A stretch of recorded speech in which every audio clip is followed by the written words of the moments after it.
there's this issue with Islam that's not being resolved, and this young man is doing this work without getting the proof from the Mufti. And these kind of sliding things really irritate me because there's a gray zone where they're avoiding the inner contradiction of something. And it's just delaying the explosion till later, but they're getting something out of it. So it's got to stop. If that's something more honest. Okay. So let's see what he says. Even though I've asked him multiple times to get his Mufti to approve.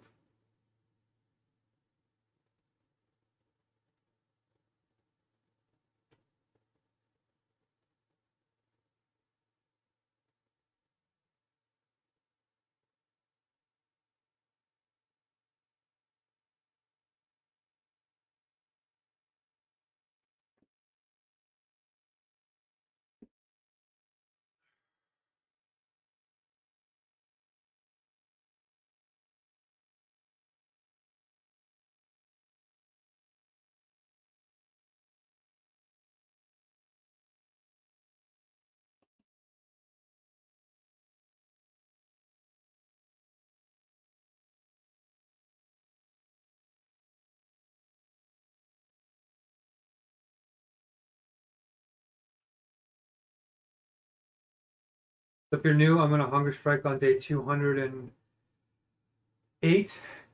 to try and save your life from a Megacrisis. As you are probably sensing yourself, AI is not just going to take your job, it's going to probably take your life if we don't align it with something called universal logic. No one else in the world is listening to this. I'm trying desperately to get them. We're literally building a mass movement so that they'll actually listen. But our listening mechanisms in the world are not great. So we need your help to spread the word to these guys and build an inner government at the same time that actually cares about us and can stop what's called the prisoner's dilemma. The prisoner's dilemma is what's causing people to do bad things, even good people.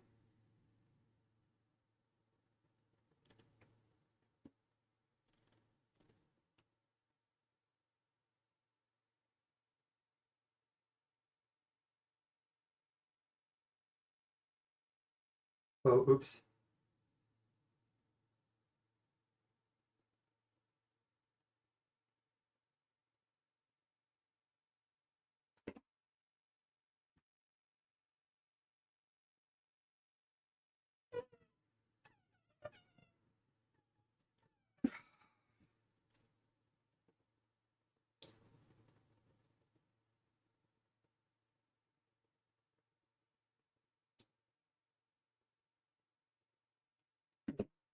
Right one.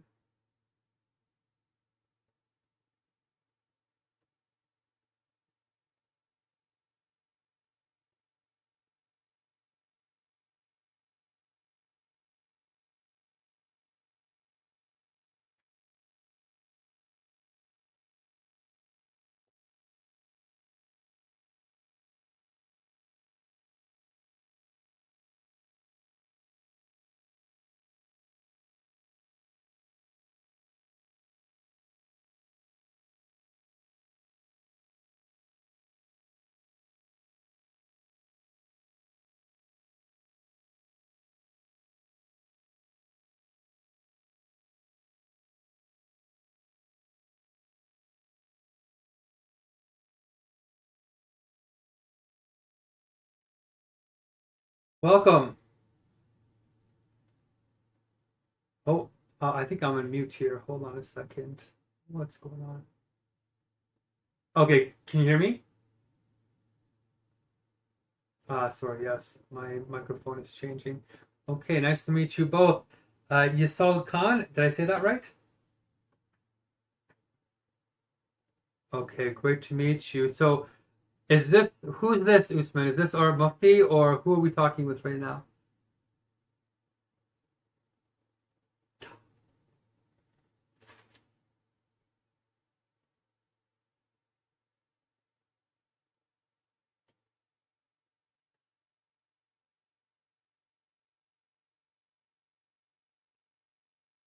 You bet. Yeah, it's Mark.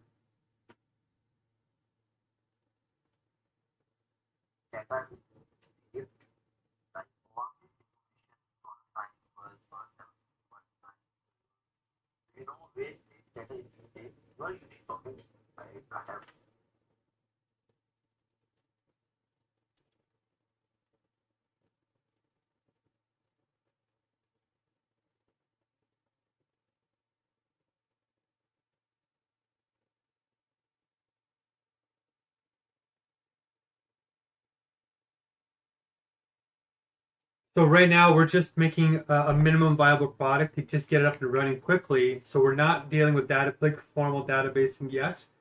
Even though we have a schema, like we want to start 0 to hero. We want the database to be sharded right off the bat. But right now, just to keep it simple, we just have a very large JSON object that's living in cache on the server.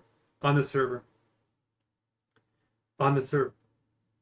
It's in the server code. So if you go to server.js, it should have the JSON object there.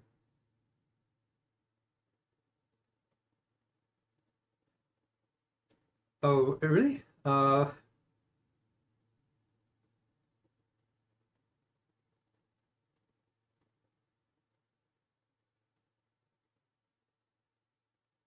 Yeah, in the folder. Yeah. Okay, that should be it.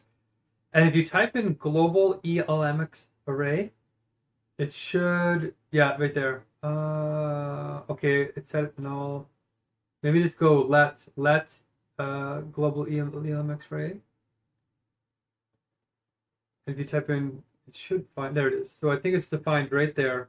So that's our mock database. This JSON object right here is where we're putting all the variables. So because it's an object, you can make multiple concurrent meetings as long as the meeting architecture is connecting to the right global identifier, the GID number, the identifier number for the meeting.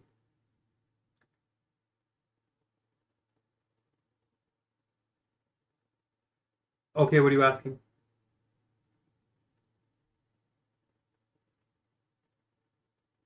Yeah.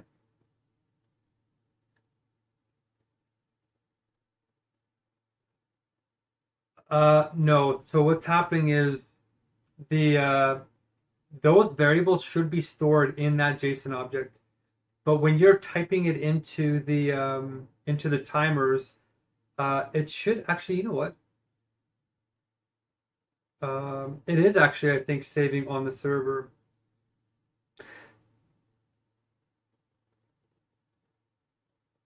Yeah, I think it's being saved. So if you have the server and you have the browser, and the browsers have the timers, if you edit the timers, the HTML and the timers, and you put in somebody's score or their name, it sends a request from the browser to the WebSocket.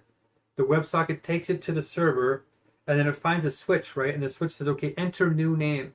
And then it takes that name and it goes to the JSON, the global ELMX, and it finds the meeting number and it goes and it changes the names there. That's how I remember coding it.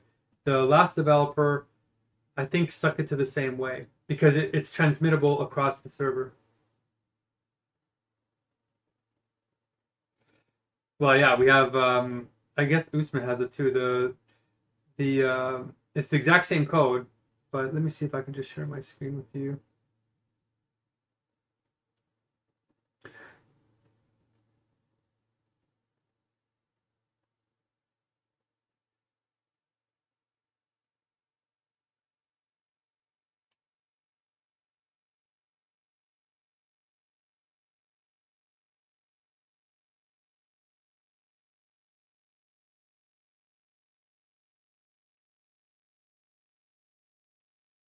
Uh, it shouldn't. What it should pop up with is what it should pop up with is blank. There should be no timers at all. So if you reset the timer and it clears that JSON object, then it should pop up with no information in it at all. So you are reading it. Yeah, so here I'll show you. Can you see my screen? Okay, so we just like SSH in, remote login to the server, and then we type in the password to get into the server. So we're in, I don't know, we bought this from like DataMart or some kind of server provider. And if you look at the structure, we go to server or time management is where all our code is running. And you can see all of our files here. So if I go into server, now we have our server file that you're looking at right now, server.js.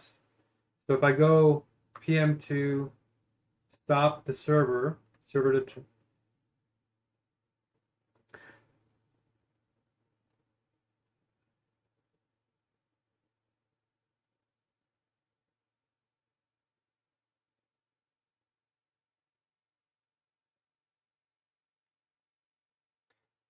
All the data should be loading out of that JSON object. I told the coder, I said, I only want it very simple, one big object, and then it multiplies. That's it. Very simple.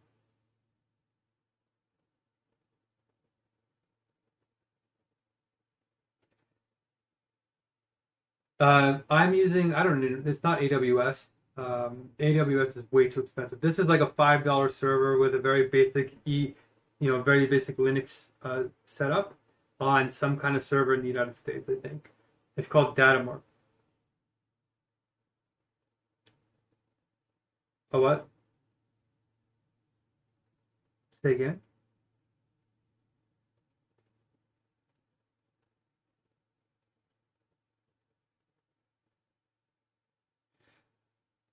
I don't think so. On my login account, I have access to a dashboard that says what the services are. So there's that with my credit card information and everything on there.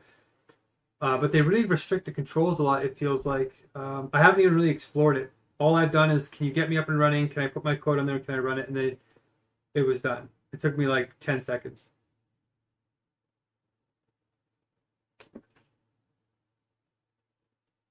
Okay. Yeah, I can see your screen. Yeah,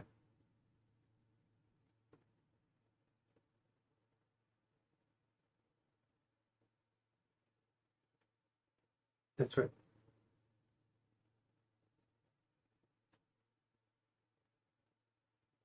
Yeah. Okay. So it's built to socket with the server. Yeah.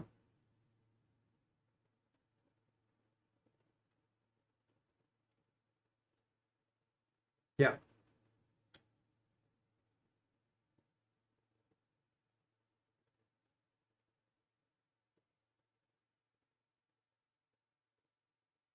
It should have the template. Yeah. It should have an empty template.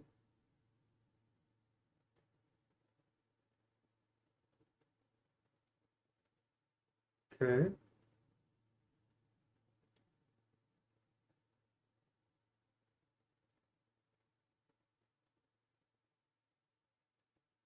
That's right. Yeah.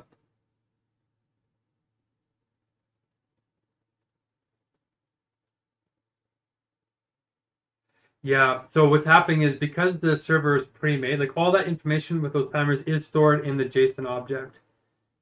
Because when it's in that's on the server. That's the global ELMX array that I showed you. So if you go back, I'll show you how it's loading the timers. It just looks like it's static because it's already saved in there. As soon as I shut down the server, it comes out of RAM, right? It comes out of memory and then it restarts everything.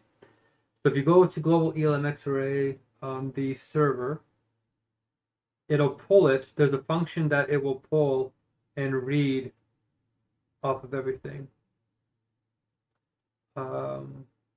They're close. If you just go let equal or let space global ELMX array, it should pop up. There it is. So you can see where it says the 0 right there. So by default, that's the only thing that's hard coded because we only have a program for one meeting, but that variable will change. It can point to different meeting structures. But when you log in right now, it just automatically reads the 0, goes to this object and finds what's in memory under this 0 in the JSON object. And so when somebody puts in creates a new timer, it adds a field to the array of attendant IDs. It updates all of these structures so that it shows the proper timers and the names of the timers. So you can see this is where it's reading the data from. And it should have their names in there somewhere too. Participant names. So if you look at the switch statement on the server side, it shows you each function of how it's updating the JSON. It's updating the same JSON structure across all the switch statements, all the switch commands, same object. Yeah. Yeah, if you go up to the top, yeah, and if you click that plus button, that's what updates the JSON object and adds a new timer. Yeah, if you press that and then scroll all the way to the bottom, you can see that it created a new timer down there. And you can create another, like if you go up to the top and you put in 7,200 minutes at the top here.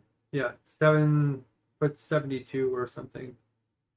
Colon 00. It might need a colon 00. But if you go to the bottom, oh, I didn't set it right. Yeah, it has to have a colon 00. But anyway, that's the new timer that it created. And then if you touch any of those items, it'll update the JSON object. So if you put in a new time right there in the timer, it'll update that on the server, and then it'll blast it out to all the other users. No, on the other one, the black one. Yeah, right there. So if you edit that, it'll send it to the server down the WebSocket, and then it fans it out to all the other users.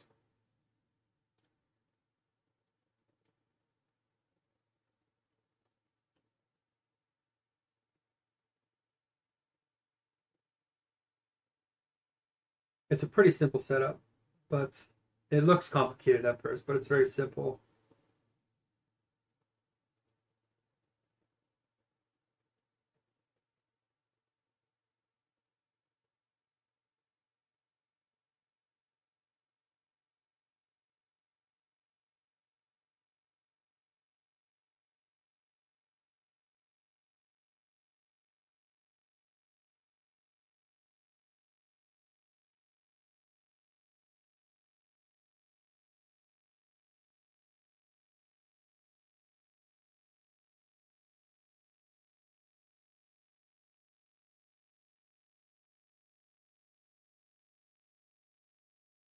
And that's basically the whole thing. It just updates WebSockets, updates that JSON object, sends it out to everybody.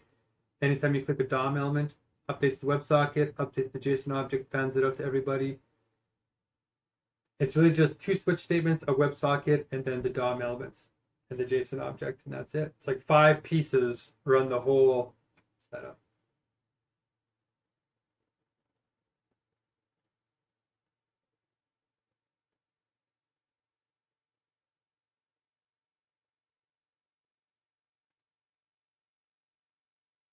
Yeah, exactly. So here I'll log in here. No, we're done. We just finished all of our meetings for today, so we need to reset it anyway. So let's do it. Okay. So I'm stopping it right now, so it should be down. Now that should have wiped the memory. When the server shuts down, the memory's wiped, so that JSON object is gone. It's a cache store, right? So now we're going to start it back up, and it should start from the default hard-coded settings, which has no timers, no names, no nothing. And so now it should be up and running. So if you start it, it should be blank.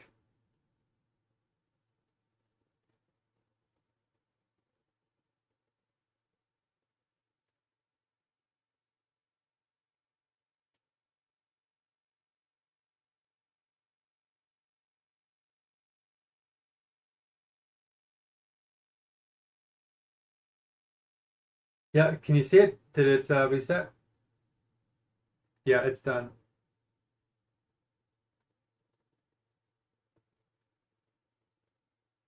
Unless this is Usman's code. Usman might be running his own version. But here, I'll give you the link if you want to go to the live version on my actual server. This is where the link is directly. Here's the live link that we actually use. So if you go to those timers, it should be completely wiped.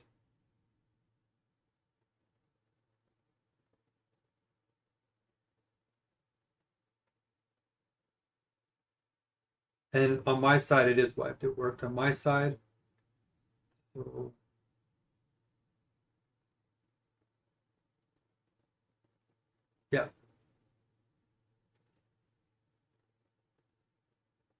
Okay, good. Yeah, because when you first load it, it looks like it's pre-programmed, but it's not. It's just that we were using them today.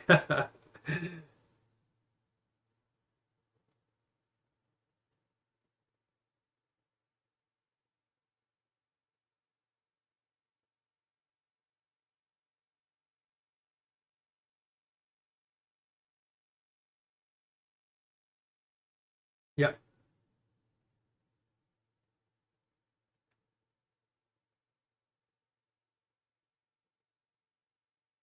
And as soon as you lose focus, as soon as you click off the element, it'll send down the WebSocket. So as soon as you click, got it. Okay.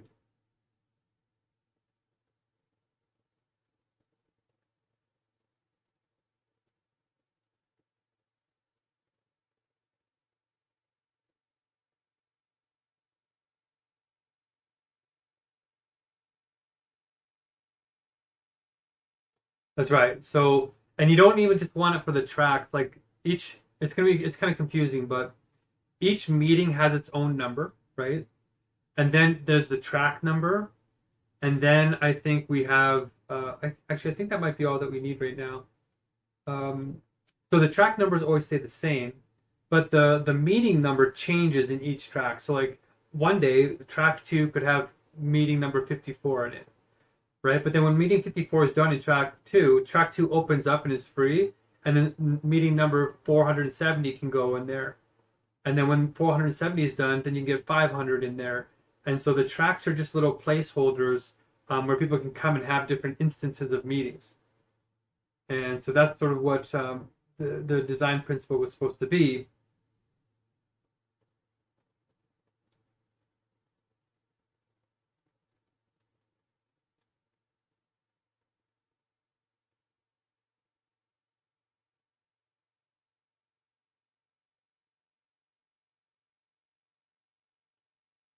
It'll go to the JSON object, yes, and it'll create a new.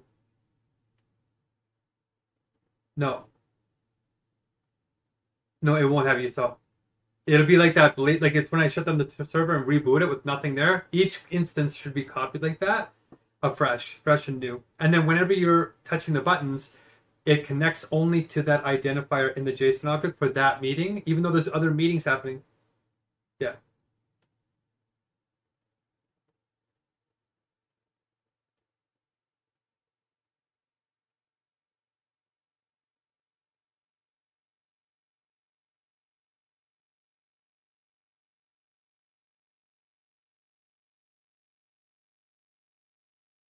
But I told Usman we don't want any frameworks. We don't want to use PHP. It's all JavaScript vanilla. There's only 5 or 6 structures that we want people to use. Even if you have to make your own custom, we only want to use variables. We only want to use functions. We only want to use for loops, switches, promises, and what was the last one? If statements. So very, very basic. You can build almost anything with just those 6 JavaScript. Um, yeah.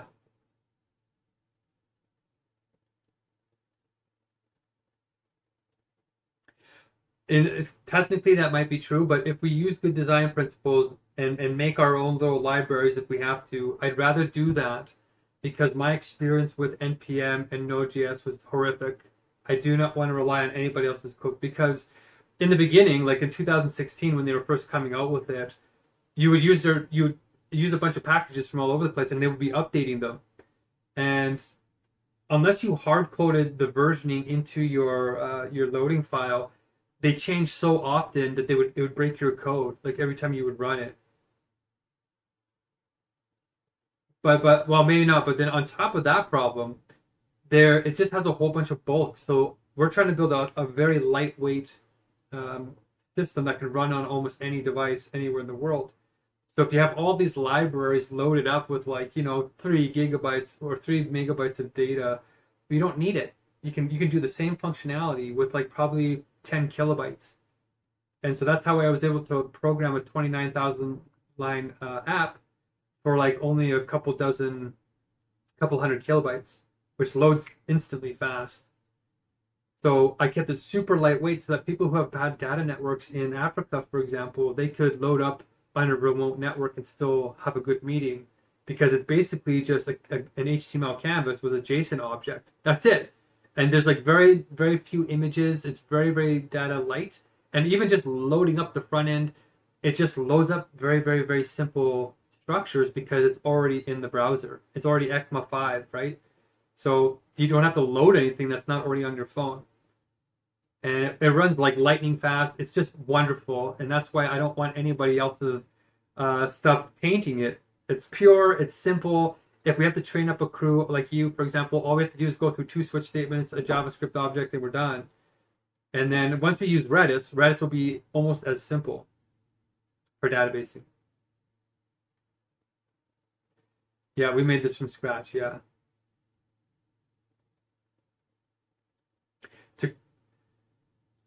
The basic functionality is to keep track of sacred time so that people feel like the meetings are just and fair.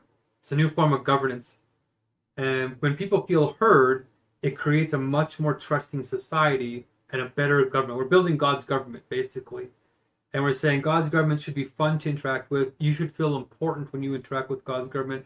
You know, all these good things should happen when you're interacting with a godly technology, right? But that's not how governments feel. Governments feel the exact opposite. They make you feel like you're nothing. They're angry if you take up their time. You have to scream for like the tiniest little bit of help. It's not like the church and the mosque and the temple. That's more like what the government should be like. You go there, you get fed, like people care, you pray, you have time to think.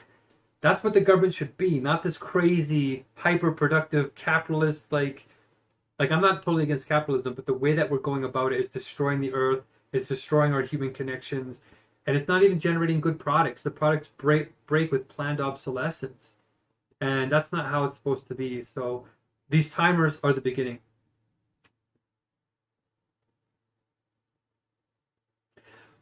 Well, we've already gotten a couple $1,000, yeah. So, but most of it is oh yeah. Like when I first started coding these with my friend, and we coded for free because we're doing it in service to God and the world, saving the world. So we put up our own sweat equity, and it's not licensed or anything yet to anybody.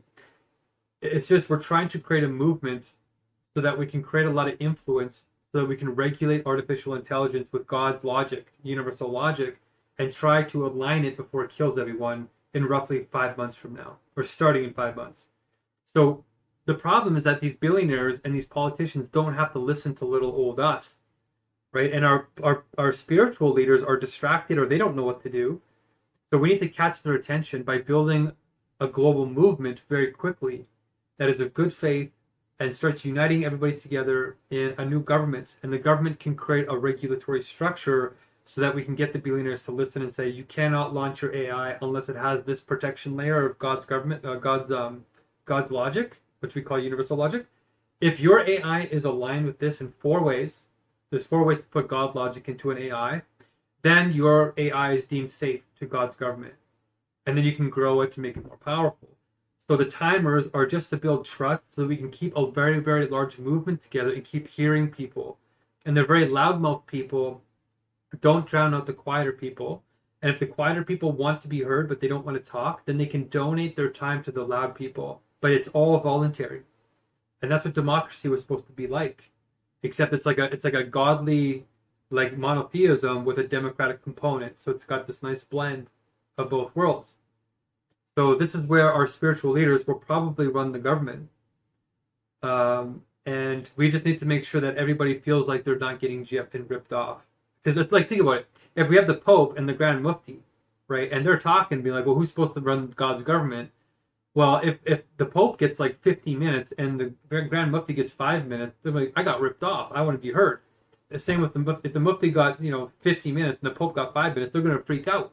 So the timers are very important to say, hey, no, it's a fair system. Everybody gets the same. And if you get more time, it's because the population wanted to hear you and they donated time to you. That's what we're trying to get started. Well, I've been working on a version of this for probably since 2013, I think. There's a much bigger system to this. This is one component. But this component, timers component, we started working on this a year and a half ago, I think. 2 years, I think. My what? My return on investment, ROI? Monthly revenue. We're not charging for it. So right now it's all nonprofit. It's all for free to save the world. And we're trying to inspire people. I think we probably only put probably $1,000 into it to get it to this point because the young man that I coded most of it. Then this young man came in and tried to fix some functionality. We paid him a couple $100. I think we paid him $600 over 2 months or 3 months. But he's that was funding from somebody else. I inspired two other investors to want to help develop it. And right now we have technically three people that are interested in investing in this, but it's really not for the money. It's really just trying to get the right people uh, coding it stage by stage very, very, very quickly. So for Usman, for example, um, he's supposed to go to the Mufti and get permission to work on this because it's going to be used for a tournament where we debate God, right? And for Muslims, it's like dawah. You're allowed to teach Islam through the debate. You're supposed to teach people about it and that you have the better model. And so through this good faith back and forth, we're trying to get this proof of God, this proof of truth out there to see, is this the real proof of God? And if it is, then it sort of legitimizes the whole government in a new kind of way. But it has to be voluntary good faith. No Muslim is expected to endorse any claims of God's government or the messiahship, but they're allowed to debate it. They're allowed to refute it and say, no, you can't be because we prophesy this, we think this, we think this. So right now we're trying to inspire people to give, like in good faith, in their faith, to get this to the next level. But if we have to pay people, Muslims are supposed to get permission from their muftis so that it's halal, not haram. And then I was going to pay Usman $100 just to see if he could get the video and the timers and the duplicating meetings happening in this very simple way. No extra databasing, just duplicate the JSON object in those tracks. Actually, it's not even supposed to be tracked. It's supposed to be you type in the name and it generates a new meeting ID. And then you get a new meeting ID based on just the number of the meeting, no track number. And that's more simple, I think. But if we have to go track by track, that's better than nothing. It's just easier if people can come in and just type in their name and type in what meeting they want, and then that meeting number gets attached to a meeting JSON object, and then they just fill that out. And then when they're done the meeting, then somebody comes in and they put it in a different name, and it creates another global identifier so that the meetings don't copy over each other. Something like that is what we wanted to get set up.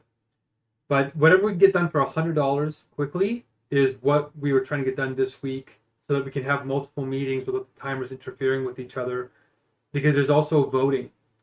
So on top of everybody getting sacred time, they also get a sacred vote. So if you think the meeting should be this long or that long, you can vote on how the style of the meeting, whether it's turn-based or free flow. So there's this participatory democracy element that's very simple, but it does a lot. It unlocks a lot of what human beings need to feel free. Freedom, like spirituality is supposed to be liberating, not trapping. So when you're aligned with God, your individuality ties into the particularity of the universality of God, and then there's a relationship back and forth. So that's what we're building into the technology, is we've distilled the essence of what a meaningful relationship and meeting is in space and time. And so this is where you have voting per meeting, but because the meetings are on the same JSON object, when somebody votes, it affects all the meetings. And that's where we realized we need to create multiple instances so the voting only affects the people in that one JSON object, in that one meeting object. So that's what $100 was supposed to get us. And then if we built out our own video platform, so it didn't rely on Google, but we had our own WebRTC, our own videoing, then that would be the next stage, plus all the bug fixes, and that might be another 100. And then like just each stage we'll put $100 into it just to see if it's going in the right direction. And then we're going to beta test it every 12 hours. So like as soon as you make a patch update, we're going to test it in our meetings every 12 hours for hyper agile development. And then if we made a mistake, we'll just correct it and then get it to the next stage of productivity. And then once that's functional and stable and beta tested, then we'll do another $100 and we'll do the next stage. So this stage right now, though, is to get the mufti to say this is halal. And then number two is get the video and the timers on the same screen so that people don't have to switch screens. And then have it so that the meetings are parallel. They're happening in multiple rooms at the same time without the votes mixing.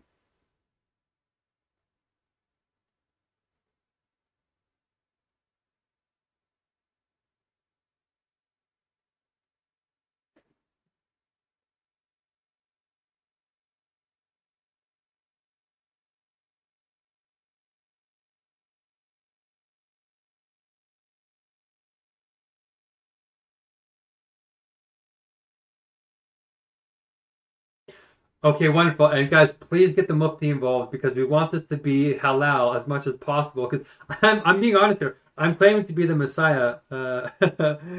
So, you got to test me, right? You can't accept. Huh? Yes, I've studied Islam. Maybe in terms of the particularities, that's the thing that the Messiah can learn.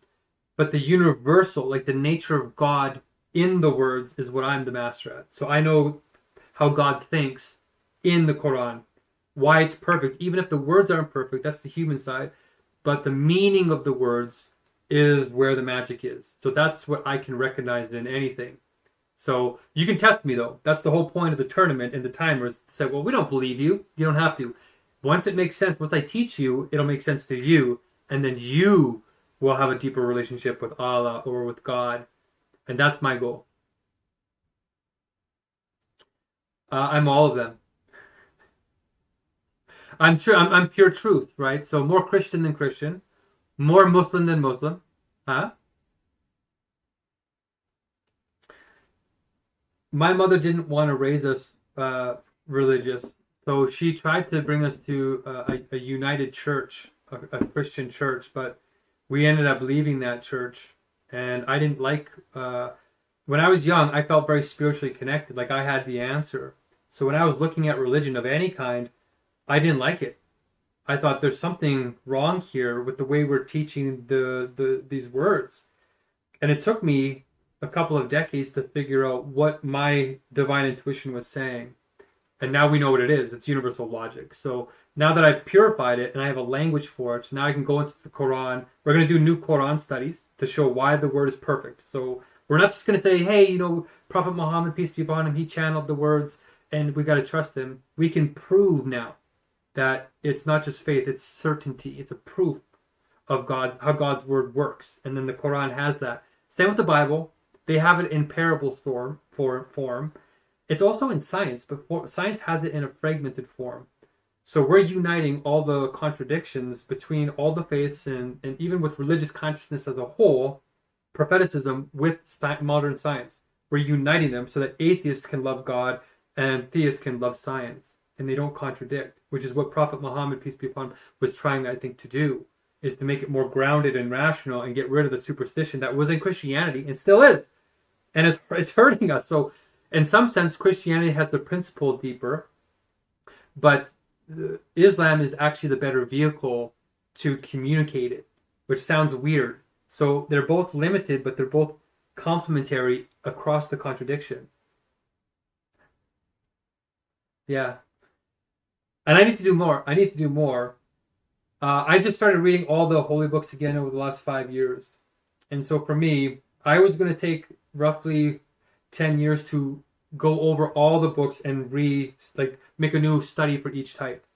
But then artificial intelligence happened.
Sued?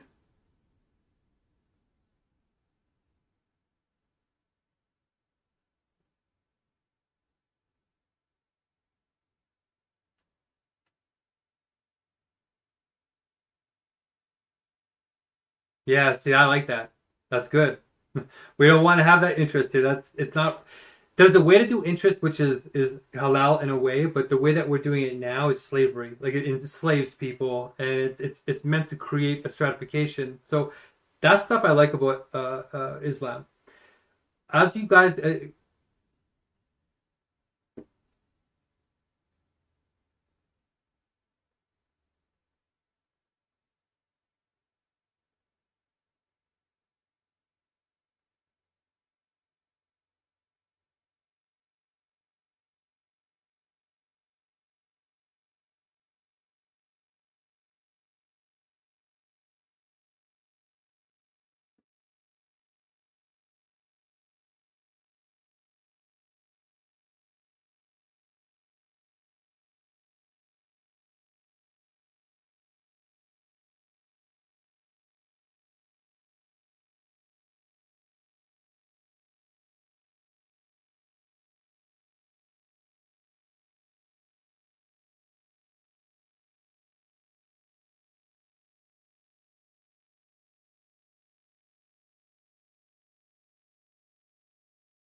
I want to work with people who are very spiritual. So that's exactly what I want is we need to get into the Quran deeper. I'm willing to learn more about the particulars and then show the perspective where you're right. All these holy books were actually one spirit developing of God's mind and being in time and space. And then these final religions are what you would call fulfillments, but the base religions are still eternal in some way. They're called foundations.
I might have heard him. Yeah, yeah, I think I heard him.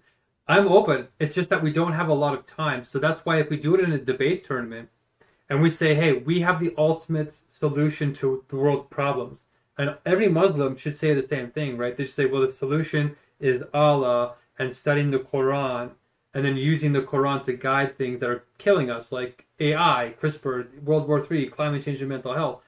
The whole point is to say you guys have the right answer, and then we debate to say, well, what is your how what does it look like in materiality? And then whoever has the clearer, wiser vision, even if it's Muslim against Muslim, the clearer Muslim will still win the tournament, right? And so I'm coming in and I'm saying, hey, I'm the Messiah. I actually have a solution, and then we're just going to talk it out and get right to the quick, like get down to like what does the Quran say that is the solution? Because it has a lot of truths in it, and you can talk about this for a long time. But now it's like, okay, how do you apply it? And that's where the magic happens, because even the Quran believes in the second coming, right? Like we're supposed to have some kind of heaven on earth, or at least a transformation. And that's what I want to focus the discussions on: is who's going to create that, and when is it going to happen? If not now, we have like 5 months before AI destroys everything. Then when? And that's where I think we're going to get really deep into the spirit. Like the whole point of the timers is to create spiritual conversation, just like this. That's the whole point of the timers, is to make sure people feel like they can talk evenly and then get somewhere. So that's the deeper picture. That's why I think it's halal, is because you're just teaching people the right way to think about Islam or spirituality in general and what the future should look like. And the sooner we can get the timers better, the more people will come in and want to participate in this massive global tournament. And that tournament, it should be global. All the faiths should participate. And I think, here's my suspicion. My suspicion is this: it's going to validate all of the religions except in their different stages. Like you said, Islam comes last, right? In terms of like the most developed. But I want to put the proof of truth, the proof of God by people, and saying, well, look it, we don't just have faith in Allah, we've proven it unequivocally, even to atheists. And that is where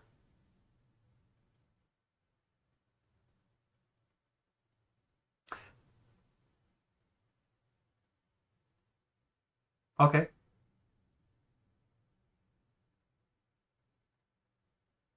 Okay. Awesome.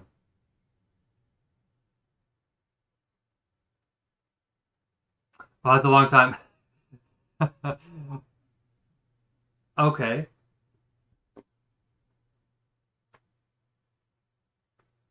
I'll check it out. Okay.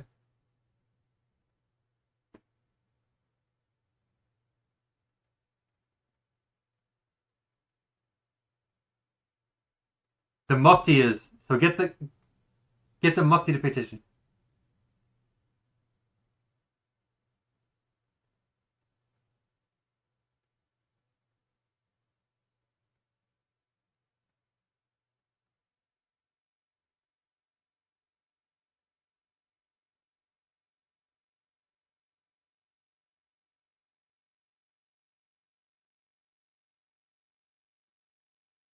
That's okay, because we're building God's government, which is a totally different economy. So they're right. We're in the world, but we're not of the world.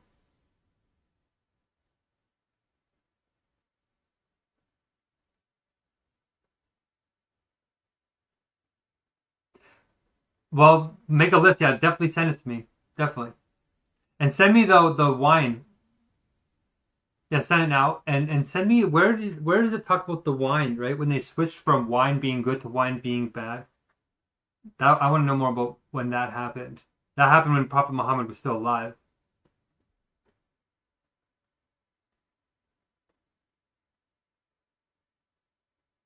Okay, excellent.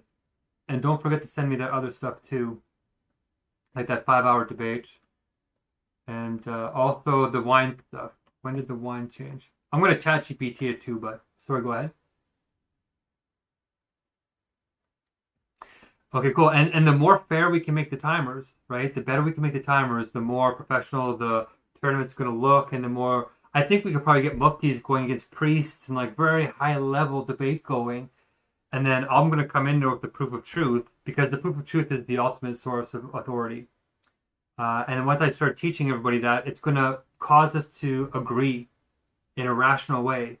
And then we're going to restudy the Bible. We're going to restudy the Quran. We're going to look at it with new eyes. And we're going to see real God this time. Real interpretation. So it's going to vindicate the holy text rather than undermine them. But it's beyond just religious consciousness. It's including propheticism, but it's certainty is not faith. It's higher. Certainty is spirit.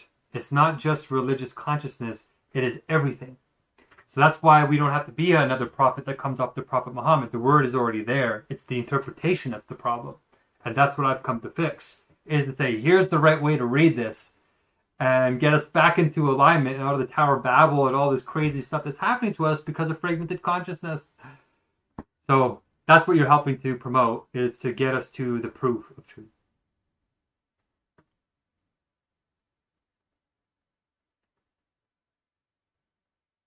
Okay.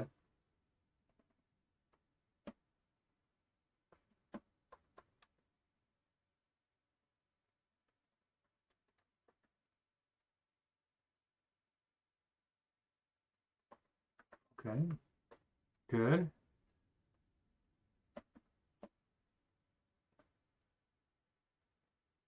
Okay, well, we can invite him to the tournament. I would love to talk to anybody. Honestly, I would love to talk to a Mufti about this. The sooner the better. But at a minimum, you guys should get permission to say that, okay, you understand the point of this is not to say that I'm the Messiah. You're not promoting that. You're just saying there's a tournament structure that gives us the chance to teach why this guy's not the Messiah and Islam is correct. And you can do that with anybody who comes into the tournament. And the more people we get, the more money I might be able to raise to kind of keep us going. But I'm just going $100 by $100 because I know I can get those sponsored. So don't go past $100 worth of work. And then if you hit the milestones, then we'll take the next stage. And I know I can do that. That's why I'm saying be careful. Get the Mufti to approve so that you guys don't end up doing the wrong thing and leaving me high and dry. And then number 2 is, yeah, just work on this very basic next stage. And then we'll evaluate and test it in the meetings. And we'll come back with feedback. And then we'll start working on the next thing. Okay. Well, that was enjoyable. Usman, good work. Usman's some kind of saint. He's some kind of, like, he's a mufti in disguise or something, or he's I really enjoy that he's pushing the limits here. But Yasal, it was wonderful to talk to you, and hopefully we'll talk again tomorrow or very soon. And if you have any other questions, just let me know, and or let Usman know, and I'll answer you as soon as I can.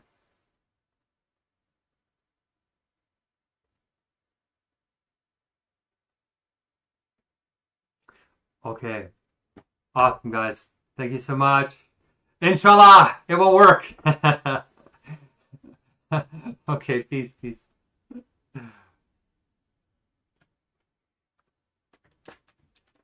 Well, I think that's a good thing. Things are starting to take off a little bit.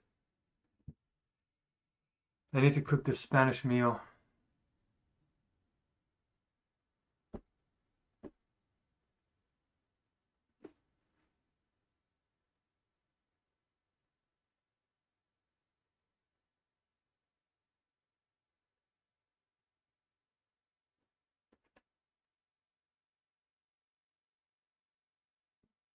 Oh, we got Tariq from Pakistan.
Okay.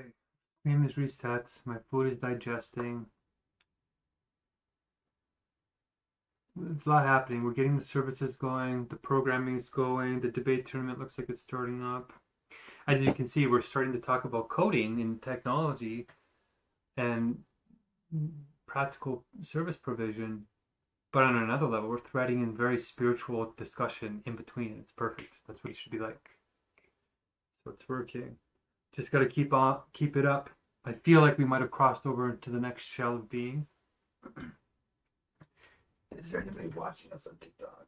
Nope. Okay. Sad but true.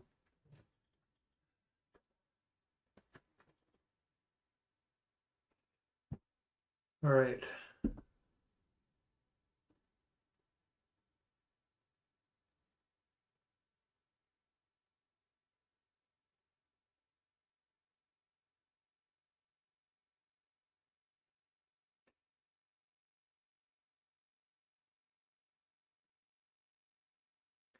Okay, good news is I had a really good conversation with Usman and this other coder who's like really kind of good. Like we got some real talent here, Joe, and they're interested in the timers and the spiritual reason behind them. So I said I'd pay them $100 to get to the next version of the data structure, and the questions that they asked me were the right questions. It means that they're starting to understand what I actually do. That's good. About the attorney thing, I'm not too sure. Are you miffed about that? I was kind of just thinking, well, because I've been looking for a lawyer for like 2 years, right? I wonder if there's this woman in the States who, it's more for human rights stuff, though, not so much for the claims. But I thought, well, I wanted to start up this thing called True Advocates in Edmonton, Alberta here.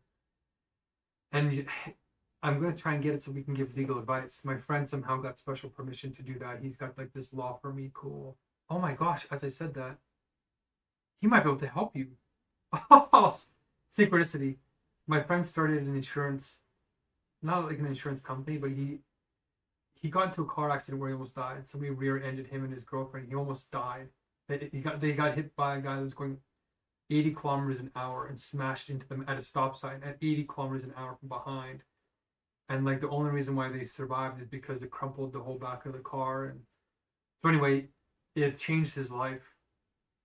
And from that moment forward, he was in the hospital. He couldn't move. Like he ended up in start. He was a startup founder. That's how I met him. Was he was doing Lou Gehrig's disease fundraisers, and I was doing like poverty history.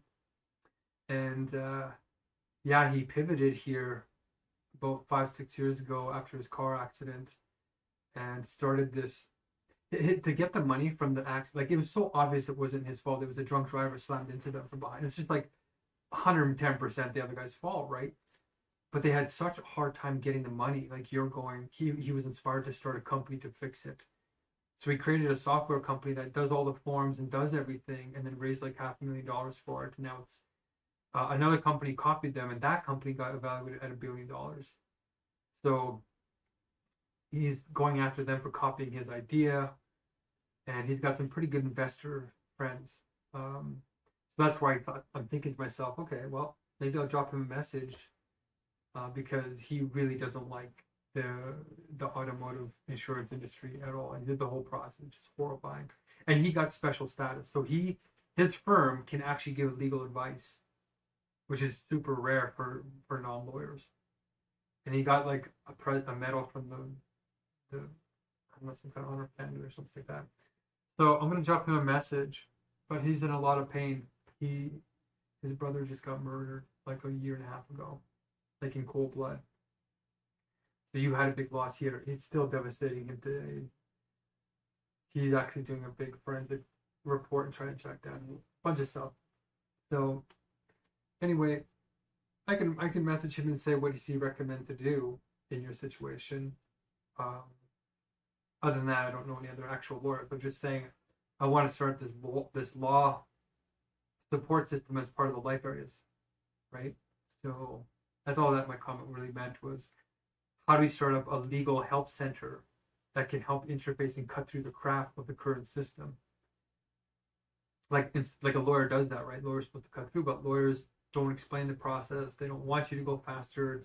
the less you know, the more money they make, right? So they have this weird paradox that they have to manage, which is how much can I pimp this person for so I can get my bills paid, so I don't have to take on another case, but don't pimp them so much that they won't come back to me.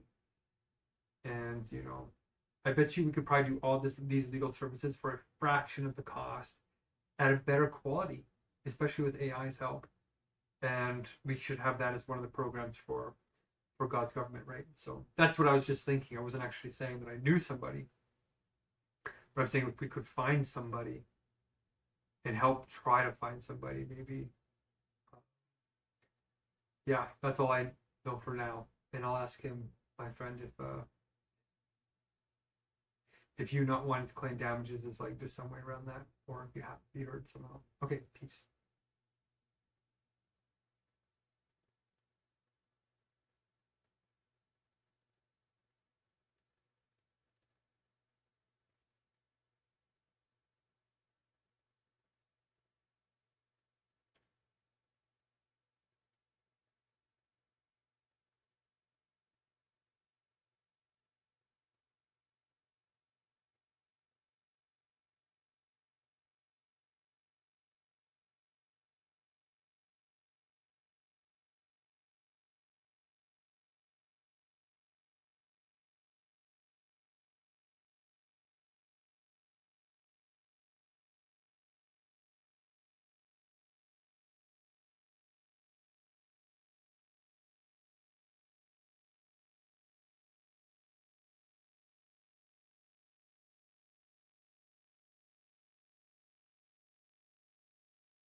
Um,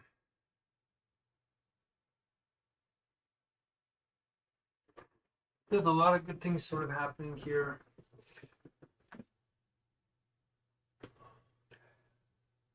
We got the training going, we got some funding going, we got the coding going, we have the meetings going, we got the check-in program going, the wisdom team blessings are starting. My hunger strike is getting back on track. We got the two court cases that I have to file the next day or two before the weekend. We got Christmas coming, yay! We got the live stream going.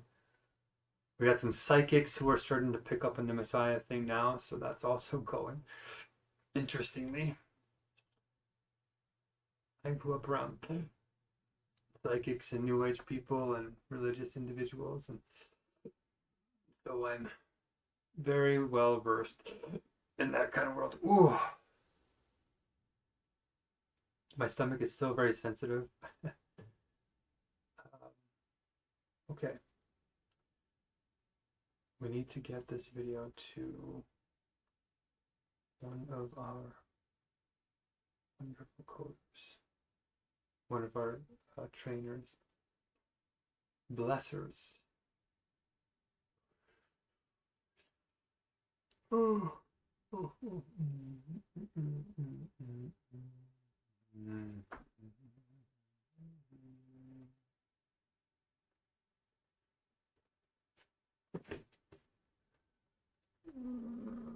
Okay.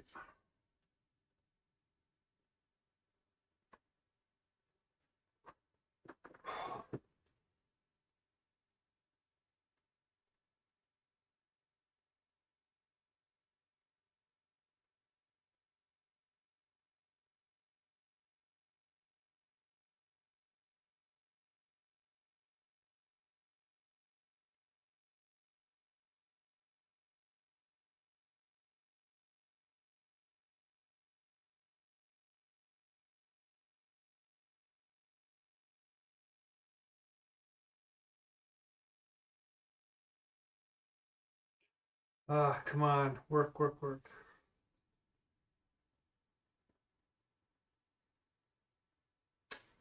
Reminds me of a Rihanna song. Work, work, work, work, work.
Okay, we got the leadership training going to.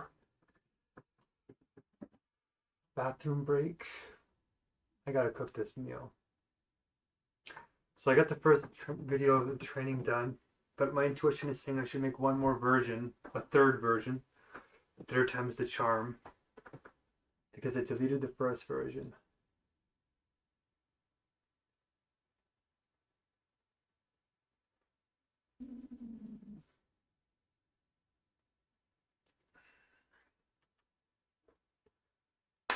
Okay, this is charged. These battery packs are like life saving.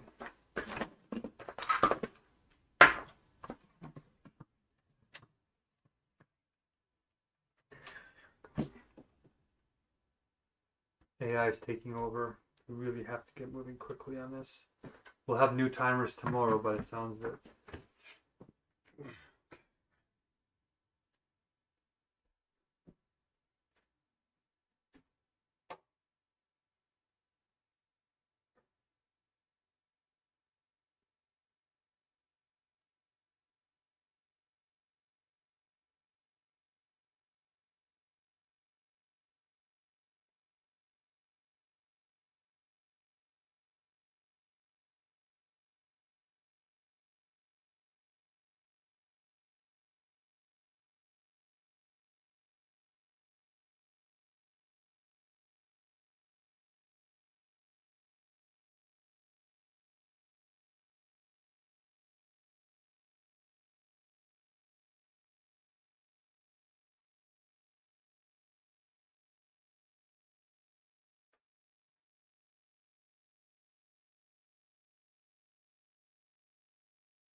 All right. Oh,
All right, I think I've not recorded from this angle before.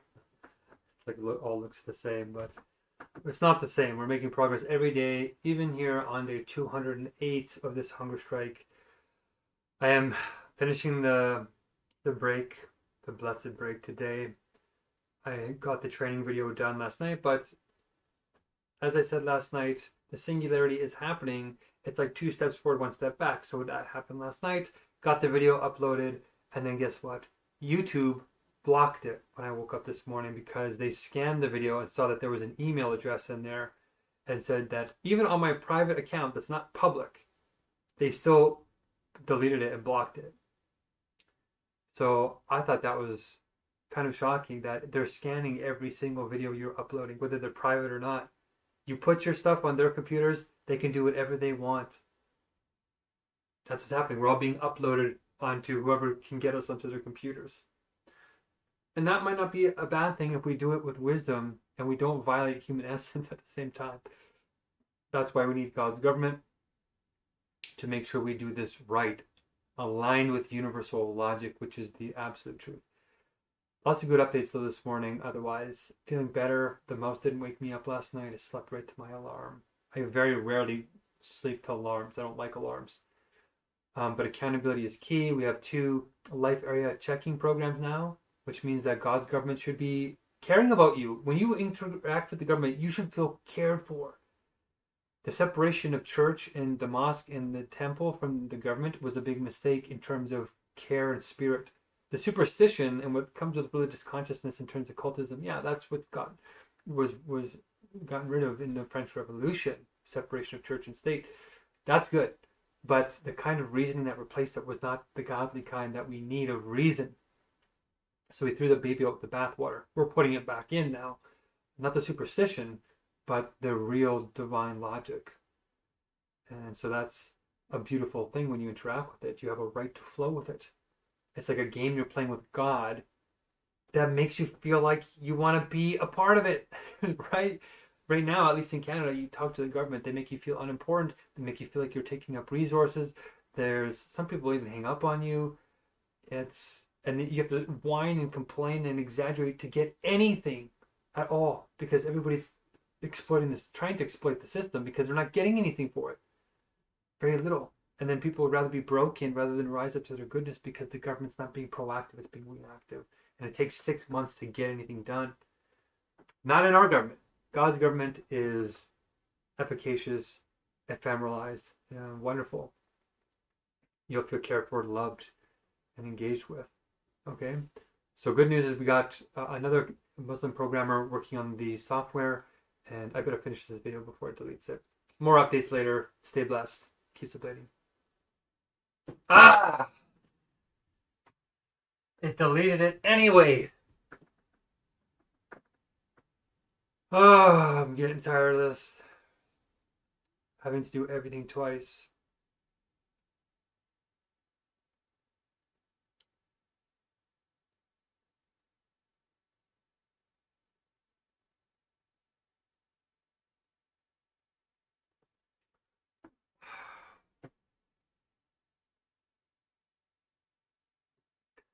Okay, round 2 of remaking this recording again. I've lost 20 minutes making these recordings. So nonetheless, I woke up with some challenging news. Speaking of doing things over again here on day 208 of the hunger strike to save your life in the Megacrisis. I finished doing the training, the 0 to Hero training video last night. Uploaded it, went to bed, woke up, it was deleted. Why was it deleted? I have to redo it again. Why? Because YouTube scans every video, whether they're private or public.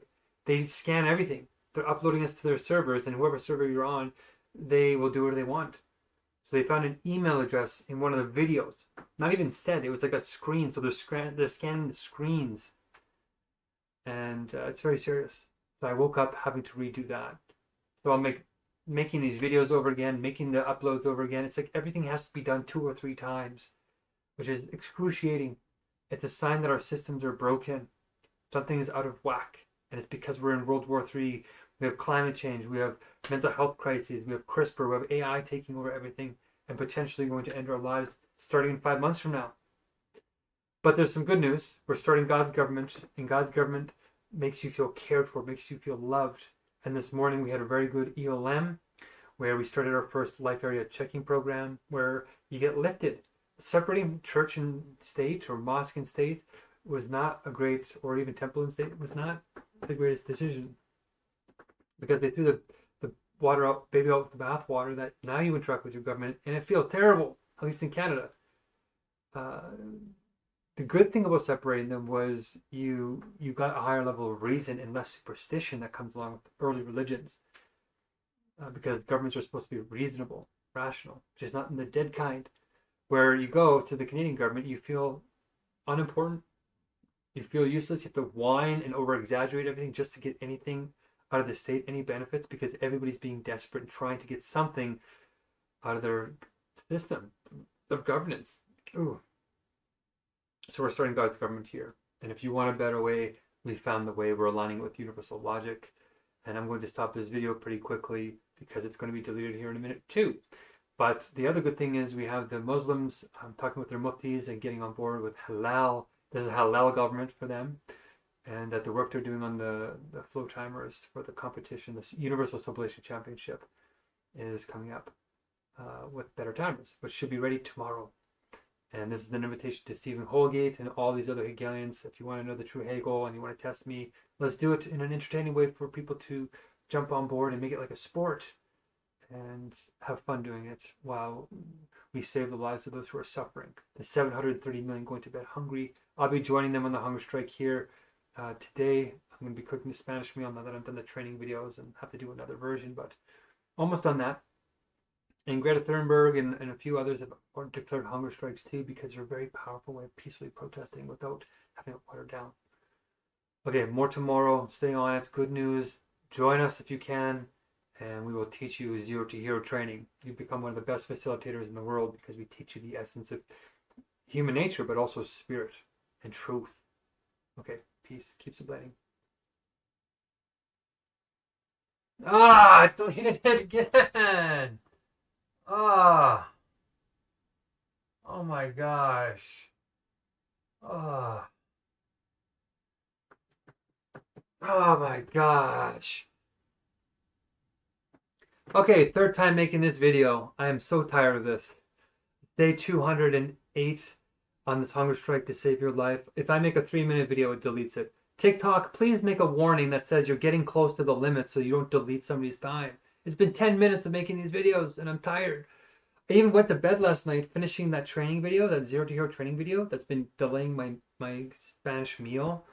And I woke up this morning, it was deleted because YouTube scanned the video and saw there was an email address and deleted the email address. Deleted the whole video because they scanned the video. It wasn't in like a text caption. They're watching the videos with AI or something. They're going to upload us to their servers. This is the painful reality we're in, and it's because the governments aren't aligned with truth or God or science, genuine science, or what we call wisdom. And we're building that now. And there's some good news, which I'm not going to go into because I'm not going to make this video a 4th time. I'm going to keep it short. And we have progress on the checklist, the life area checklist. We're checking on people who want to do workouts, or people who try to get to work on time, or if you got to a crash, we're going to check in on you. Interacting with your government should make you feel important, should make you feel loved, should make you feel like you want to give back. And right now the government's, at least in Canada, the opposite. You have to scream and whine and exaggerate to get anything. And when you interact with them, you feel like you're wasting their time, and it's just not what it's supposed to feel like. Separating church and state and mosque and state and temple and state was good because it gave us a reason, like deeper reasoning and less superstition. But it was bad because the type of reason we got was throwing God out with the bathwater. Now we all feel unimportant. And this abstract notion of profit is what's guiding us when we're here for each other and the planet and for even the animals. So I'm going to stop this video here quick because I don't want to make it again. We have Muslims doing the mufti and checking the halal, so this governance is good for them too. We should have the timers up and running tomorrow, the new version for the Universal Sublation Championship, where you can learn the proof of truth and debate your truth if you think you have the solution to the Megacrisis. Okay, I'm going to stop this here. I'll see you again on the next one if it doesn't save, but keep submitting. Oh my God. Okay. Okay. We got to make the video one more time. How annoying is that? I'm exhausted, and I just made 4 recordings.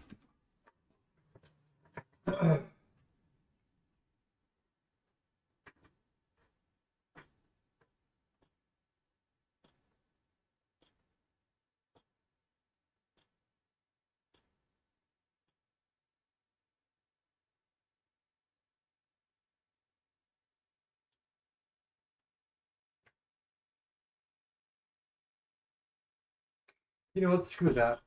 I'm not going to make it on the app anymore.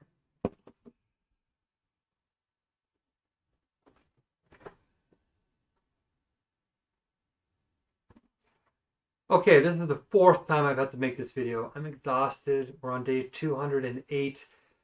I'm just repeating myself. I'm sure you guys are repeating a lot of the things you're doing too, because our systems of government are not correct.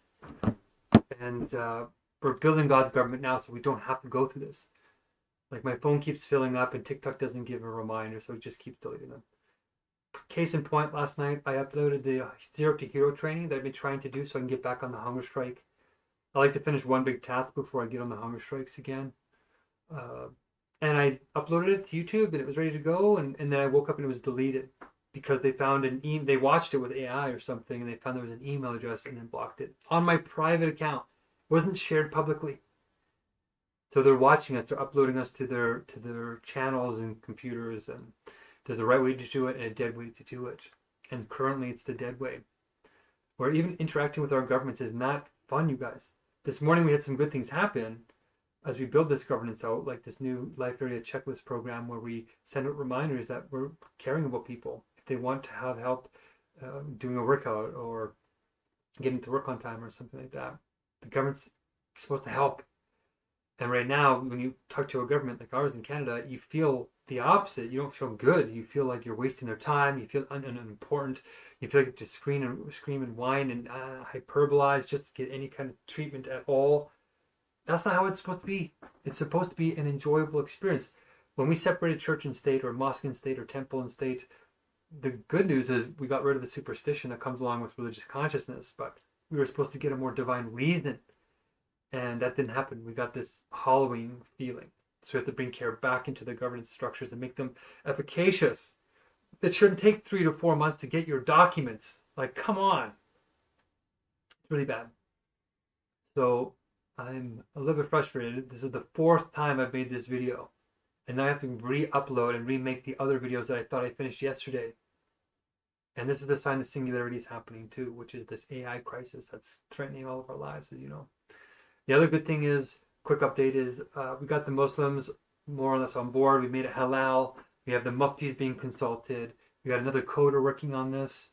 And we should have new timers, flow timers, to make the competition, the Universal Sublation Championship, more fair and easier to use. So we are developing. Everything seems to be going. We're getting the leadership training now going with the Universal Meritocracy and the Universal Logic. And if I can just get these videos out, I could get the updates going. But I'm tired. Just making these videos and repeating myself has used up a bit of energy that I really need. We've had 2 hours of meetings so far. 3 hours actually of meetings so far.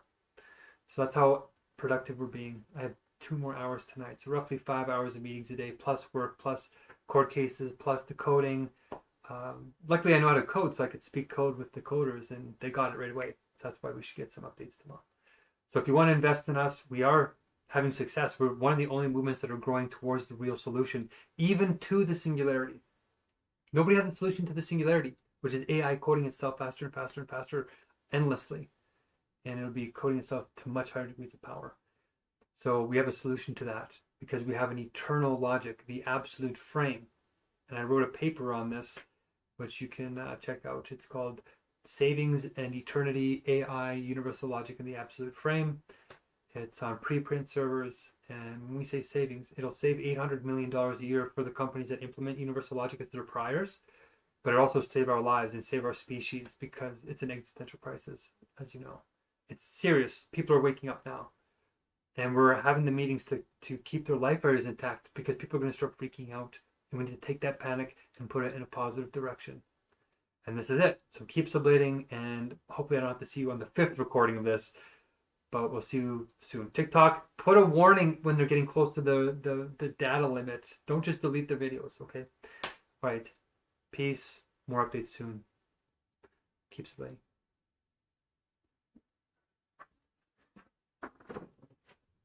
Ah!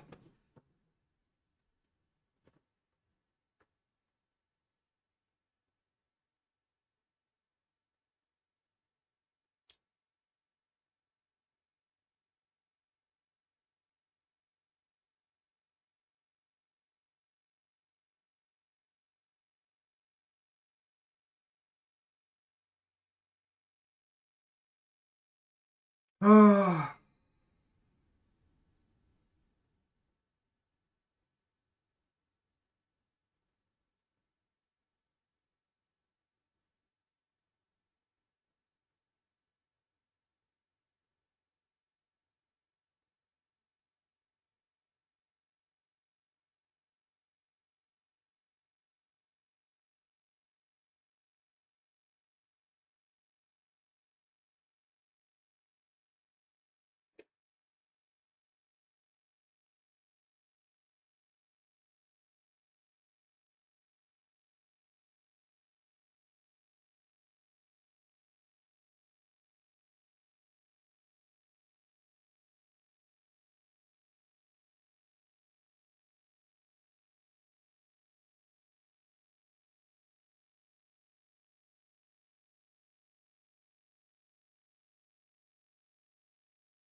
Something went wrong. I can't upload my video.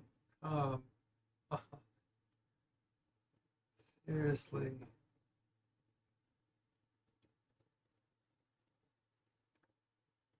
Okay.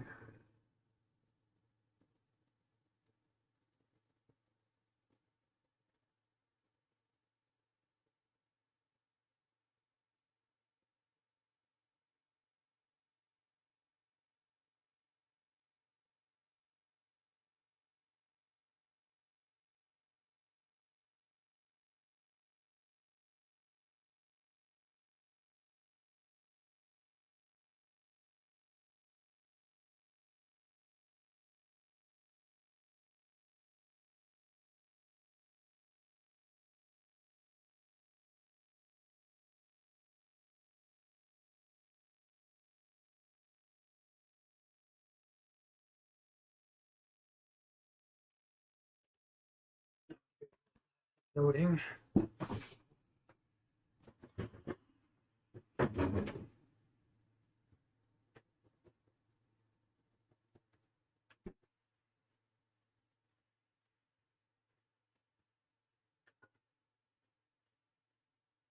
Ooh.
Cold in here.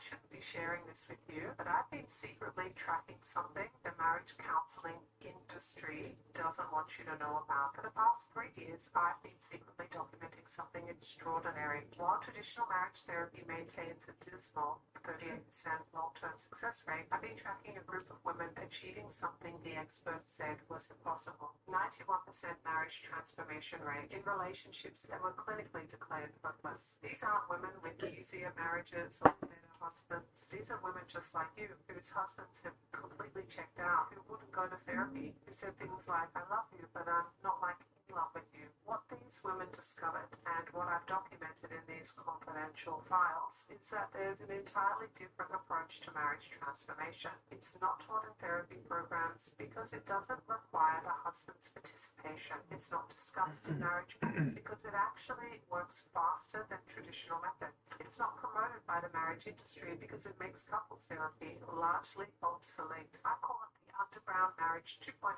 protocol, and it works by activating 5 specific psychological triggers that make emotionally unavailable men suddenly become emotionally generous. Shift 1, reclaiming your emotional center. You stop giving from depletion and start giving from abundance. Shift 2, the confidence mirror. You learn to reflect your strengths back to him instead of highlighting what's missing. Shift 3, becoming genuinely fascinating. You rediscover your own interests and passions, naturally sparking his curiosity about who you're becoming. Shift 4, the sacred boundary practice. You create loving limits that actually protect your marriage instead of enabling dysfunction. Shift 5, you model what receding looks like, giving him space to remember why he chose you. These protocols work because they're based on male psychology, not female intuition about what should work. And the most powerful part, your husband may think these changes are his idea. It's going to start pursuing you, planning for your future, and treating you like the prize you've always been. Because when you stop trying to change him and start changing the psychological environment around him, everything shifts. These Marriage 2.0 recovery protocols have been kept secret for way too long. Click below to access the classified training that shows you exactly how to activate all 5 psychological triggers and watch your husband transform into the man you married.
All my devices are full.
Ah,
I'm mostly just listening. That's all.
Wow,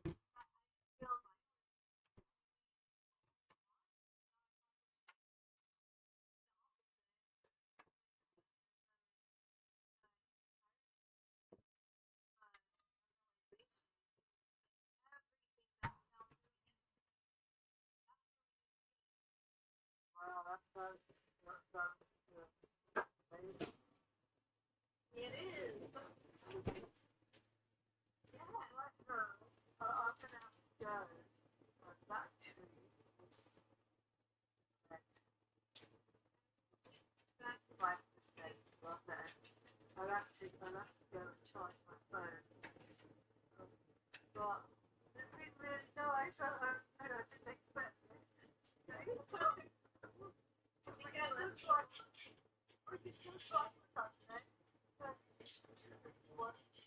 yeah, that's not your job. They're not anti-job, of course, but yeah, that's the rest of the counts, you know? It's still not like, you know, something get maybe this is what I did when I was at the job. If I did ruling work, you know, your housing, I did the physical labor so that I could, you know, I get it. So, every day I got home, I just write it down, and that's why I brought it all here. So maybe even if you're there, like you can tell me, contributing, you know.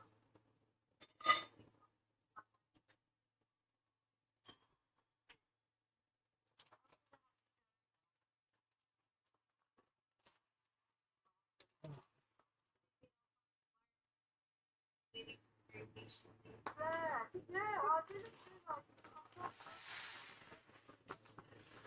like that's how he is. He will wait, even though I know that he was first. No,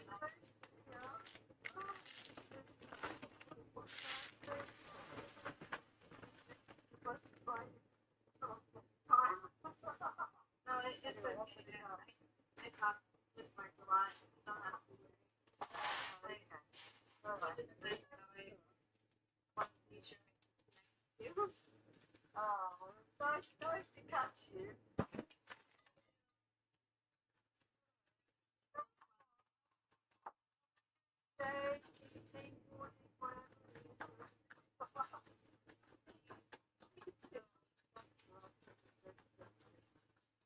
Okay, thank you.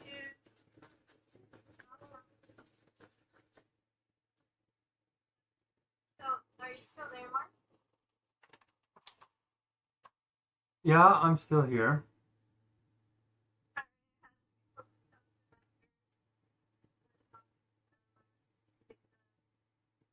They were trying to reach out to me. So, not just have this meeting. I want to be sure I justice. Okay.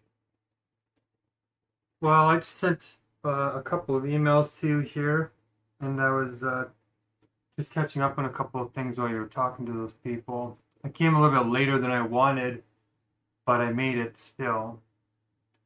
And yeah, I just wanted to see what they were going to talk about. I was actually going to pipe up when Krishna was in here because she's been coming at me pretty hard.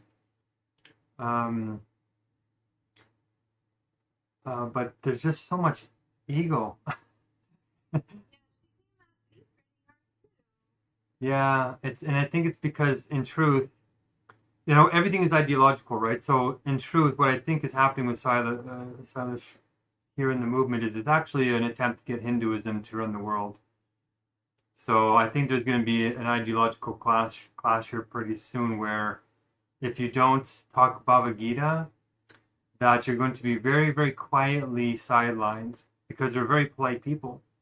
But the reality is, the United Nations has been trying to solve these conflicts for decades, and they've had no success of any substantial kind.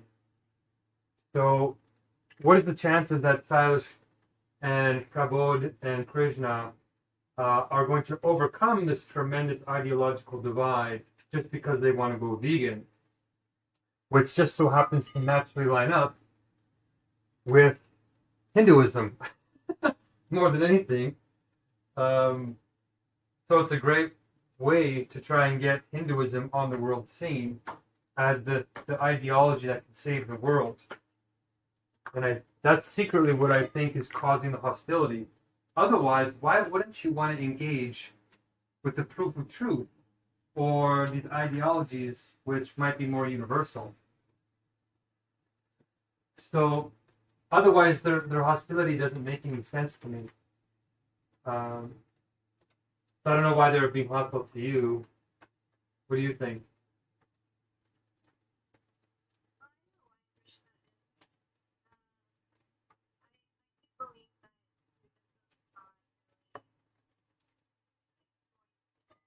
Does not align with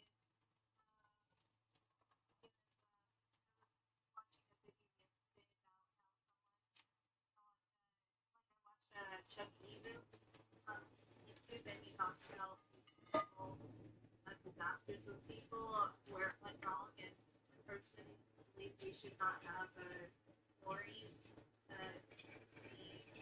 We eat salt. When we eat salt, it's bad for our body, so we may not get drumming instead. And it's like, it acts like chlorine, but it isn't chlorine, so it causes a lot of problems. And it goes under the radar. It's the same way where Hinduism is not veganism. It's non-violent, it's I don't believe aligns with. It's not. It kind of. It's similar, but it's not. It's not the same. It's not where veganism is at. It's not non-violent. It's not strong. Have some level of violence in order to go in the right direction. So I believe that aligns with anti-violence, but unfortunately, I got of the term anti-violence, so it's not like anyone's gonna listen to that. It's like my other philosophies. I don't have a whole years and civilization behind it, but yeah, that's one of the Hindu things from long ago. They used to be outdated. I mean, some stuff we might have lost better for us if we fine. Some stuff is so outdated that's what we use. It's not like people are going to put order at the point that if they're there was this now I have to not one of I thought of the idea so that it could count causes so that but you have to learn a lot of police to the advertising where it's just like a marketing scheme for them. They didn't really care about helping out or anything. And so with Krishna, she ended up getting the $450,000 that she asked for. So she wanted to pay her money.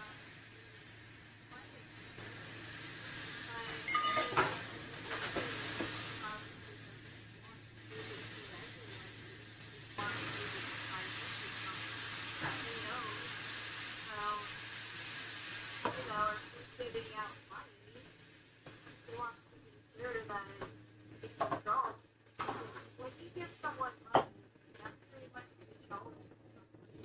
You're telling them what to do. Because it's not your money, they'll decide how that money goes and not you. So she wants to dictate how her money flows. And I mean, I don't blame her. I got money, that's what I do. My money, right? Decide how it works. But I just don't believe in asking others for money because now you're taking away from someone else's project, so that's already a form of aggression where you slow them down, you took them away for someone else, so they don't even have any control over when they get the money, and it's like not even caring the person who's helped you out the most, gave the money over. So that's already sliding.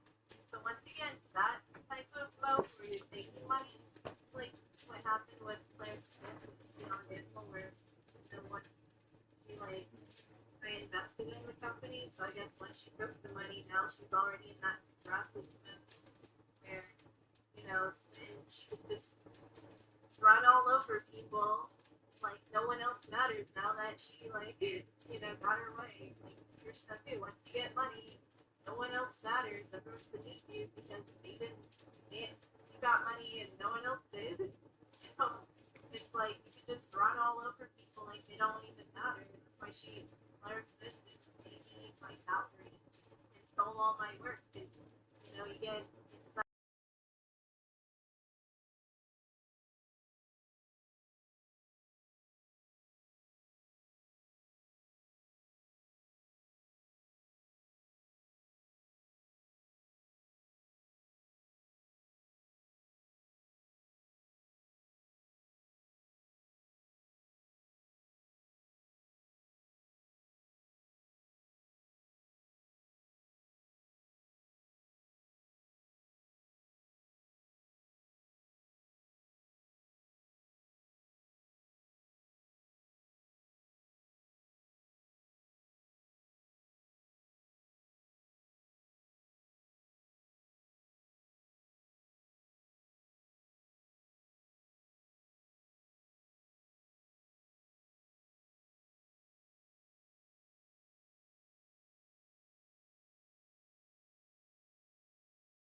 since no one's going to say no because someone said yes to her, she probably got, her ego trip where she's like thinking that, everything is gonna be her way, and everything her way is right.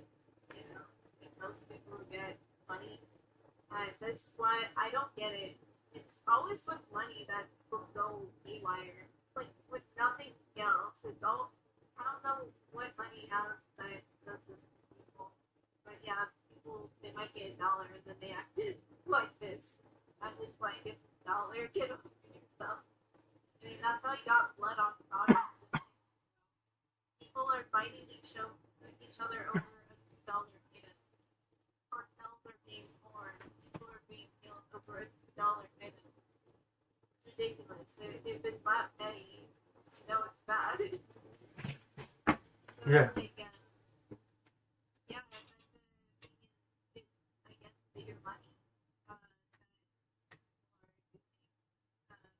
being petty and so disgusting and vile. Well, That's why I feel it's happening. She got money, so she's like unstoppable in her mind. So she can just do whatever she wants. Run over everyone like they don't matter. Who cares? She already got what she wanted anyway. So no one else matters anymore. She's only nice when she's not doing that. That's it, So she was like going aggressively at me saying, well, you never put your camera on, so I can't see you. It's like, well, guess what? You're not paying me. You're not improving my life in any way. You're trying to upend my own life and go above me. Do this ridiculous power grab above me, above my family, and it's disgusting. And I'm like, no, I just blocked her. She wanted like the admin and the team or something. Because I was worried she's going to do this to others. I guess I was on her. She was saying she did the same thing. So yeah, she would start telling the other people in the private healers, and then she got her hench people. So then the hench people were coming after me saying, why don't you have your camera on? All that. It's like, why do you care so much about the official? Why?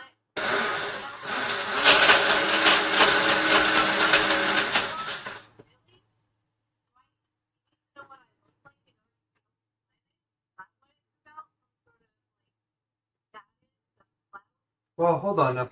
Hold on.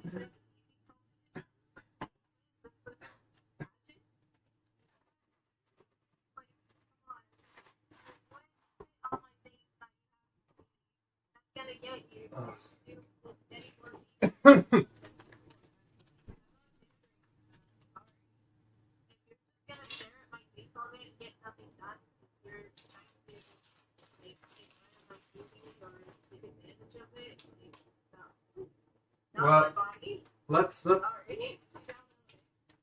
say something positive about her, just because it's, in my books I try not to gossip too much. So I see limitations that you're seeing.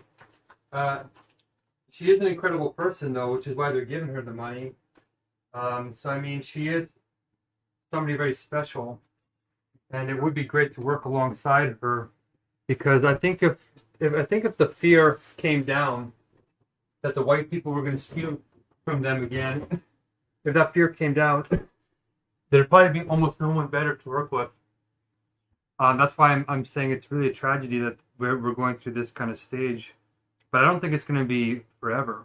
I just think that it's a tough stage to begin the journey on. But if we don't give up on each other, then this is just dialectics that are going to work their way out. No, go ahead.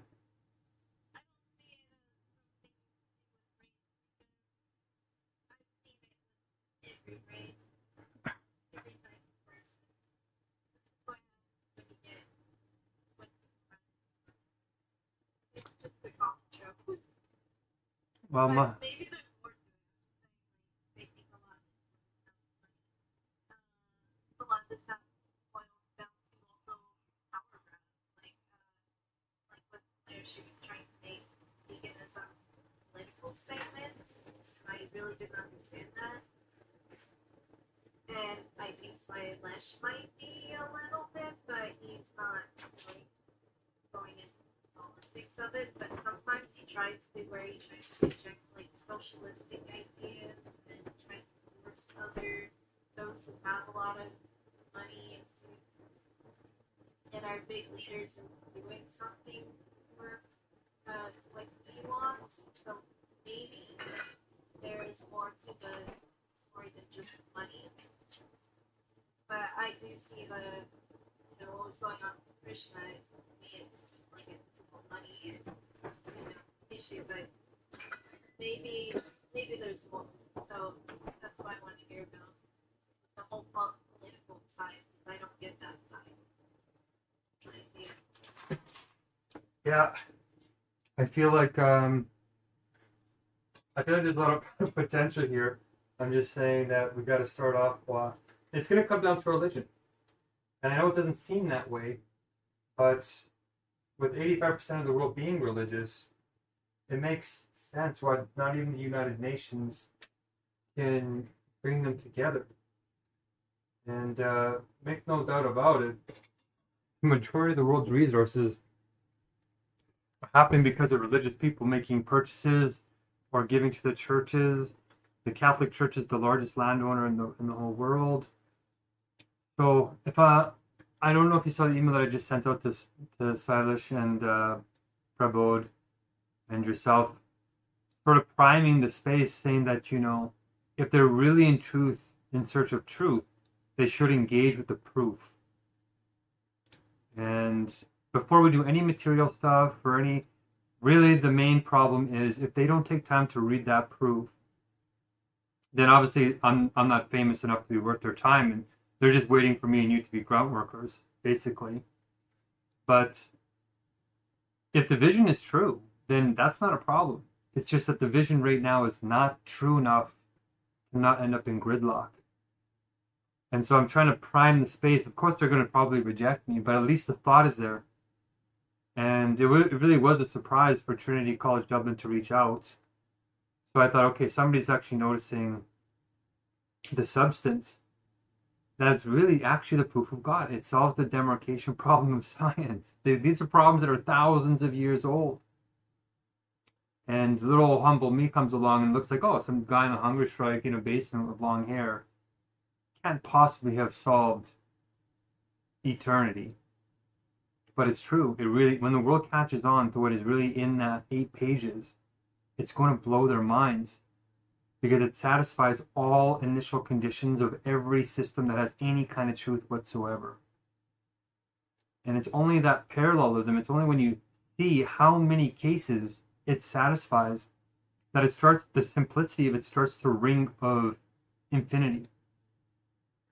But you can't teach somebody that unless they know all the cases, to understand the context, that it works in all possible and actual cases, in all universes, in all states of being, in all consciousnesses. It works in all of them, forever and ever. Amen. And because our species is out of whack, all it sees is the simplicity. It can't actually see the context because they're stuck to a contextual window that limits their point of view. So I'm priming the space a little bit there to hit the religious issue, because it really is the religion that's going to fragment all of the actual idea generation and working together. That we need to do. And this kind of gets down to the email, I guess, that I was responding to from you about, well, what do we do about this fragmentation on ideas? And ideas, it's not like a tangential issue. It's like the difference between rich countries and poor countries, or exploited countries, is really just how many ideas they can actualize into reality. That is it. Like it's a proven fact in economics. So the central hub of value,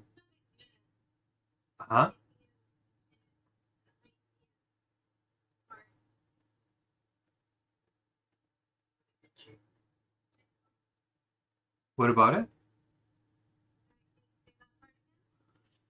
Yeah, the most important insight into economics is that it comes down to idea generation. So whatever country generates more ideas and can materialize good ideas, and more of them, ends up generating wealth. And so this question of, okay, well, if really it comes down to ideas and it comes down to religion, then religion and ideas are the real problems here. And if you think about it, it's that sharing ideas is the root economic problem. You'll only share your idea with people who will fit into your trademark agreement, right? An NDA, non-disclosure agreement.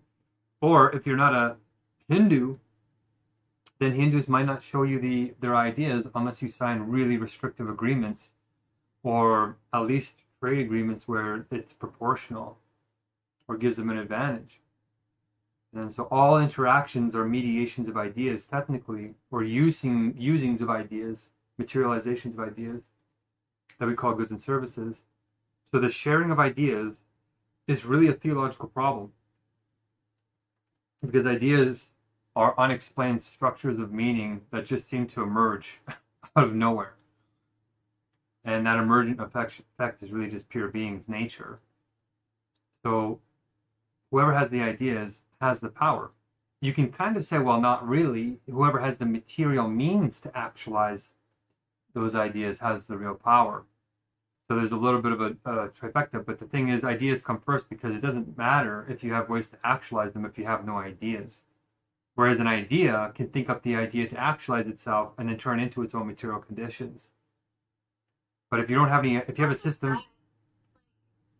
Here's about materializing is not tangible. So, if you don't materialize it, you do look for other ideas. So you don't, materialization is out of the equation. And as long as you find a better idea that doesn't do that,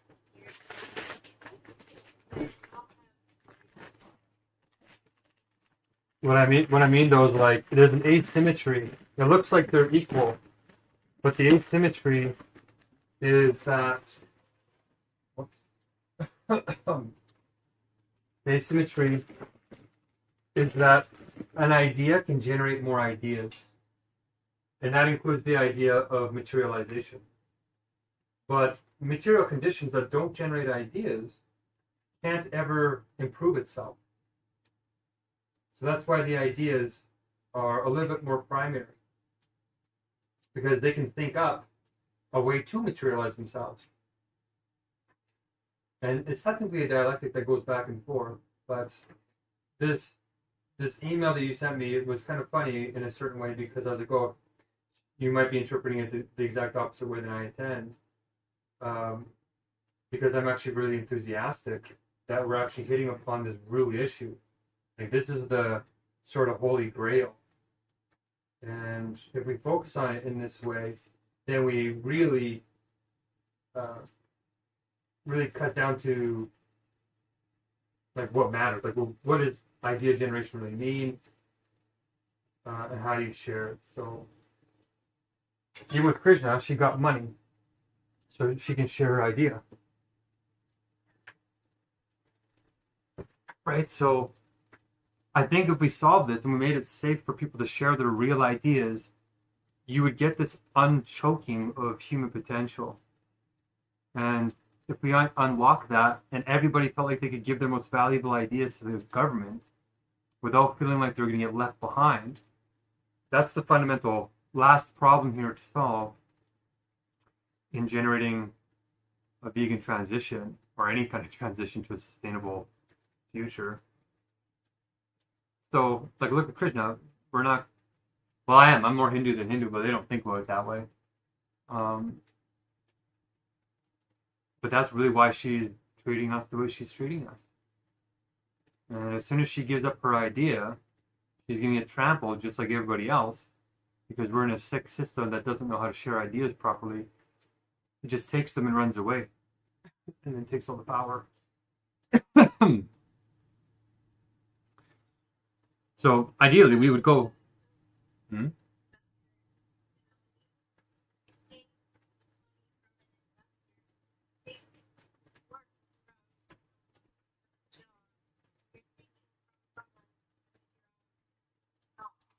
Your idea for supposed to be you should be.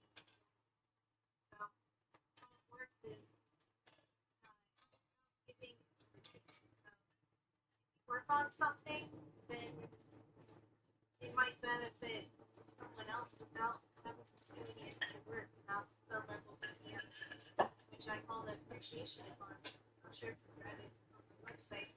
But it's about living off of the excesses without thinking from before. That's where my idea of healthism is. I'm really opposed to vegan, not certain ways, but vegan. So vegan for some time. Not that I really can. Anyway. Support kind of that's the point. Well, if you think about it,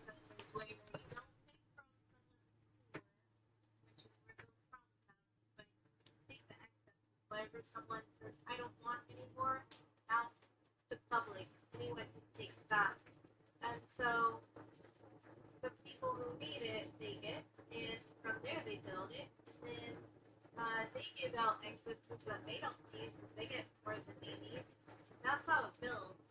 So you never take from someone directly, you only take from people indirectly, but only when they relinquish what was theirs originally, so that's not theirs anymore. Or they just don't want it. They don't care what happens to it. That's the time when you take that. Because if you don't take it and you don't utilize it, then it gets treated like it's trash and worthless. And you have to take what is there. I mean, it's one thing if it's an idea, it's one thing if it's a shit either. Maybe it's a loss of society. If on the other hand, maybe it's a loss of society. Maybe it's a memory vessel. Maybe what's there that's left behind is a person or an animal or something else. It's like, and we are talking about.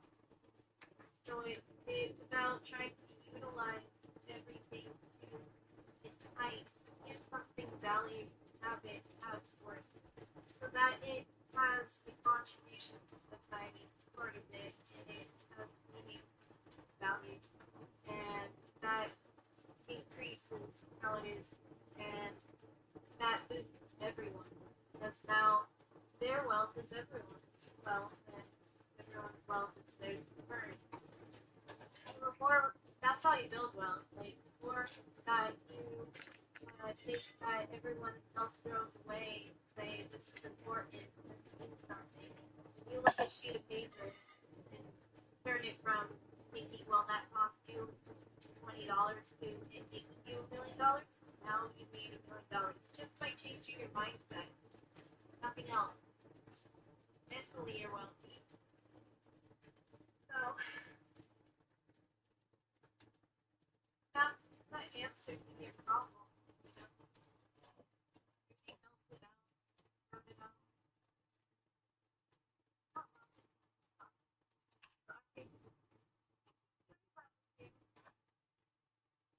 See, the thing is, the reason why I want to get into this topic a little bit more.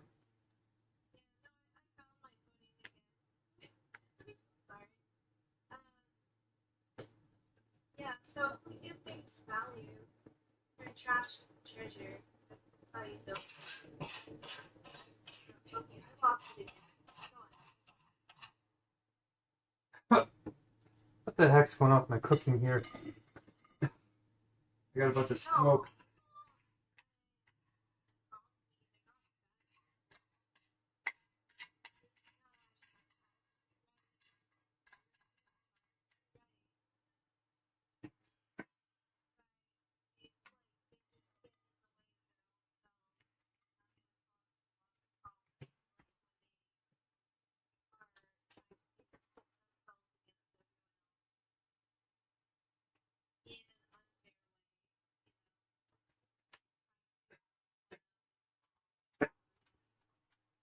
That's the problem. Behavior that's not wrong. That's why we correct it. We don't take it out on the person. If the person knows better, they'll do better. Hands down. Right. People are blank slates. They say they're best. Well, here's what I'm thinking. Who gets to have the power over the ideas? Like, if there was an ideal person, who would be that ideal person? What characteristics would they have? What makes them better than everybody else who could be eligible to have the idea? So far, I made myself a destiny where I get to grab knowledge. I'm the one who holds the database. I'm the one who has to do it. So right now I'm in the position of being the knowledge keeper, right? I need more vegan knowledge than any other entity that I know. By a long shot. It's like just one database would blow most other knowledge reserves out of the water. And that's just the beginning. That's knowledge. Like, what I believe with veganism is that you don't just have to know everything. You have to do everything. So one day I will insert myself into the position of being a different project, not just different knowledge.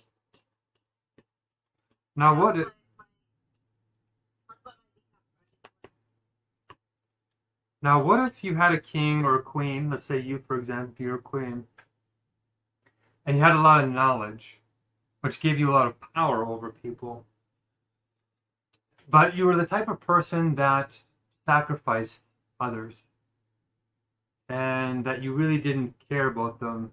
As long as you survived, then it doesn't really matter anybody else. They're just means to the end of maintaining some kind of power structure that perpetuates veganism in some way.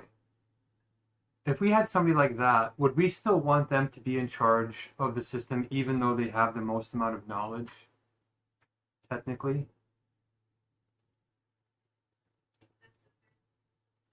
Okay, well, I mean, if you go by John, if you It's not ideal, obviously.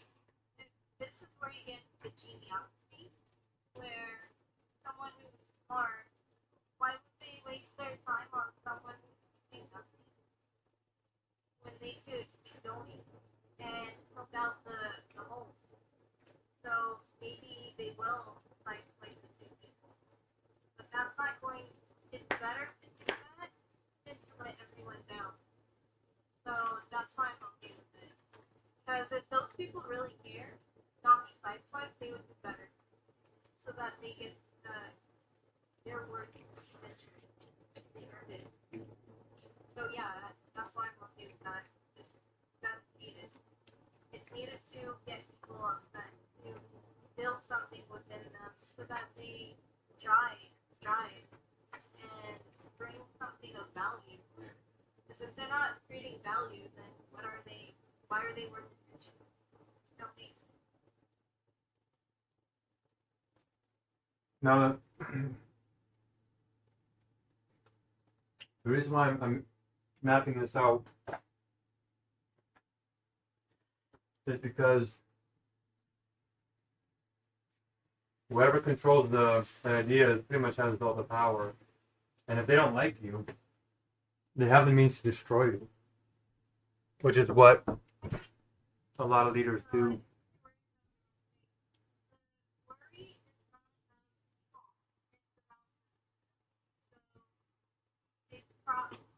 A poorly designed system will fail. It's not people that are wrong. It's the system that causes it.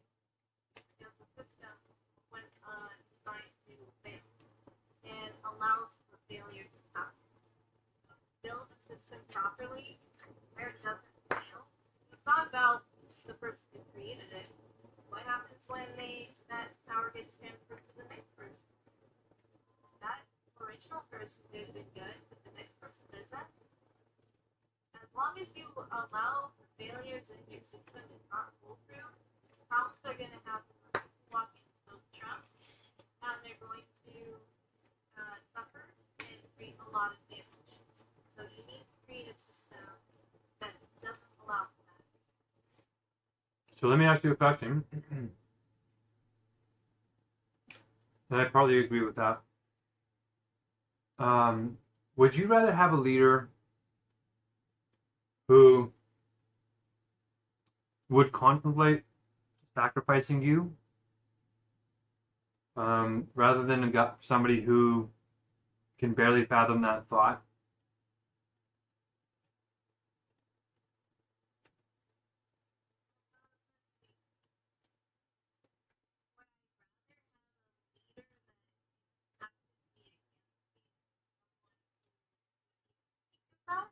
They don't have to be against you, but they're just maybe lazy. Could be some other way, but it's easier.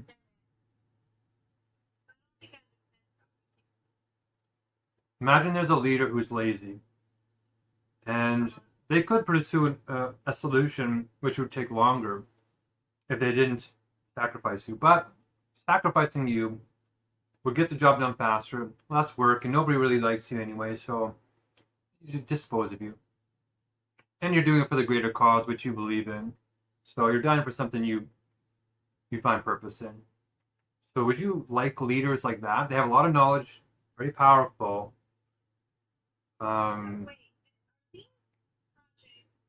projects, let's say they don't see, is what they're going to better. It was when they had me around. I guess so. I mean, they're justifying it in some way. I don't think you understand the leadership dynamic. So, how it works in this world is that everyone's a leader.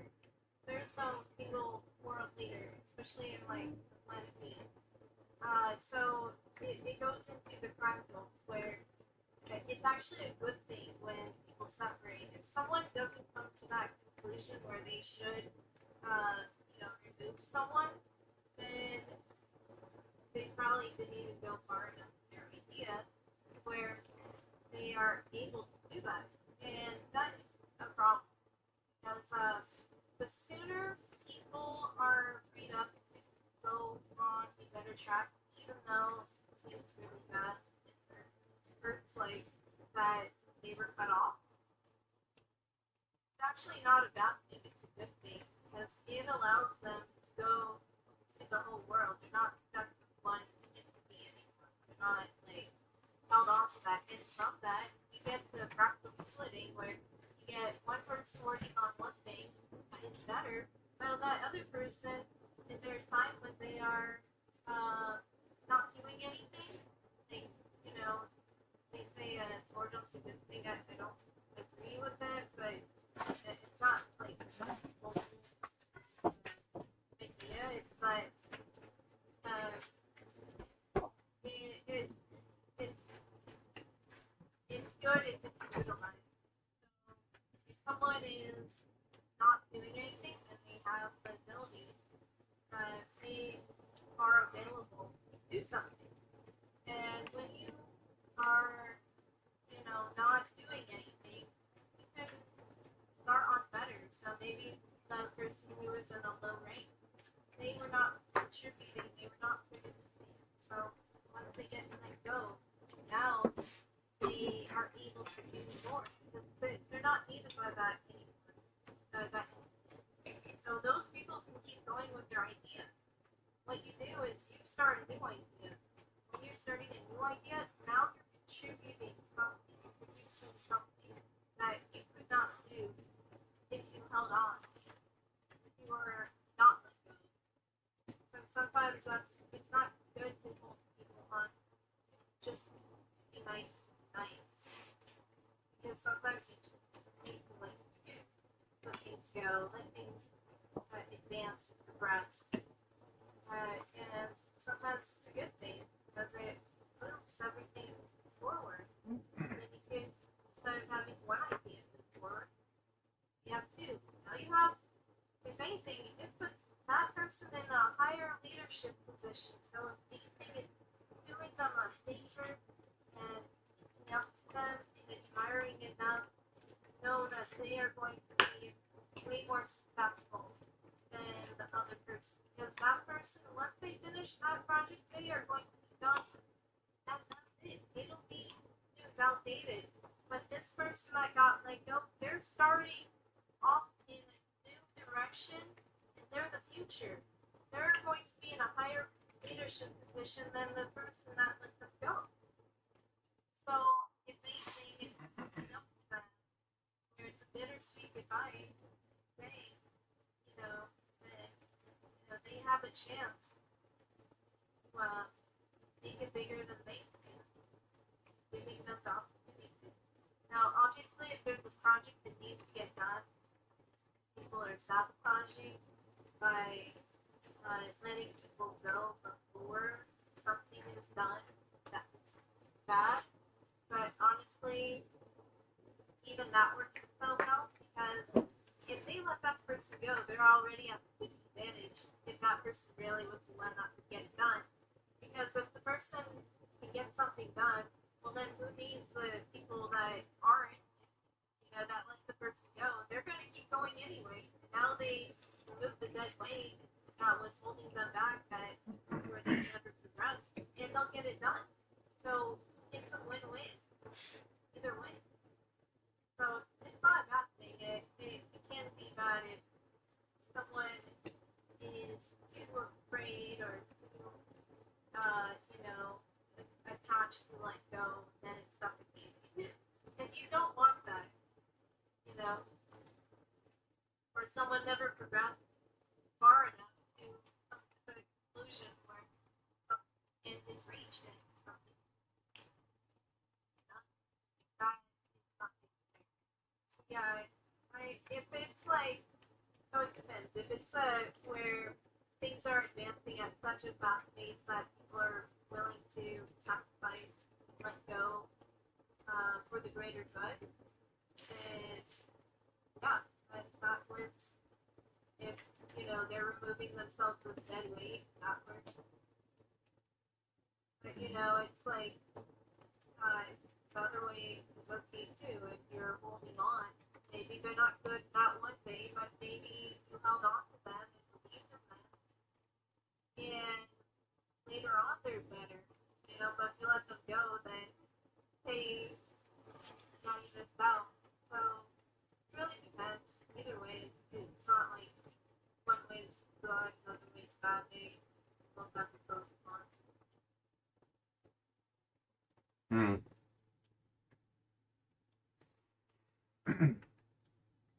Well, generally, people are pretty scared of leaders that just focus on efficiency.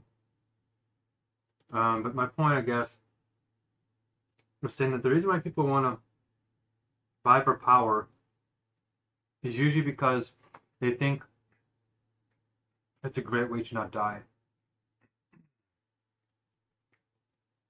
That you can throw a bunch of other people at a problem before you have to throw yourself. Because if you truly trusted a leader that they could protect you better than you could protect yourself, then you would have no problems letting them be the leader. Because you know that if you were the leader, you couldn't do any better. And that the protection is greater. So a lot of people, it seems like, are vying for these power positions just because they don't want to die. Whether it's social death, a spiritual death, a material death, whatever kind of death they're fearing. That's why usually these people who are less compassionate want power is because it's self-preservation, and they're willing to throw anybody under the bus to kind of get it. So what if you chose somebody who was like that? That really, they just wanted the power because they wanted to throw you under the bus before you did them. It's not a very stable power structure. Pretty sad hill to die on, and not just that, but there's so many people on the bottom here to the top that works itself out where they're heavily scrutinized, heavily criticized, that it can't really happen that long, and if it does, they're hurting themselves because they can do better. I mean, I guess the only issue is that things don't get better, and I think that's probably the greatest story we can probably both have, is that anyone that tries to hold anything back is a drain, and it's going to be problematic. And that's why it's very important, as I said, to always try to get ahead during the good times so that if anything like any fallout happens, you're going to be able to reboot and help out the chin, get things back to the way it was before peace. But, you always have to think, like, what really is right. Maybe they do have the better idea. It's like, that's when it gets hard to know. And that's why problems happen. We just don't know better. We don't know what the best idea is out there. Maybe the worst that we think of is actually good, or the good we think of is actually bad. It's like until we figure that out, then it's like there's no answer to any of these. It's like nothing makes sense at that point. Generally, you want the wisest person to be in the leadership because they balance all of these things that I'm trying to point out. And it is a major, major, major concern that people want power to protect themselves. So it is an issue that has to be thought about. And I test for it by saying, okay, if you want all the power over everybody, then you need to take the vow of unabandonment for them. Meaning that no one could ever make you so angry that you'll ditch them. That you always have to return to them. You can't just kill them all off. Which is what a lot of leaders do. It's happening right now. So the greatest leaders in history didn't do that. Marcus Aurelius, he tried not to kill all of his opponents, but he inherited a kingdom that was being bombarded. He hung out with the people. He wasn't just in his ivory tower. He was out there in the plague. He was with people risking his life. The best people are those types for leadership. Other people of lesser caliber might be smarter than Marcus Aurelius or Jesus Christ or Joan of Arc, Gandhi. They might be smarter IQ-wise, but overall, they don't make better leaders because they make these trade-offs that a wise person wouldn't make. Because the goal is to get there together. I'm trying to narrow it down to say people who take the vow of unabandonment are the ones you want to lead, because they can get the smart people and the resource people and the rich people and the beautiful people to do the right thing in the right way. Otherwise, you get a one-sidedness. If they're just a beautiful person, they can mismanage resources. They don't have the training or the intellect, maybe. Or somebody who has really high IQ but no compassion and has bad judgment, even though they have good data. or somebody who's just wealthy might not have high IQ nor wisdom, spend it all in brute force sort of solutions that actually undermine or make the problem worse in the end. So in the end, you want to choose somebody ideally who would be the wisest and can make everybody else fit their right function if they're unwilling to change to be wise. So if somebody wants to just stay smart and doesn't care about wisdom, probably shouldn't be the leader, but they should be the head of some kind of data department. Or somebody who's beautiful might be a great communicator, but maybe not the best theologian or strategist. You know what I mean? Somebody who's leading brings out the best in other people, so they do feel like they're leaders playing their function in a way that makes them flow naturally. When I felt centralization, the person, everyone else,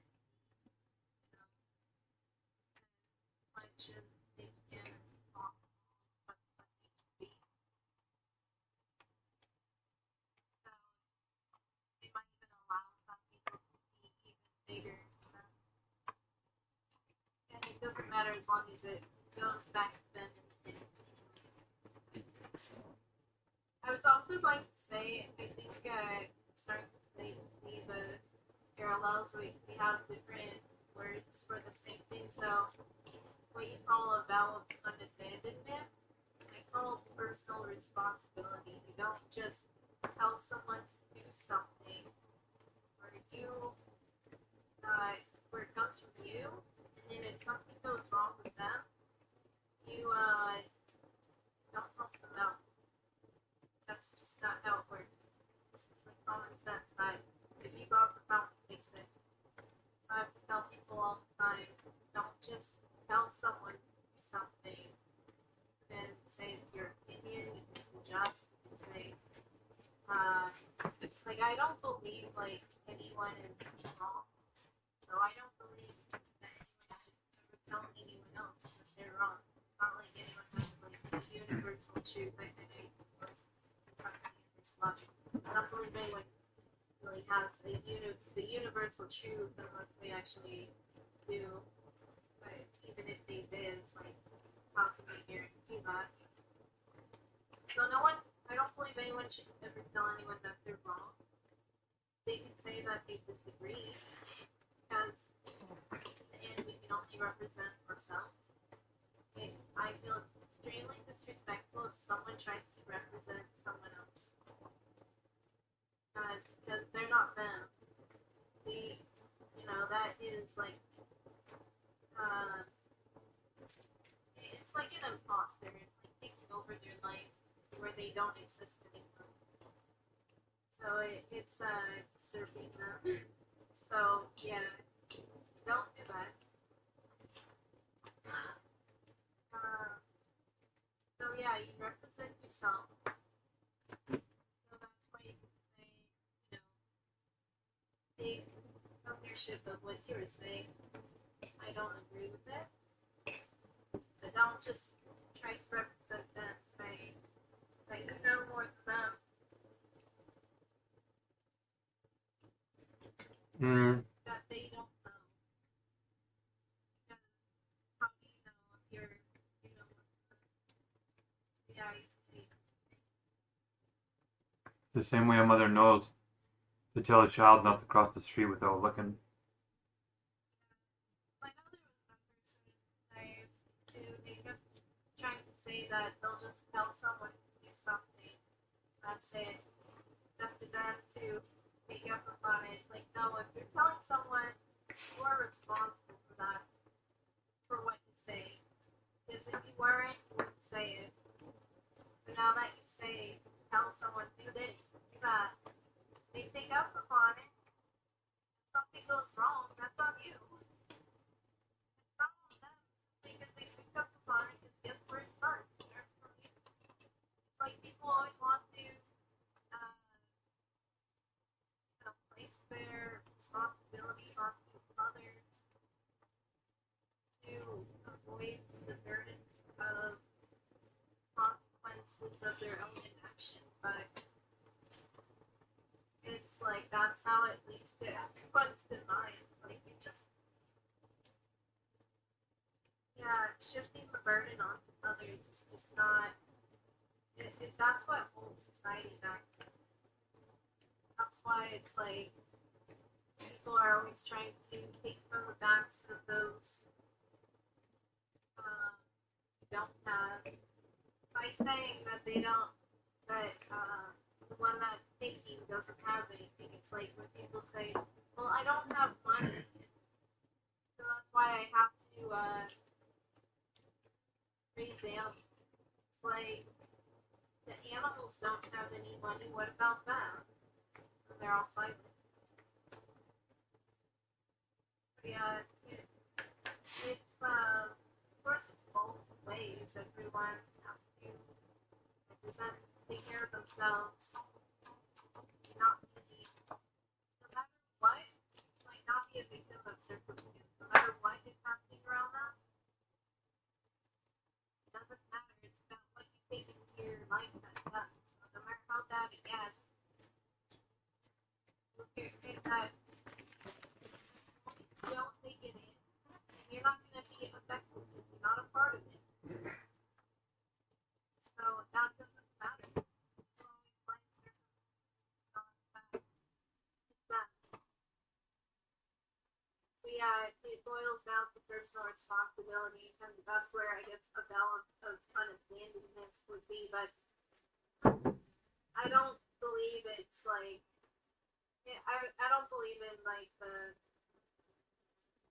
not abandoning people part, because people come into your life and it's not like you're abandoning them, you're not there with them, but it's not like you're abandoning them. So I think that it's not seeing the bigger picture, because you know, you can say goodbye to someone, that's a big thing. Who cares? Yeah, it's about personal responsibility and taking care of what you have, and not starting from the dark. Because I want to make an agreement here, right? And I was thinking that this agreement is basically the same as what every contract ever tries to secure. And it's to secure a feeling that you're not going to get abandoned, especially when you're vulnerable, especially when you're wrong, especially when you're hurt. That's what a business deal is. It's like, we're going to make these terms and conditions so that if things go bad, we share the pain, or you won't cheat on us and then we take the pain, or whatever version of death or pain you feel abandoned by, is what these agreements are trying to do. So imagine if every agreement you had to return to the person eventually, right? So if you screw them over, you have to face those people later in a way that you couldn't run away from. You'd probably not hurt as very many people. You probably wouldn't even order chocolate anymore in Canada, because 95% of chocolate is slave labor, and you'd have to go and face those people. And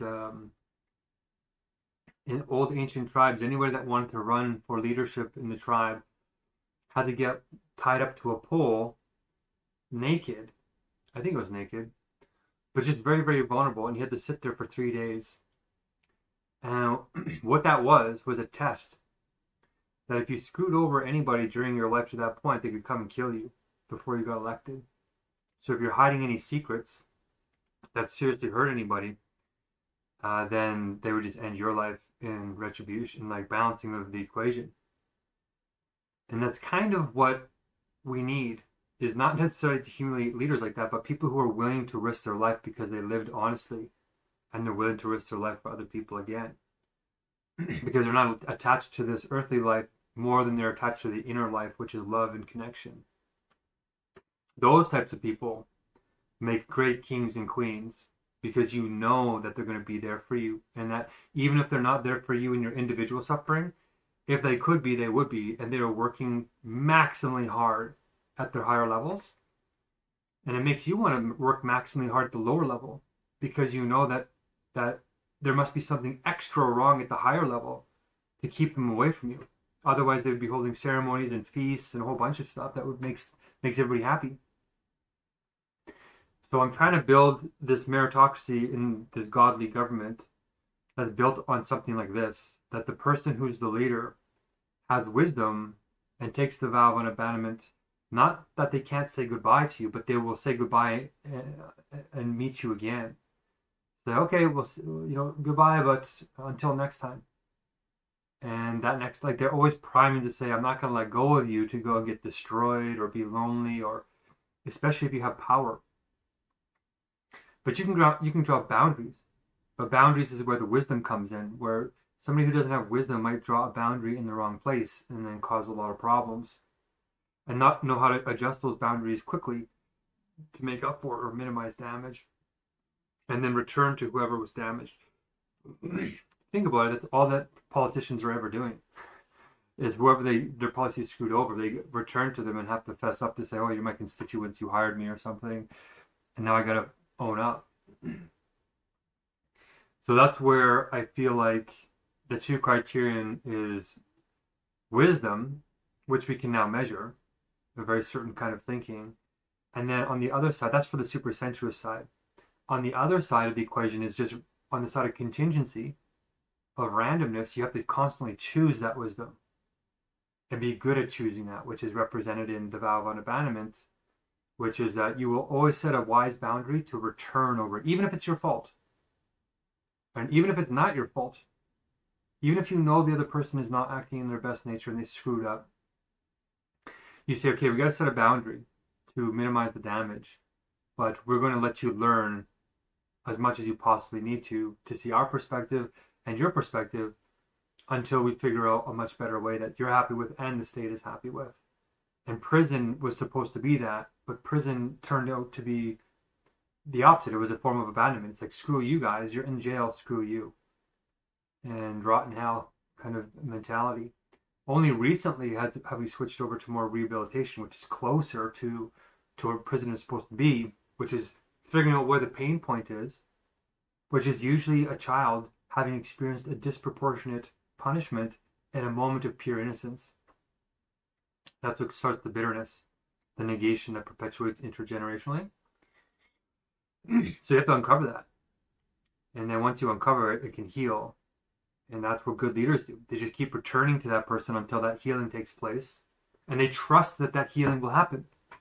A lot of these bad leaders, they justify to themselves that the world's crap, there's no hope in any of these people, and it's like free for all. It's like, what is yours, and you hold it close to your heart, and everybody else screw you. That's what creates more terrible societies. So that's the idea that came to my head that I was challenging you with yesterday, was to say something like, really good leaders don't just have beautiful faces or social connections or wealth or sexiness or culturedness or IQ. They have something called UQ, universal quotient, which is a special kind of knowledge that shows you the right proportions and this hopeful way of life where you can always return to the other as yourself. Proven. And so that's where I'm kind of like pushing to see, well, if you want to be the leader of the ideas and we put energy into them, my vote is to go in this direction and see what you think of this wisdom test that we're developing, and then seeing if you pass it, or if you think it's unfair and it needs to be improved, then just start incorporating some of your ideas. But we won't act on those ideas because until you take like the vow of unabandonment, which is the other side of the wisdom test. So I've taken the vow of unabandonment for you already. So that's why I'm going to take the power for now. But if somebody can do it better than me, we need to find that person. And if that person is you, then we need to start measuring and determining how and why. Yeah, I was going to say that I've had a lot of leadership positions in my life, and I've really gotten to the point where I just don't seek them out anymore because I don't have anything to do. But because I have been so successful in my life, I end up having it requested of me or put it on me without me even saying anything. So, I mean, as I said, I retired. I left the competition. I don't need to do any leadership. Like, I've already created, these conditions where I just said, now that I win, you all go and be good in life. Go enjoy your life. Obviously, it's not like how it was when I was a kid. It's not like ideal, but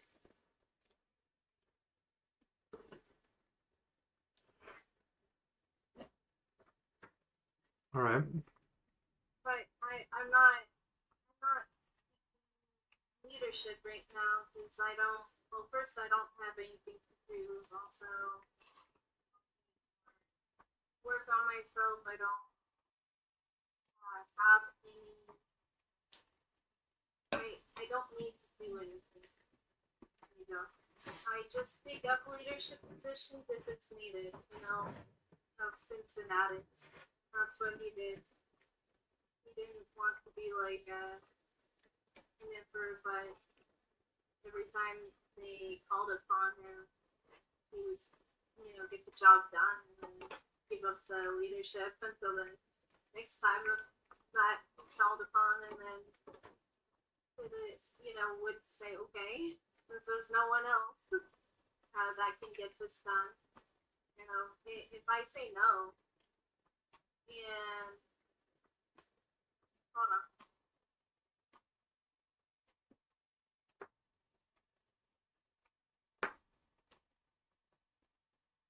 I say no, and there's no one else, and there needs to be a leader, and there could be problems where there's a fallout, where what needed to get done was not done. So obviously, if it's between annihilation and a leadership inversion, I'll take it, not like asking for it. I don't need it. I mean, I don't really care about leadership positions anymore, but if I am the one who would be the one who leader, then sure, we'll set it up to make sure it goes right. But yeah, it's not like in the past where I wanted to make sure that I succeeded or I saw what needed to be done and sought it out so that I could be shown and know me first. But so those are the old days. Now, I'm retired, I just take care of myself and take care of the world around me in realistic altruism, so that I don't have to worry about needing to get into a leadership position in the first place. Because the ideal world is, as I said, everyone's a leader. So then no one's a leader. So it's like both at the same time. Everyone's a leader, no one's a leader. There's no like central leader. And if they are, it's for their own niche. Because the system runs everything to operate on its own. The system is the leader. Not an individual. That's the ideal setup where things manage themselves on their own. So that's what I've tried to get to. Every time I got a leadership position, I tried to create that type of mode, even if I wasn't successful in how to implement it. That's the ideal design. When the system is the manager, leader, operates everything on its own. Everyone leads their own life. Leads in their own life. Well, leads their own life and leads in their own life. What is their own. So everyone has their niche, their domain that they are part of that they manage. If that makes sense. So there's nothing that is of a conflict, nothing that is takeover or anything like that. That's why takeovers is pretty pointless. Because you don't need it. It's like if there's enough room to go around that you don't need to steal someone else's thunder, take from someone else when there's way more out there to not video. So I think it like a lot of the stuff you talked about, it's like, as I said, I feel like it compared to what I know, it's not fully there. Like with abandonment, no one's ever abandoned. Ever. We're always there in spirit. No one can ever be abandoned. That's why what you say, it's like talk back and forth, because it's about if you were able to get what was needed to be done. It doesn't matter if you're there or not. What matters is what did it happen? Were you able to reach out to that person when you could? Pick up upon those channels when you can. It's not about whether they're there or not. That's just not matter. It's like if you make the most of everything while you have it. So it goes back to that idea of, as I was saying, turning trash into treasure. Like all these are along the lines of eudaimonia. Trying to have as much as possible. That's good. To the greatest extent possible, I guess, utilitarian. So yeah, to say that, take a vow of unabandonment, no one, me, the concept makes no sense whatsoever, because no one's ever abandoned. You can't take a vow, it's already there when you're born, it's inherent, even if you're not born, even if you're gone. I don't even believe like people die when they die. Like they carry on memories and their impression that they made on the world still impacting the world. So it's like even if they're gone, they're not abandoning it. They're still there. So to say that people can abandon another, no. It's not like that. Even if they leave, who cares? It might be a good thing, might be a bad thing. It's like you go on with your life. You don't need to be around everyone all the time in order to have everything be fulfilled. As I said, it's more about making the most of what you have while you have it. Did you take the chance while you could? Did you get what you needed to be done, or did you not? Did you get it done when they weren't there? Did you get it done when they were? But abandonment, that concept does not mean anything when you get to those levels of thought. I don't know why you're always on these like lower levels when you could be up higher with the higher levels of thought. But maybe it's because I never shared them with you or something. I don't know. But yeah, I can't take that vow. It's inherent with me. With my own self. So what I mean is, in our universe, it means something to explicitly embody and declare that we're all connected, all these types of philosophies, because we bring them forward. Even if they're accidental, we want people to be more intentional and conscious about it. Because you abandon people a lot more when you're not conscious about it, because people react instead of act. So for me, people need to choose it consciously, ideally, so it's more reliable. And this way, you can rely on that person's leadership. That when things get hard, they're not just going to abandon you by accident. Yeah, but that's going back. Getting something done. Is it possible to get something done? It doesn't matter if they're not.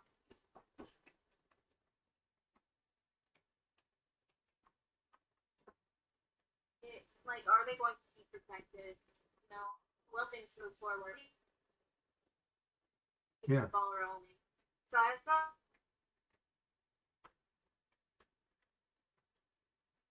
Your connection's coming in and out. Can you hear me? makes sense. I know it is on my side of, sorry, my connection. The airplanes, they go overhead and they have a different, they have their own Wi-Fi. Mm-hmm. They have to cut out everyone else's in order to stay in the air and communicate. So they have a greater priority to display the best for them. So my internet will cut out every time that, because I'm on the ground, it cuts out. It's just a few seconds for me, but compared to them, I'm okay with it. But yeah, it'll cut out here and there anytime they go overhead. Oh, here. And Mm-hmm. sometimes it's so over, I don't even know, but I will see it with the internet going out in and out.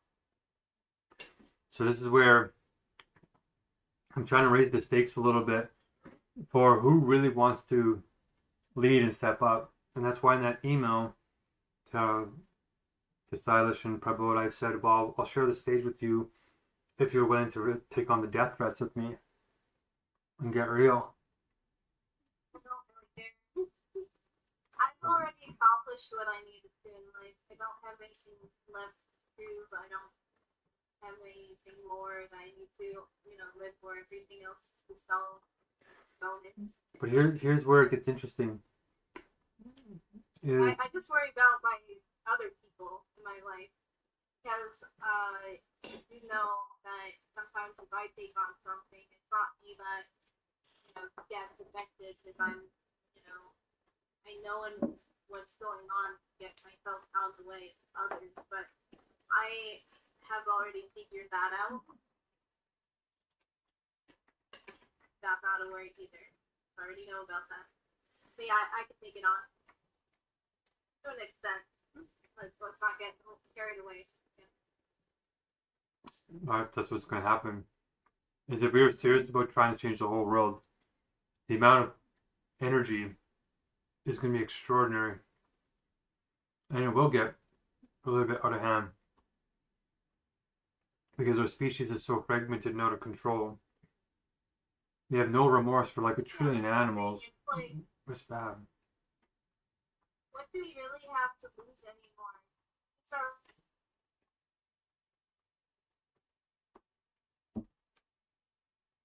against us, things, our life.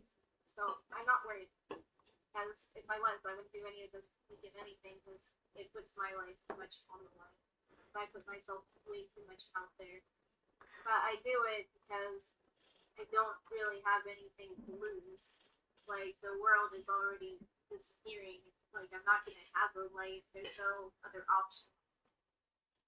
So it's like I have to take that chance. So I'm willing to take it. And I'm tough enough to be able to. Okay, so the question is, do you have a history of doing this? There's a couple of little things I'm trying to develop as these tests to see. Doing what? Taking on problems where that doesn't even matter at that point. Taking on the vow of abandonment and then following through with it through thick and thin. Again, the whole idea of abandonment is meaningless, so I never do something like that. I already told you that. No one abandons each other, ever. So then what's the point of having the word abandonment then? If it's meaningless. That's what I was telling you this whole time. So we should just delete the word we should delete the word abandonment from the English language. No. Why? No. Well, if you can never abandon, what's the point of having the word abandonment then? Because the concept, just because people can never abandon each other doesn't mean that concept does not exist. I don't know why you always conflate everything, because that's where you go wrong and it holds you back. It's very important not to conflate something. You can't just do an argument from the negative fallacy where, if one way is bad, another way is good. If one way is good, another way is bad. I always have to fight that with you, and it's so draining. You can't just make assumptions like that. You can't just make a leap and then go out on your own, because that's how you run into trouble. Just because people cannot abandon each other doesn't mean overall that abandonment does not exist. Okay? So, you know, when something happens, go to as far as what happens does, but you don't go further. Like, you can't just say, okay, one is good, so 10 more. Where am I going with that? Yeah, if one is good, 10 is better. No, it's not worth like that. You know, For me, there's a difference though. In the real world, you could just say everything is God and get rid of all the other words, or never use them because they exist in concept, but they don't exist in reality. What exists in reality is all just one big thing called God, interconnected. Therefore, you don't even need to talk about it. But the reality is, we do need to talk about it, because if somebody goes and shoots somebody else in the head and they die, you can say, okay, they're not really abandoned, because when they die, they go back to the same primordial being. But in this world, to the people who love that person and will carry the memories, they're going to look at this as far as you need to go for abandonment. You've abandoned that person in this life. They can't come back. So we would probably say that's intentional abandonment and it's meaningful, because you can't take it back in that case. But almost every other version you can take back. Some traumas are so bad.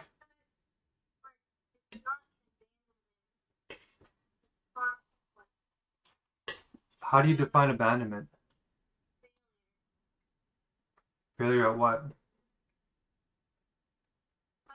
You know, system, or like of a vulnerability. So the vulnerability, I cannot speak today. A vulnerability, that's what leads to exploitation, and that is what leads to susceptibility. Oh wait, no, susceptibility. Susceptibility. When someone's susceptible, they're vulnerable to susceptibility being exploited. And so that allows something to go wrong.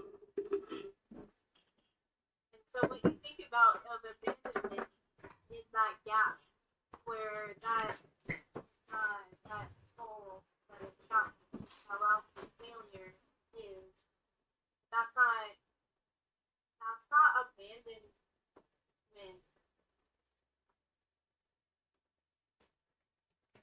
That's just susceptibility. And so it's a weakness in the system. So it's about not being weak. And as I said, it's important to build systems to be foolproof. You know, people are like, well, nothing can be foolproof. Like, whenever it's not about that. It's like, if you allow for something to go wrong, something will go wrong. So that's why individuals are not wrong of themselves. They have the ability where they not fail in some way. So here's what the dictionary says. Well, here's what the dictionary says that I go off of. And you're getting close. It says, abandonment is the withdrawal of presence, responsibility, or care from someone to whom one is bound in a way that leaves them exposed, unsupported, or unable to rely on the relationship. The key elements are a prior bond or obligation, a withdrawal, either physical, emotional, moral, or practical, and then a resulting vulnerability or harm. Without an obligation, there is no abandonment, only departure. Now, the thing is, if we're all interconnected on this planet, and there is only one planet, and we're all connected on this planet, then we have an obligation inherently. And somebody who's universal and all loving and caring, which is what a good leader should be if they're one to lead people, has an obligation to them, to take care of them, to be present for them, to try and make it so that they're not maximally vulnerable and that they can rely on the relationship to a large degree. So that's why good leaders should take that vow and make the obligation so that they don't abandon. You can set a boundary that doesn't violate all of those things, leaves them unsupported and unexposed or exposed. But they can still rely on you to come back over the boundary. So I think in this very practical definition of what abandonment means, if you're a good leader, you'll take the vow and you'll try and minimize any harm or vulnerabilities because of the obligation of you taking the vow. You're putting your integrity on the line. So if you break the vow, your social capital goes down a lot. And we want people to make that commitment. If you don't make a vow, you're not risking anything. So that's why I feel like it's important to take that and to demonstrate and have a history of taking on pain so that you can prove that you're emotionally resilient and you're not just talking the talk, that you're actually walking the walk too. Because anybody can say, oh, I take the vow of an abandonment and I have a lot of wisdom and I have a lot of knowledge and I have done all these things. But then if you go look at it, or you believe in all these things, not that you've done all these things, and you go look at their life and they're gluttonous and they haven't helped almost anybody, and they haven't made any real sacrifices, and they're born in a rich country where maybe they had some handouts from relatives and they never really did any volunteering, and like you look at their life and if you don't see a pattern that matches their words, then either they just got spontaneously enlightened, which we'd have to show is real, or they don't have the emotional momentum, the emotional inertia to have people believe that they're going to carry through in the thickest and the worst of times. They will abandon. They will make people more vulnerable. They will stop supporting them. They won't be present. They'll run away. You don't want that. So I feel like the essence of talking about dodging responsibilities, abandonment, it's not living up to those words. yeah. So, there's a difference between abandonment and personal responsibility. So, but if you go back to the definition, you hit upon the word. It's withdrawal. What we're discussing was withdrawal. It's not abandonment. Well, remember, you can withdraw from somebody and it's only departure. You're still withdrawing, you're departing. But what makes departing an abandonment is that you have an obligation, you have a commitment, a duty of care. No, that's where the issue is. Yeah, if you don't want to take on that duty, then you shouldn't lead people. No. It's up to the individual to take care of themselves, to be resilient enough to not have be a burden onto others, not cause problems for other people to take care of. So to put that personal responsibilities onto others, that I would say I would call that faulty. Really? So you don't believe it takes a community to raise a child kind of mentality?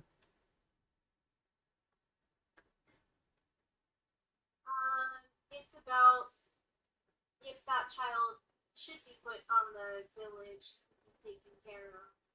Well, no, they don't even necessarily have to take on care. Like, they still have parents, but that idea, that adage means that your kid's going to be influenced no matter where they go, because we're social creatures. And if they're What I'm like this, it's like it might take a village to raise a child, but should it? And that's a real question that is not asked when that statement was made. well, yeah. The village take care of the child. Well, imagine Why this. is the child being put on the village? Because of this is why. Now, look, imagine a society in the opposite direction.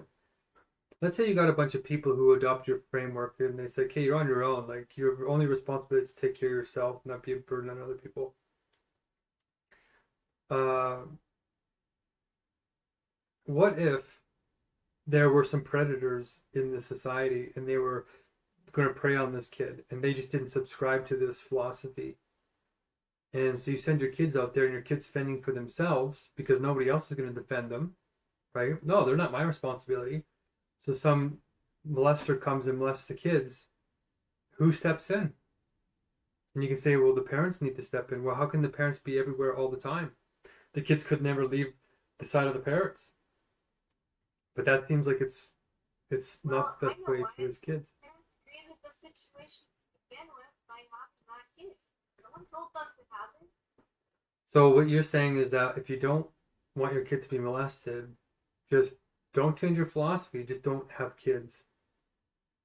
And then If you can't take care of kids, the thing is, why would you create a kid to have, like, why would you create problems where there aren't any? Like, the world has enough problems going on. Life is hard. There's no need to make it harder.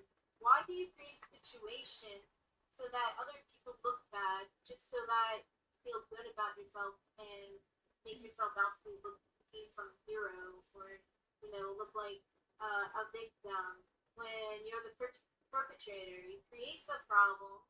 It's not, again, you're doing argument from the negative fallacy, statement. It's ridiculous. Just because if you don't want to have the problem, you don't have a kid, doesn't mean you don't have a kid. You could figure out a way to make things work. I'm just saying, why would you have a kid if you well know that this is a problem and you allow it to happen anyway? And you bring this situation in to create a scene that doesn't need to take place. well, that's the thing is the scene doesn't need to take place. You can't predict that. That's why social behavior was a survival tactic for humans. Like we didn't survive because we took on gazelles by ourselves and we took on lions by ourselves. We survived because we worked as a team and we looked after each other. When you went to sleep, somebody else watched overnight. You didn't say you're on your own, buddy. As soon as you close your eyes, like take care of yourself. That's not how it worked, ever. So I think what you're saying is not even a natural philosophy of how like we got to where we are. I think it's a hellish nightmare. I told you how we got to where we are. We allowed to be okay with problems happening in the first place, to put burdens on others, and be okay with that. To instead of work on one's inadequacies to where they are able to handle it, to just, what is it?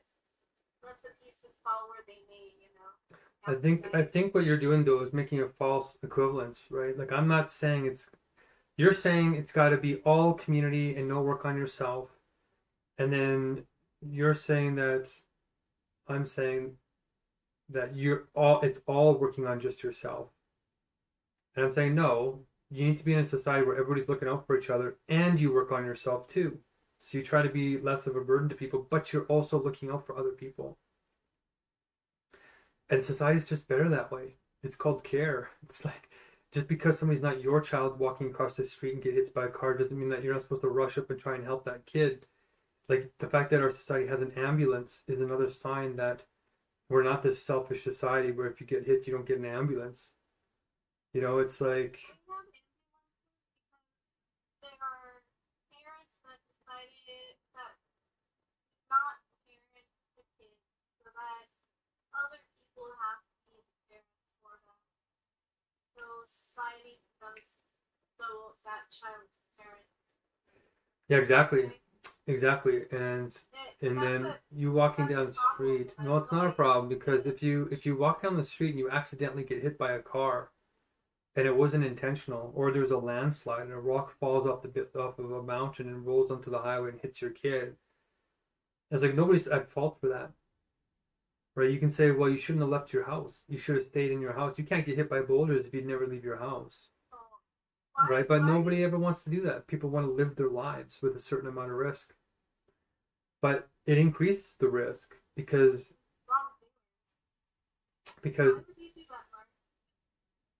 if you come into a society realistically, you want to have people watching out for each other because it deters people who are traumatized and want to hurt other people. Like hurt other people.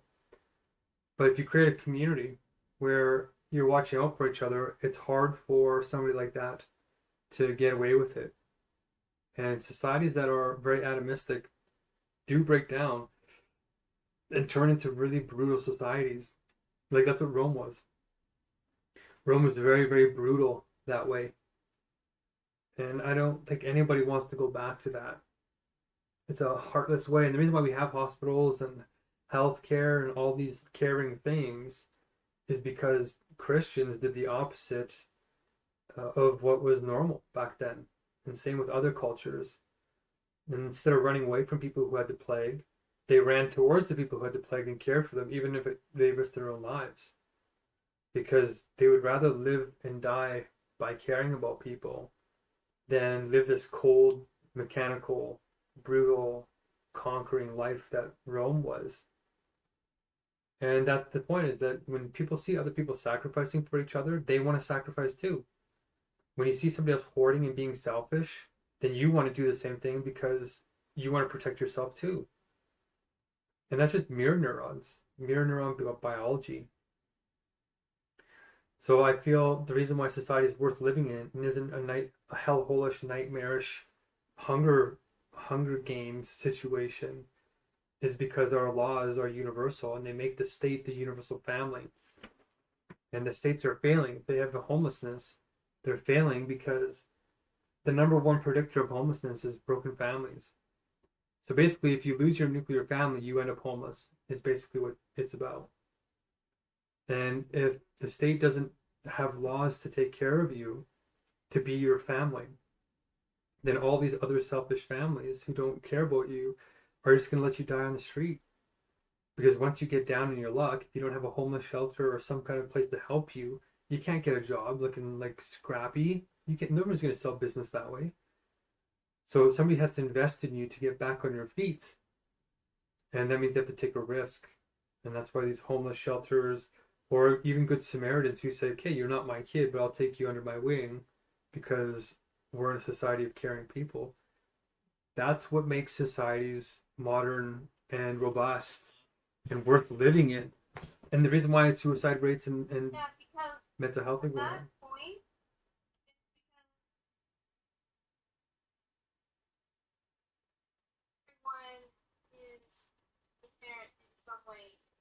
Because of how we act, that somehow it allows for someone to have a kid.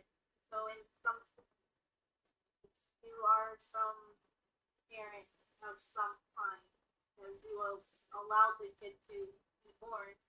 So then you take it upon yourself to raise it. But that's something else.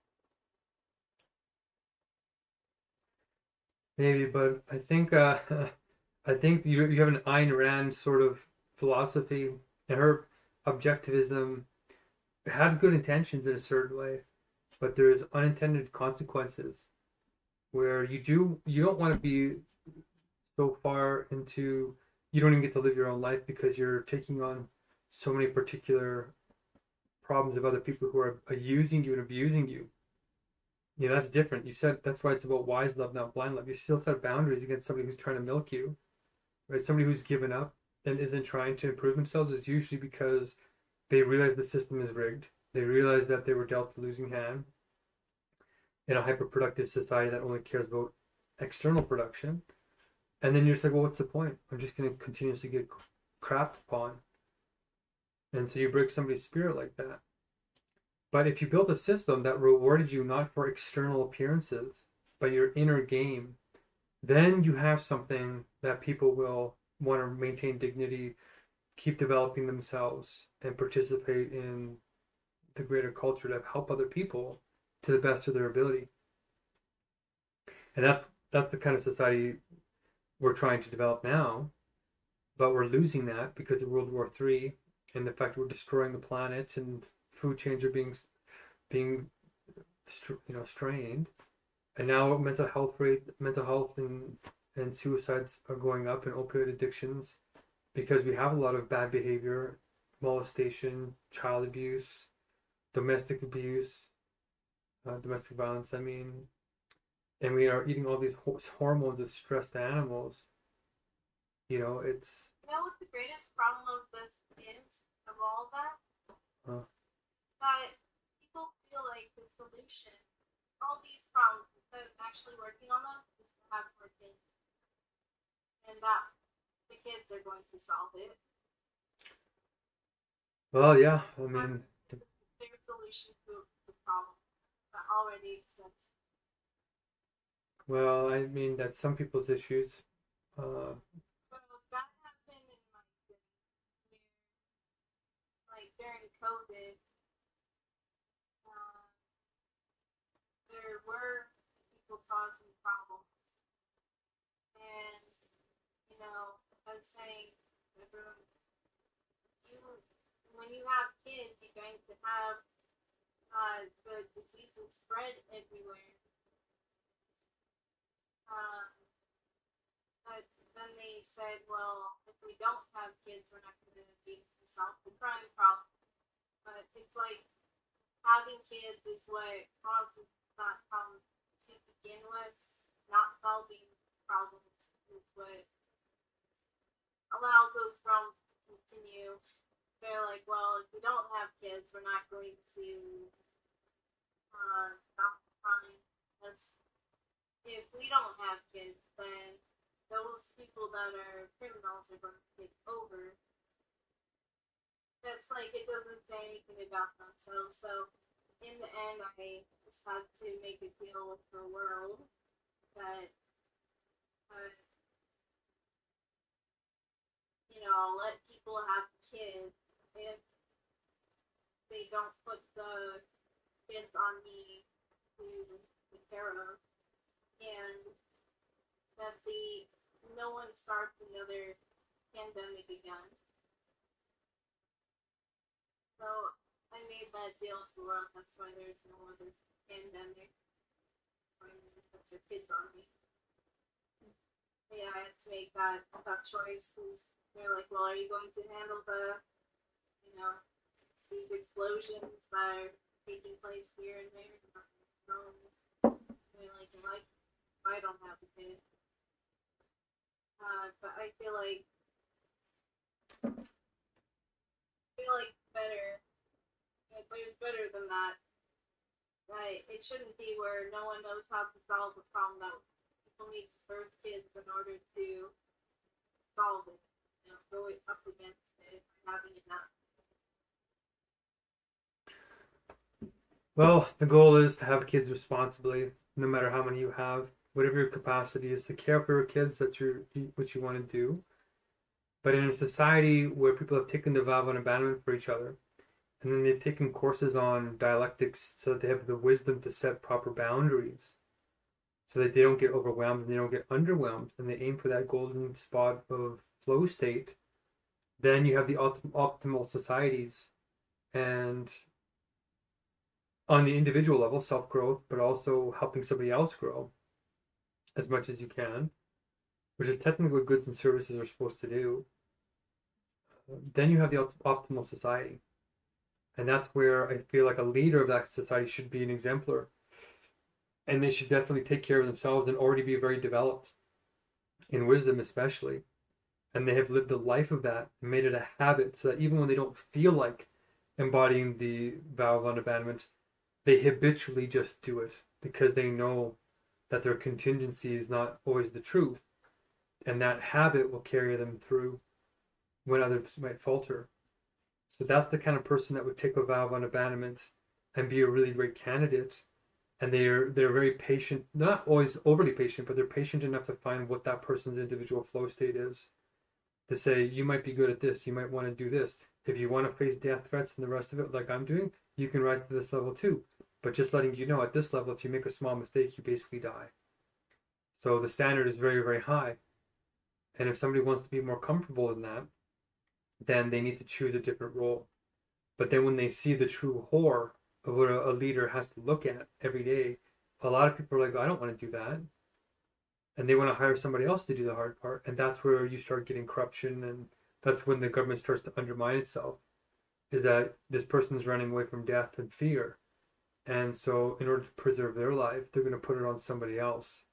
And that selfishness is what undermines that vow.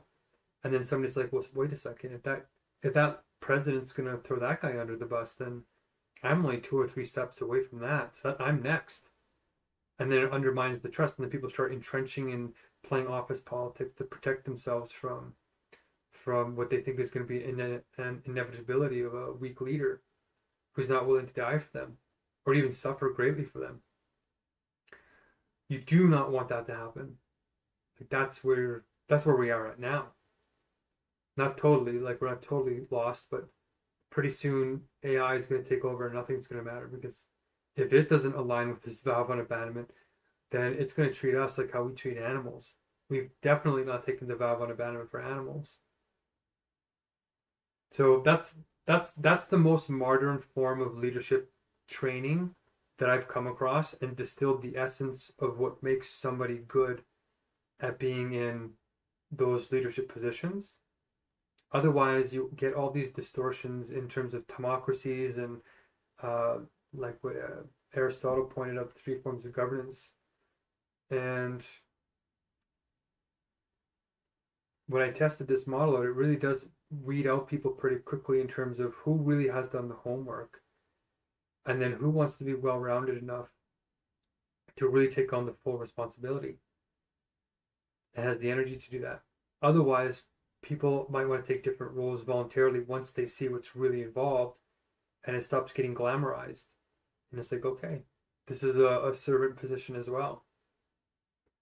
If we have that kind of governance, then people will want to lend their ideas. And that's sort of the point of our discussion here, is to say, we can start working on your ideas, Britt, like this bunny tank, and start channeling resources. Like people are working for a reduced pay for me right now, and I'm working with them, but they're taking a risk with me because I can't fundraise enough money to cover the full blessings.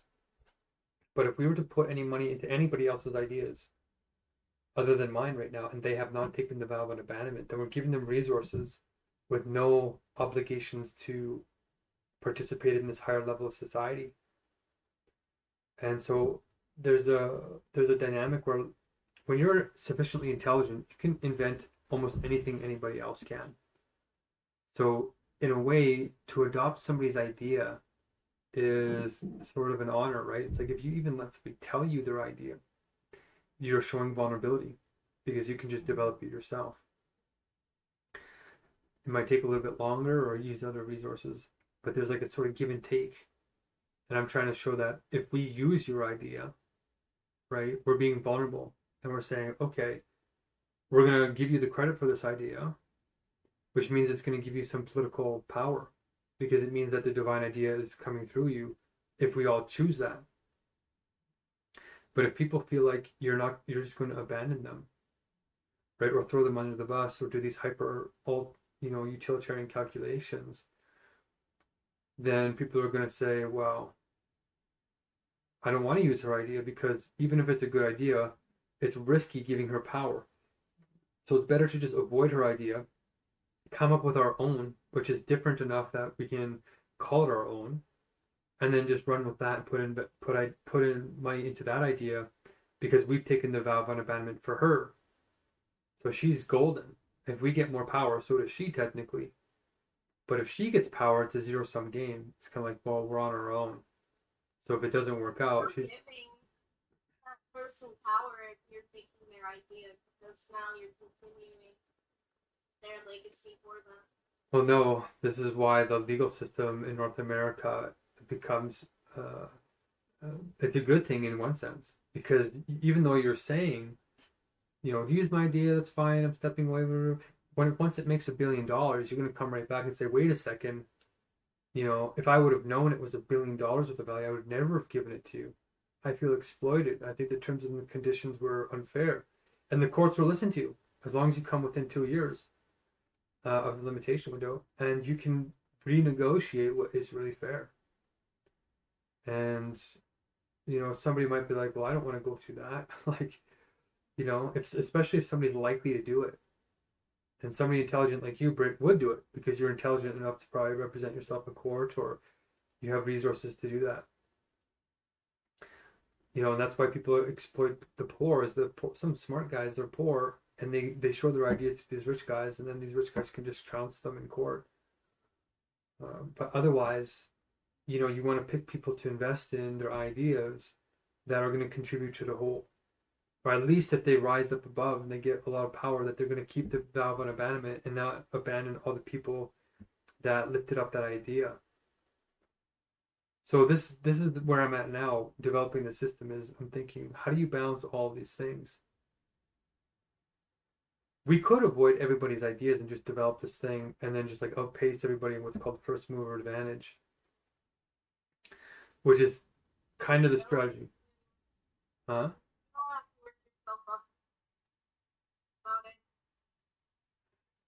So, and it's not just you. I'm doing this with everybody. Like Jamin came and offered me to do his thing, and few people. They're already like spinning. It's not hard. If they got the fun and others like you, life's too short. There's enough ideas to go around that if someone thinks of someone else's idea good, right now no one's working on anyone's ideas, and that's the problem. It's not. Well, that's not true. We have a couple of people working on art. We have a couple of ideas now that people are working on. Like let's think about it this way. Like you have already sort of said to a lot of people, like they've stolen your ideas. At least 3 or 4 people have stolen your ideas, right? And so every time you talk about them, they're probably paying, because you're in such high level circles. They're probably losing about $1,000 to $10,000 in social capital every time you talk about them. Because if they ever wanted to make a partnership with these other people, you've sort of ruined their reputation. Then it's going to probably take 3 or 4, 10 conversations to gain the trust back. So 10 or that's about 10 to 15 hours worth of time that probably wasn't needed, that they're losing every single time you open your mouth about them. So if you do that, 10 to 20 times a year, they're losing probably $100,000 worth of value. And so with New World Spirit, right, with One World Spirit that we're building, I could say, yeah, it's very likely that's going to happen with me and you, just looking at your past, right?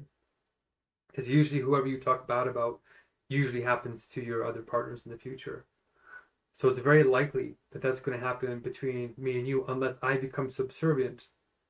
And you've already claimed to win every competition, so it's a self-fulfilling prophecy, right? So no matter whether I win or I lose, it's always lost in this situation, the way you've lined it out. So instead of playing into that, I'm like, okay, I've already tested you on a couple of things that are important to me. And I thought, okay, very powerful person. How do we take part in her idea so she feels like she's included, but we don't go down this path of being usurped? And that's the conversation that I'm trying to have now with you, is to say, well, what would you do in this situation? Just let you go, like somebody comes in who's complaining about people stealing their ideas, and then all of a sudden tries to use these ideas to gain power and leverage in your organization. And if you don't let it happen, you don't let them rise up to take over, then they're going to destroy your reputation like at $100,000 a year. What would you do? Would you just say, well, you know what? The idea is good, but we can sort of just do it on our own? Or do you confront them like this and say, hey, look, this is what I'm worried about. How would you overcome this problem? And the other one is just to put on face and just pretend like it's not going to work. I don't have an issue with that. I only have, because there's so many ideas. It's about being the bigger person. If that's the path that they go down, then I'm not going to be a part of it. I'm going to be better to be a bigger success than they would ever make me. And that alone is going to reflect on them. So that part is not an issue. I just worry about if they steal from me, if they're going to for others. It's not about me, it's about others. So if someone does something wrong, then it's important to let everyone else know to pick themselves. But it's not about me, it's about with veganism, as I said, there's so many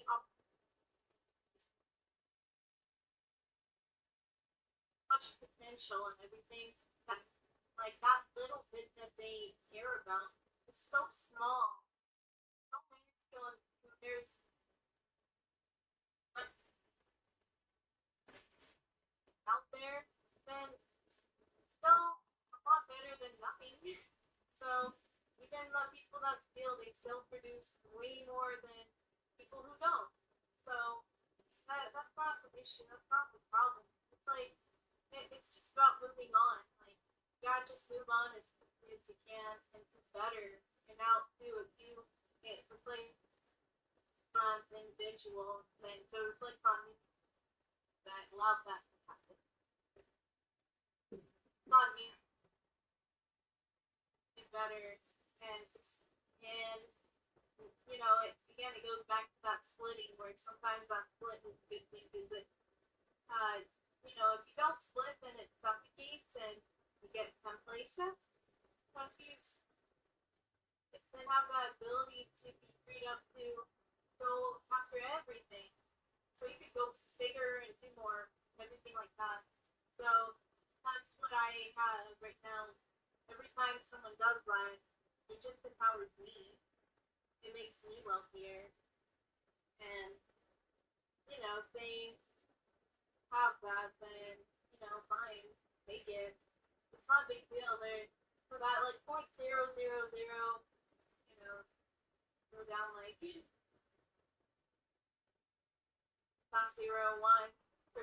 of veganism. There's 99.9 by a lot, 9%. That is for grabs. Like that's why the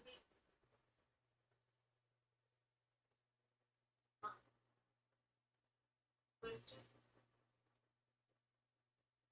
so much opportunity. But if anything, it's just like the carnism remnants still trying to keep a hold on everyone because carnism is that game where because you kill off everything, it wants to be over that last bit left because that's how they build back. That's all.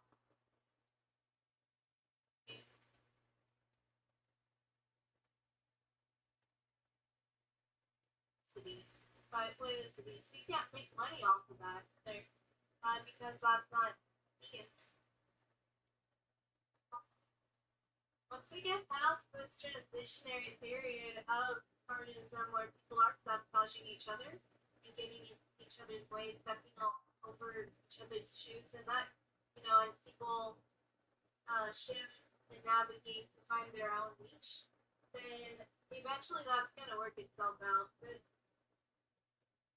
I on these risks because if I don't, it'll never build. It'll never move anything forward. There will, you know, we're always going to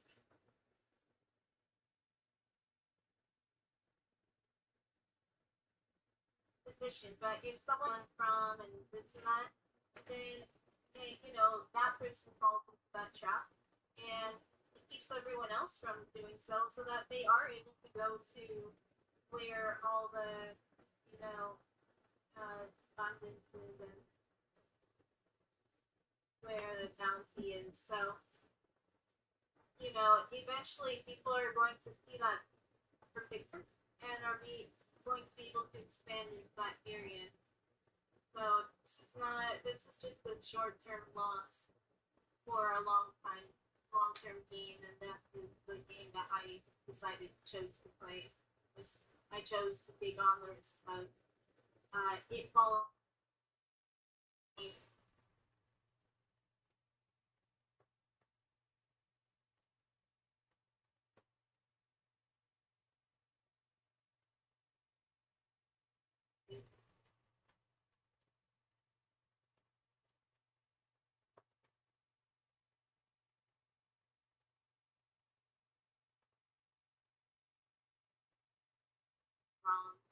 And it's going to make everything a success, then someone with those scarcity where no one knows that they're not going to get hurt,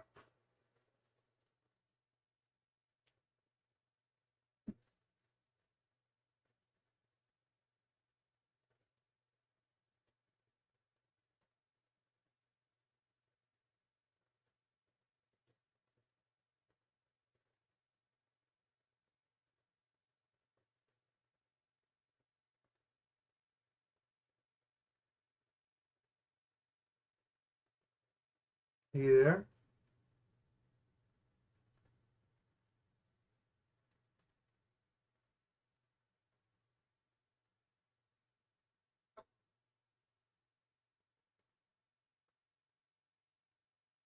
Are you there?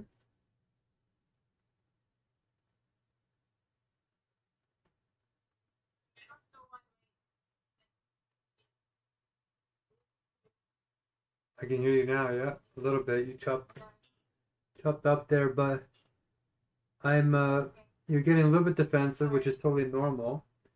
But this is what I try and do with people is I'm really cutting through and showing the real honest dynamic that's happening. And you don't have to believe me, but I don't have to take the risk. I could have just placated you and took your ideas like everybody else, and but this is what everybody else is seeing too, is they're all sort of avoiding you because they're noticing that you're sort of using ideas to gain ground. And they don't want to confront you on it because they don't have 20 hours for the conversation, and they want to just stay on your good side so that you just do work for them for free, but not enough work that they have to work on any of your ideas. And somebody like Silas, who's very smart, is probably noting the couple of ideas that you did give and is probably going to calculate fair market value for them and try and buy you out before it grows. You know, these guys are really sophisticated. But in the end, if you're not getting paid for it, they're just sort of using you to prop up the movement until they can get the bigger players involved. So that's my observation. And I'm thinking, well, how do I get out of this pattern with not just you, but anybody? And what's worked for me in the past is that I just am radically honest, and then I take it on the chin. If they get mad at me, I'm just like, well, this is what I'm thinking. And because I've taken the vow on abandonment for you, I can't abandon you. No matter how much you get mad at me, I'm just gonna have to say, okay, I'll try and find a better way to communicate this next time.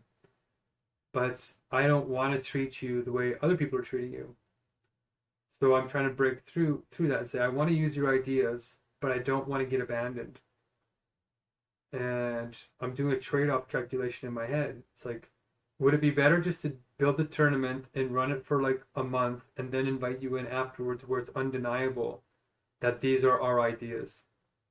And then if you add any extra ideas on top of this, then you pay royalties to us rather than us to you, because we're going to spend our royalties on you because we've taken the vow of unabandonment, whereas you might just get mad and run away when we need you to stick through this thick and thin, when the death threats are coming and when all this craziness starts to happen, because we're actually making real change. No one has ever really stayed safe when you've had to challenge really entrenched, brutal norms. So, you know, I'm realistic in taking that on and thought, what if I just tell you straight out what the draconian analytical calculations are? And just saying, okay, well, how do you work this out? If we're two bad actors, let's say, how do two bad actors turn into good actors? So if we treat each other in our worst natures, like prepare for the worst, but do it in a way where we hope for the best, which is we both want to succeed in the triple win, and then we plot in all directions so we try not to miss any blind spots that you or I have, so that however this works out, it ends up fair. That's the kind of conversation that I'm trying to raise this to, like outside of the normal level. And saying, if we can do it with me and you, then any genius that comes in the tournament and says a genuinely good idea, we can invest in their idea, but it won't fragment the movement. They'll wanna give their idea to the government, the inner government, because giving it to the government is just the same as if they have it, except they get more chances of success, more recognition. You know, they get a whole bunch more warmth. All the stuff that they want to get on their own, they get more of it and faster and better quality if they work together with people that they trust are good leaders that won't abandon that person or use that idea for their own personal gain. Meaning that we don't take that person's idea and then jack up our salaries so we're getting like 20 times more than what everybody else is. If they see that we're making a lot of money off their idea, and we're giving them a fair portion along with everybody else working for the initiative, including me or you, or we even get less because we have other advantages, then some kind of universal metric that won't disincentivize the desire to want to create ideas. But I think if we teach people autotelic personalities and we give them the space and the autonomy in the wisdom teams to generate ideas, natural human curiosity when you're in flow state, I think will generate the ideas anyway. And then as long as people feel like their needs are met and they're getting their fair share per unit energy, which is where measuring the Pareto categories have to come in. Because if somebody comes in with 160 IQ and they're gorgeous and they have tons of billionaire connections and they create like 16 ideas in the span of a week, what would normally take 10 months to do, and they say, hey, I'm the best one ever, give me everything. If we go off of the same metrics that current society does, which is paying for absolute production, then we're just going to get a repeat of the current society we have where there's wealth concentration. But you can't flatten it either, like communism tried to do. I don't even think they tried to do it. That's just what happened. Then you ruin that creative capacity, and the people are like, well, I'm not going to give my God-given talents to you because you're just going to use me, and then I'm going to be treated like everybody else when I have God-given talents. So we have to recognize that person's God-given talent so they feel significant and let them go as fast as they possibly can. Don't restrict them. Let them generate the 10 to 15 ideas. You, Brittany, once you get believed in, are going to probably be the person leading the strategy team, generating all the ideas. But your reward, though, has changed. We don't pay you based off of the absolute production of ideas anymore. We adjust that for your potential. So if you have 150 IQ and you're gorgeous and you have all these social connections to billionaires, each one of those gets measured, not just by the leadership, but like there's like a free market, a rating system where people can rate you from all over the world and adjust it for a bias and all this stuff. And whatever your score is out of 60, right? You have 6 categories, and each one is a 0 to 10. If you have, like, let's say a 50 out of 60, that's really high. So we would take that score and we would adjust your pay by that. And we would say, okay, you got like 50%, you got like 80% God-given gifts here that you didn't have to work for, right? So why should you get paid extra for them when you didn't have to do anything for them?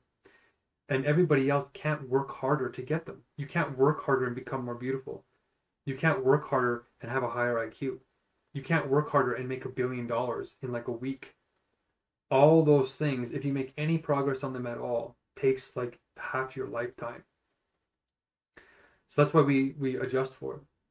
And we say, you're still going to get paid on performance, but you got to perform in the inner game like everybody else to your flow state. And your flow state might be generating, 10 ideas without burning out. And somebody who has 85 IQ, almost retardation, has one idea and they get paid the same as you because they're working to their potential as hard as you're working to your potential. So we pay based off of what the actual real effort is, not in like an empty participation trophy, right? Because then it's like, oh, it doesn't matter how hard you work, you get a trophy. We don't want that because that makes it feel pointless.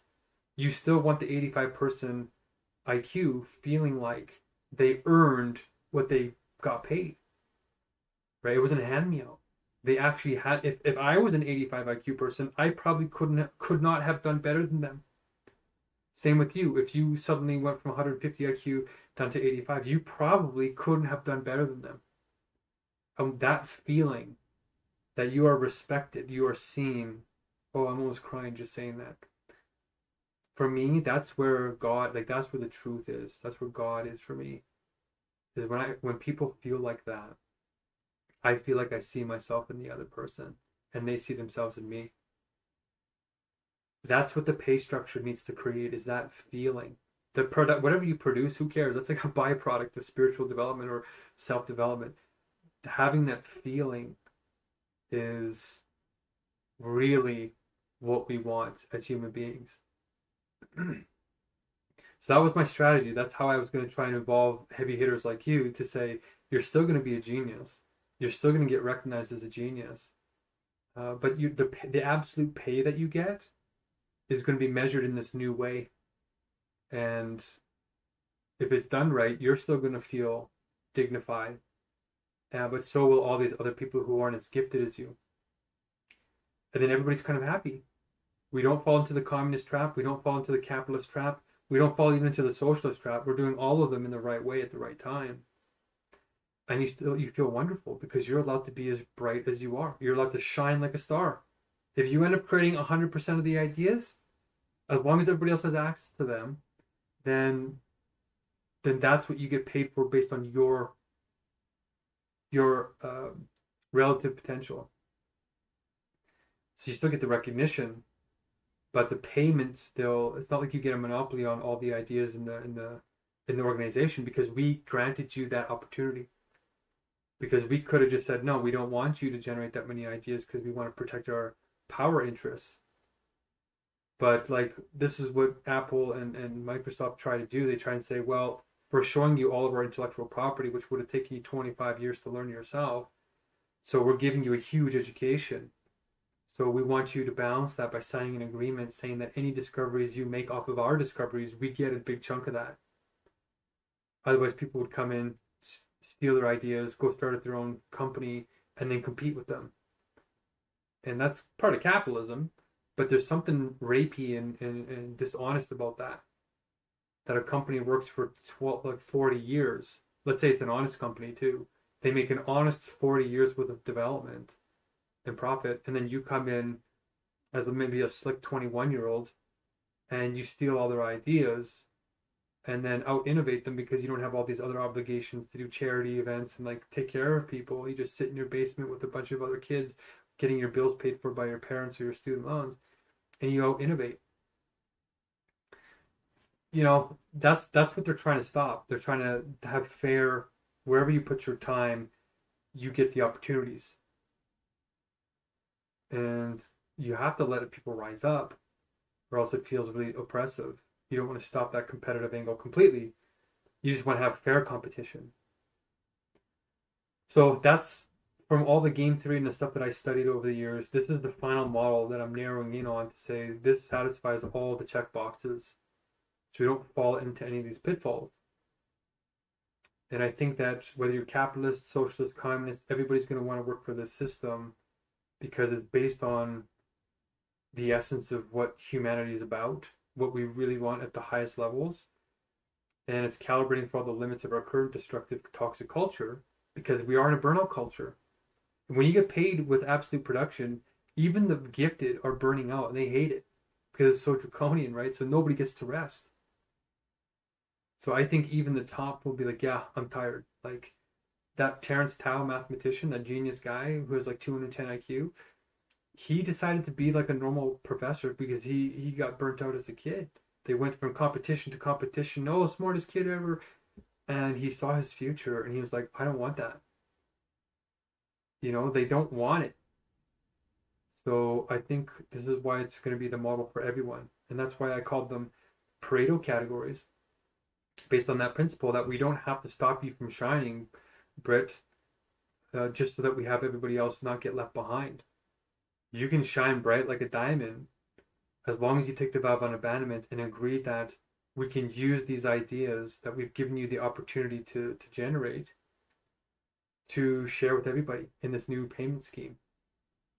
And otherwise, we could say, well, we could say, if you don't want to agree to that, then we don't need your ideas technically. We could just bring somebody else in, and maybe they won't be as fast as you, but we're still going to kick the butt of every other organization that has no idea about this essence that took 75,000 hours to find. Right? We're operating with like essentialities, no waste, no extra. Like it's pure ephemeralization. And I'm glad that you know that word and you use it often. Nobody else is working on this level. Steve Jobs was before he died. He was also stealing some ideas from other people, which is why I'm really cautious. I don't want to do that at all.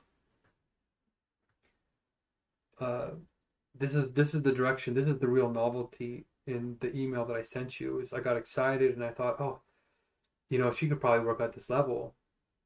and maybe even make an agreement to want to be with one of the first people to pilot it, and then trusting me that I'm not going to screw you over. And if I do screw you over, I'm going to return to you and pay the price anyway. So eventually, at least it's way likely from somebody like me who's openly building my reputation on that vow. So this is hopefully I'm communicating the true sophistication of the idea that this Pareto principle is really hard to implement in practice. That you don't have to pull the top down to bring the bottom up, but that means you have to change the way we think about paying people. And that's where we have to talk about the Pareto categories, and not 100 of them. Some people have 100 categories. You don't need 100 categories of privilege, at least not right now. In the beginning, I think just doing 6 will account for 80 to 85% of all value and power on the earth right now in the dead culture. Because that's what's running the world right now, is those 6 categories, not wisdom. A lot of the wisdom people are stuck in churches and like they're not supposed to have any political power. So that's I think the way forward now is to say, well, if you're interested in this and you think it's the fairest model, that's not just placating you like Silas or anybody else, then the next step would be to keep developing how do we develop this calculation of relative pay that keeps people in their flow states. If you overshoot, if you overwork yourself, you actually get paid less because you're actually burning out, and we're all going to pay the price for that down the road. But if you're underworked, then you're going to get bored and apathetic, and then you're going to start creating drama because human beings want novelty when they feel safe. So that goes for all of us. All of us have that psychology. And if we do the ratio and the math right, and it's very simple math, then I think we'll have like this wonderful, not a universal basic income, but like a universal basic dividend based on productive capacities adjusted for by this divine idea of metaphysical logic that we see as beauty in external form. So that if you account for that, then you can approximate the opposite, which is the inner gain, the inner effort. And if you can measure the inner effort, then now we're doing something novel. Now nobody in the world, people have tried to approximate this in an empty way, but we're building an inner mathematics, almost like an inner proportionality that I'm using dialectics to narrow in on. So that work right now is called the spirit license. People come in and they license their divine idea to us. So they license their beauty, their social connections, their wealth, their sexiness, their cultureness, and their IQ. And then we teach them UQ as sort of a mutual trade to say, here's a type of knowledge that nobody else is really able to teach, but it's actually pure wisdom. And it allows you to use your power in a better way. And that's where I had to stop working on it until the tournament and the rest of the stuff in the training got made like it is now. And now this is like the final pieces. The people like the work. The Nigerians are liking the work, whereas before we were burning people out. So that part got solved, and now they want to work more full time. And now it's just naturally leading into, okay, well, if you work full time, then you should probably have some degree of ownership or a higher degree of involvement in the organization, which gets into leadership training, meritocracies, and payment. And then you popped in here, and it's like, okay, perfect. We have a real good ideation person that's great at ideas. But now, somebody who's a good ideator gets abused in this society because ideas are infinitely replicatable. Once you share the idea, it's sort of like full game, you know? So you're extra vulnerable unless ideas are treated with a higher degree of reverence and accounted for with utmost clarity. And then it is adjusted for, well, how did you get so good at making ideas? Well, you're going to find out that it's not just you're able to work at it. It's a God-given gift. You're just probably always good at generating ideas. So if you work... Not necessarily. What I do is I tap into where the most opportunity is. So there's like these fountains that exist in the universe where when we tap into them, they just have unlimited abundance. So as long as you're not taking from someone else, it's like, and this is where the excesses come in. The excesses is where one of those infinite abundance fountains. So once you tap into those, then you can get as much as you want out of it. It's not anything special or remarkable. In terms of someone creating ideas, it's just what you tap into. You can have a well that it's dry and someone else has a well that has plenty. It's like, did they do anything different? Like, no, they just tapped into the right place. Anyway, go on. Okay, well, that's very interesting. If you can teach other people to do that, then you'd be the perfect lead for the strategy team, because everybody on the strategy team needs to learn how to do that. Because that's what's going to make this government, like this intergovernment, more cooperatively competitive. We would outcompete all the other organizations, not by leaving them behind, but by sharing, like producing so much. Because when you're in flow state, you produce 700% more than people who aren't in flow state. So just naturally, by hitting this golden ratio of human potential, you end up becoming the most productive organization on earth. And then you have 700% more to give to the competitors to what we call acquire them. How about like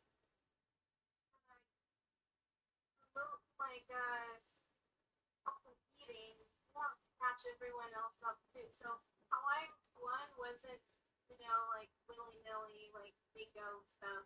Like I won one.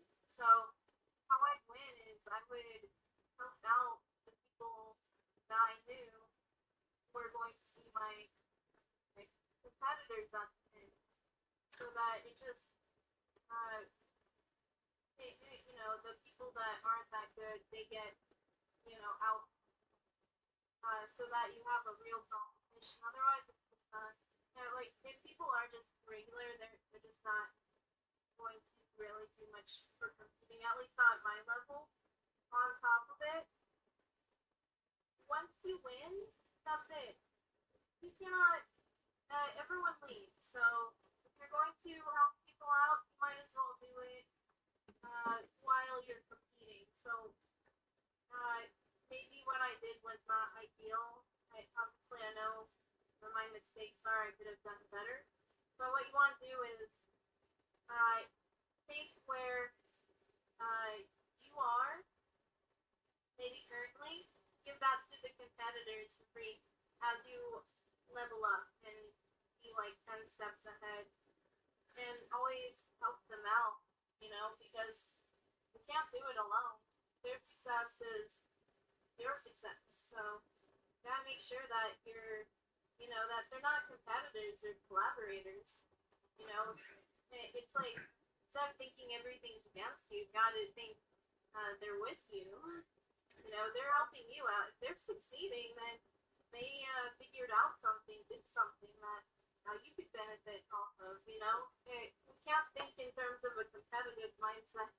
That's what I really worried on. That's what I've gotten away from, because it's not conducive to living.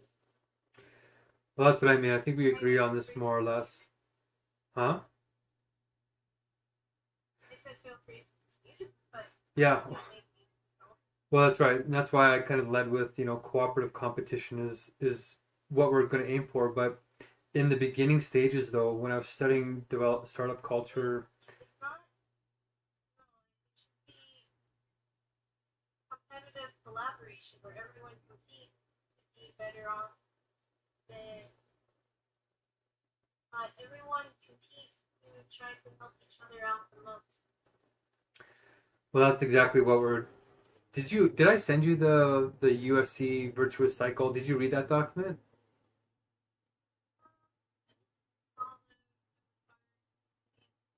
It's very hard to follow along because everything is just all over. This is nothing like centralized anywhere. That's no place above repository that you can just go and look at and have updated.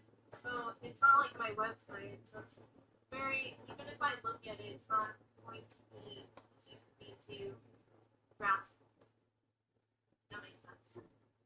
Well, we do have an organizational structure. It's one folder that sort of unpacks the entire government, but it could get better. There is centralization efforts. So here's a spreadsheet that I think I sent to you already.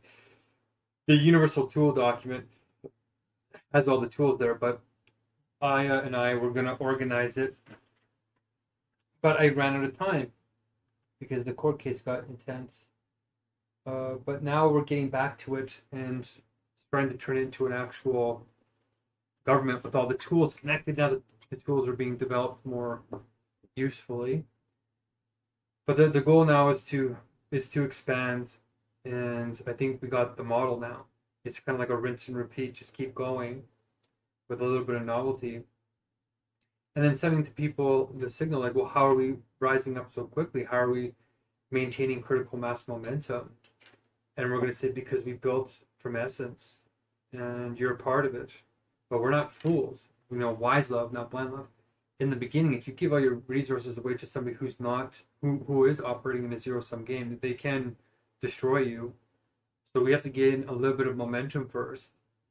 And once we get that 700% flow state capacity reliably being generated, then you have multiples more than what the other person has. So you can give up a couple of multiples and still maintain the culture. And then once they start learning the culture, then they start to realize that, oh yeah, you're right, competitive competition and treating our people like humans under this new pay schedule of relative reward actually is better overall in every way, even compared to the draconian exploitive model of like whipping people until they're burnt out. So I agree with you there. We just got to be careful in the beginning. And then once, like, I don't think we'll take long.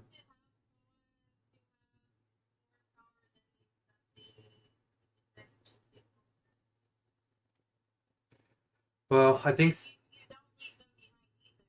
You catch them up because they're going to kind of be your hench people in a way. Well, not like a hench people, more like a bodyguard. Yeah, bodyguard, but they'll become your they're a protector. buffer. They're a buffer. They set the precedent and you on the word so that they can catch others up. So you're always trying to lead. Your first place, you're the leader. You gotta lead, and what you do is you keep moving. And you need to maintain that leadership position. So anytime you get new development, you're able to share it with everyone else under you. It's like a pyramid. So the reason you in the first place is to share where you're at with everyone else. But only after you get ahead.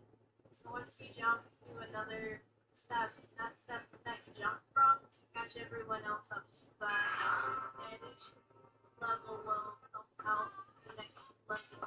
So when you come in and meet to your competitors, quote unquote, when they are in theirs, then it trickles in a chain reaction. So the higher you build your pyramid, the more that the more of a leader you are, the bigger you win. So it's not about when you are competing, when you're truly competing, then you can be an island and you're not going to get big. Everyone's out for themselves and no one wins, and something like that. It needs to be where it's competitive collaboration. Everyone's working together. As I said, with the Greek Kurzweil, graph, where it's like AI is going to be, computations is going to be more than, like, say, supercomputers alone, it's going to be more than all the minds of the world combined. We need to make sure that we're all working together. So the faster that we can, the bigger we can lead, the more. So the first place is determined by how many people you can support. That's true first place. People don't get it. People think winning is just It's eliminating everyone else. It's not. It's the opposite. It's how many people you can support. Crazy as that sounds. So you, a true leader, like true first place, is going to go as far as they can and try to succeed as much as possible to help everyone else along. And it's kind of it's kind of the opposite of an infinite well. Kind of like pulling uh, what you don't have, but it's like you become the infinite well. So you get the opposite. You're taking the opposite of an infinite well. Like what doesn't exist? You turn like nothing. I guess there's nothing. There's no such thing. But we'll just take it for. We'll just use it for now. You're turning nothing into something. So you're trying to find the opposite of an infinite well in order to, as I said, turn trash into treasure. Take something from nothing into something to have, value. That determines worth. So the more value, the more worth you get. And so you're trying to build an infinite well. So like the core, you're kind of like the bottom of the well. Oh no. The start of the well. You're at the bottom of the well in terms of how you keep trying to get more and more to the bottom of the well. How little you have. Just to be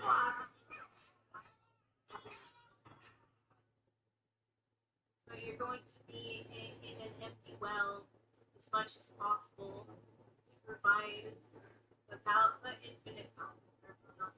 Strange as that may seem. You have to realize like the universe is all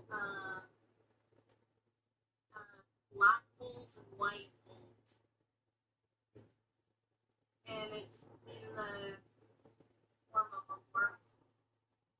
So you're either it's kind of leadership's kind of like going backwards. You're taking what is nothing and putting it into something. Taking a white hole as you're going into the black hole. That makes sense.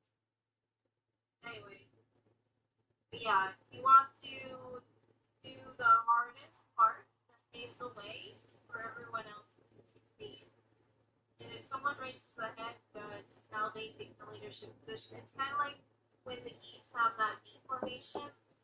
The one that's in the front faces all the does the work for everyone else behind them. And the more that they do, the bigger the V formation is. So the more they take on, the harder they work, the more resilient they are. The more they pave the way for others and allow others to succeed. So your success is based off of everyone else's success in addition to yours. First place isn't just like first place, it's everyone else getting the second, third, fourth, fifth, sixth, seventh place too. So it's just way bigger. People don't even expect that. But yeah, the more of an infinite well you can provide to others, I mean, the more you win. Like, the bigger you be as a leader. That makes sense. And I think we agree on that. It's sort of it reminds me of this Excalibur scene. This is such a corny movie. But I'll play it kind of. It shows the dialectical reversal of what people expect to happen. But we're kind of agreeing, and the next step then is to make it fair.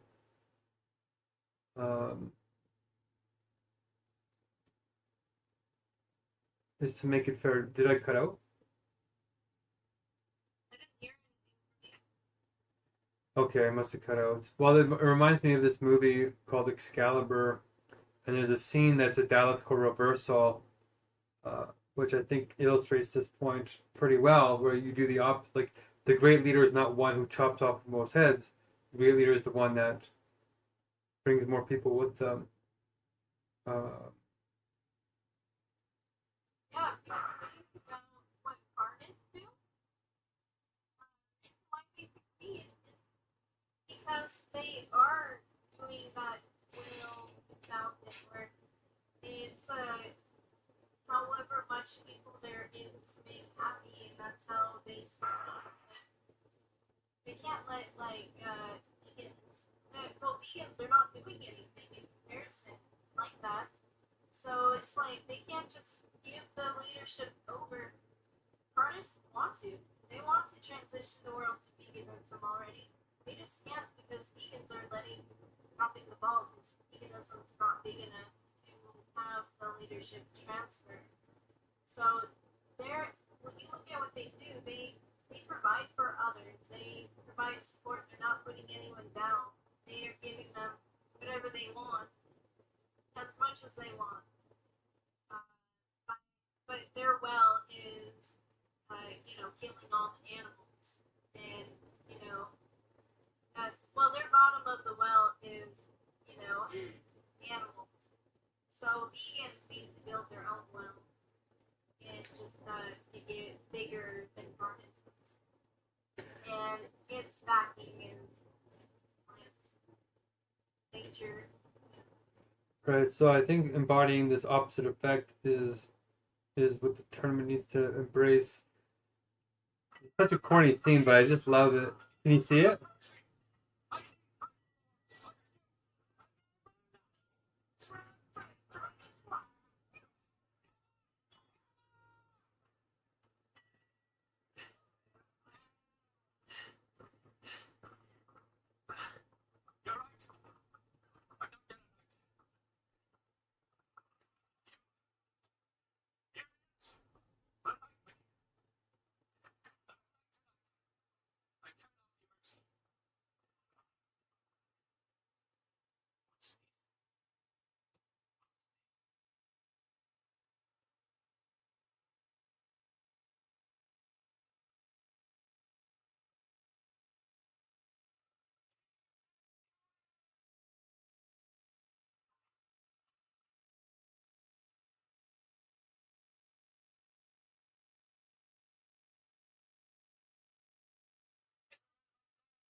A little dramatic, but that's how you gain allegiance. Is he risked his life for that guy? So I could have killed you in the water, and then I gave you my sword to chop off my head to prove that I'm serious. And that's what changes people. That's how Jesus Christ changed a bunch of Jews and Gentiles into these people who would go to plague-ridden places and challenge Rome and all these crazy things, and inspired 12 people to be these disciples to go and carry this message and upend their lives. And yeah.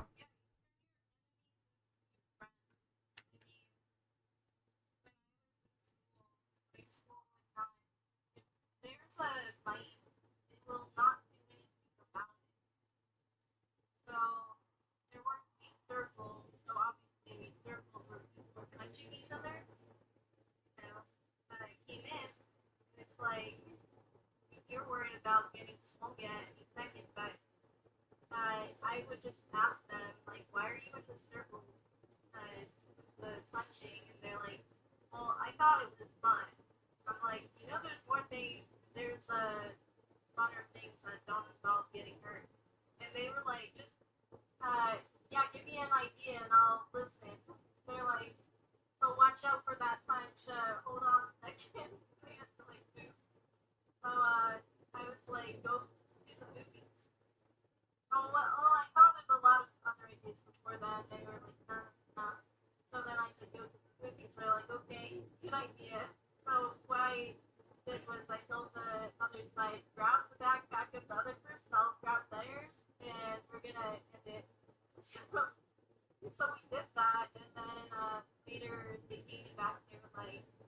Well, we went to the movies and we just had such a great time. We love it. We'd never go back to fighting again. And yeah, there were some of the biggest bullies in my school that I had.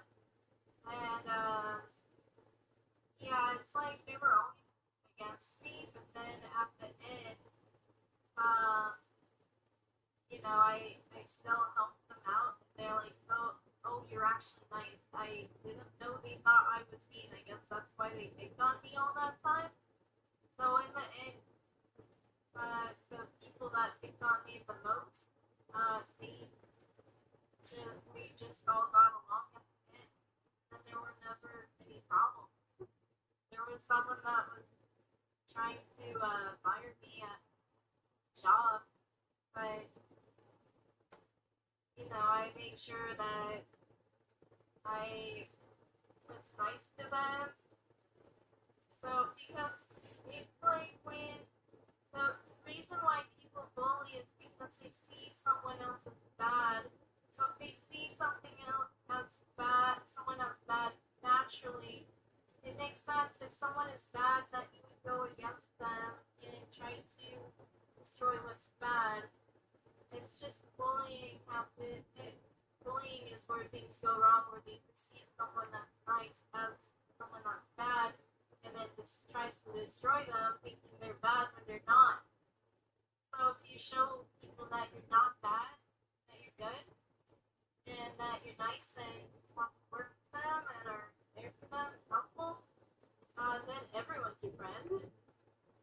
We need to get into the mindset that everyone's a friend,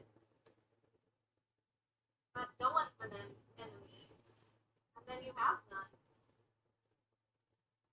Right, and I think that's the right mentality to have, and is the basis of the vow.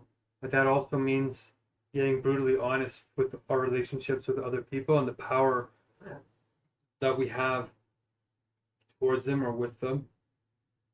And that gets down to a very practical sort of agreement, and that is to measure our sensuous power and our wisdom to turn it into a meritocracy that we can measure for everyone.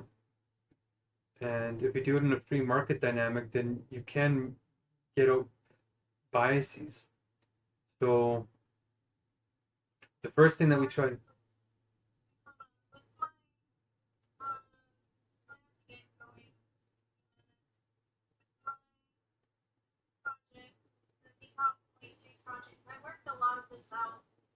Because if you realize if one person gets help for their project, then it is at the sake of everyone else, where everyone works for them, and they don't, they just work on their project at most, if they even do. They get all the gain with the group, with it being at a cost to everyone. So I built it in where they have to give first in order to get. So I think what you have in terms of not just letting any ordinary person in, but making sure they go through a vetting process and have integrity. I wish more entities were like that, so I think that's really good. I don't know, it sounds like I'm like seeing me in it. You're like, what? You said what though? You were feeling like what? Oh. Yeah.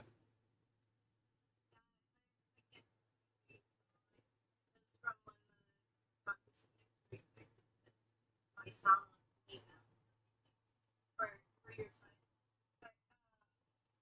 think it's good to have integrity, make sure others have it, but make it well.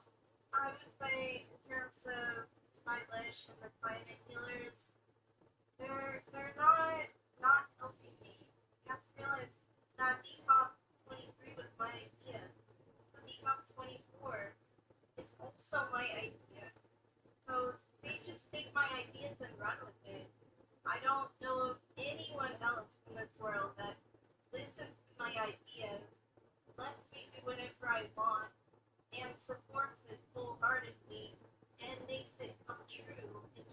sure it's correct. Like, some people, they just go out with ideas and they don't even double check if it's right or not. Like, at least climate killers, they seem to understand. So, in terms of saying that they don't work on my project, no, they, not only do they help me out with my project, they go above and beyond. Like, no one else helps me like that in my life ever. Even though it's like a small, trivial amount, or it's just a platform, it's not like direct working on ideas, like, it's just, it blows my mind. So, say that they're not helping me, they are. It's just, some of the weird stuff that, you know, you were talking about how veganism is being used as a tool for advantage people. Like, I want to know more about that before I go, if that's okay. Like, what you meant by that, where people will, because I feel like people use veganism to guilt others, telling them what to control them so that they take over someone else's life. Pretty scary. And I do see some of that, and I don't want to be used as a tool to take advantage of others without knowing about it. I came to the climate healers because I make a lot of strides in where I live. I made a lot of strides here, and what happened was, there was another entity bigger and more powerful than me that was overriding what I did, where I could tell they had good intentions, but they had really poor implementation of it, where they were causing more problems than they, but they were creating problems where they didn't exist, more problems than fixes. So,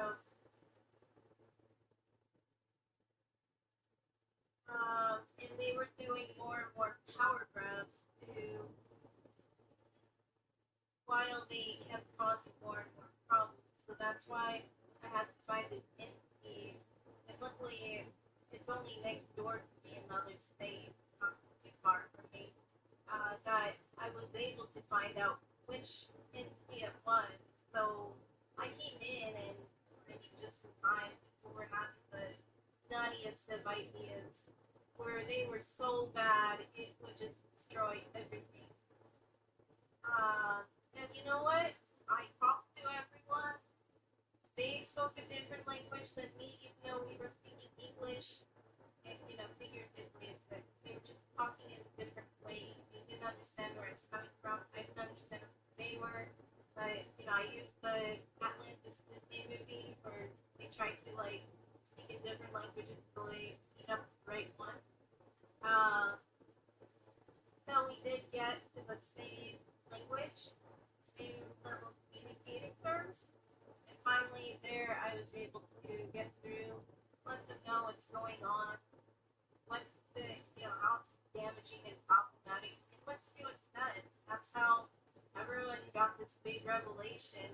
We're like, wow, let's go into this direction. Obviously, the Planet D idea was before my time, but yeah, I feel like I've really got everyone in a better direction. So now I don't have problems in my life as much anymore. It's nice here, better than ever. I think the climate healers is better than ever. Things are going well. I do worry, of course, if things are good and then there's this organized entity somewhere that they intentionally cause bad problems so that they cause the mass to divert their attention instead, just for attention-seeking purposes, or to distract while they do something nefarious. That would be really bad. But I don't think that was here. I don't think they were intentionally trying to. I just thought, but it just seems like they just didn't know. They have the ability. They just needed the right direction. direction. They just didn't have it, and they were trying to seek it out, and I had it. So I'm always, helping with, they're always like so out of it. They're like, I need to work on this, but then they don't know how.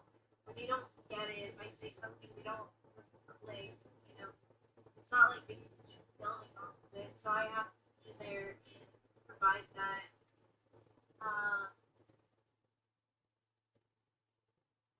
solidification, the foundations, foundations. I don't know. I have to put everything into place. I have to be the one to solidify it all so that it all functions and runs properly. Because it just doesn't seem like anyone in the organization has that. If they did, that would be great. I would never have problems. I probably wouldn't really ever join it, but yeah, there's just so much, to it. That yeah, I mean, I noticed that even though they do a lot with Claire and some others where those organizations are sketch, that they said that they're willing to take the chance and they want to work with the works, bring them in, to give them a chance to do better. So, I understand where they're coming from. They want to help everyone get on board.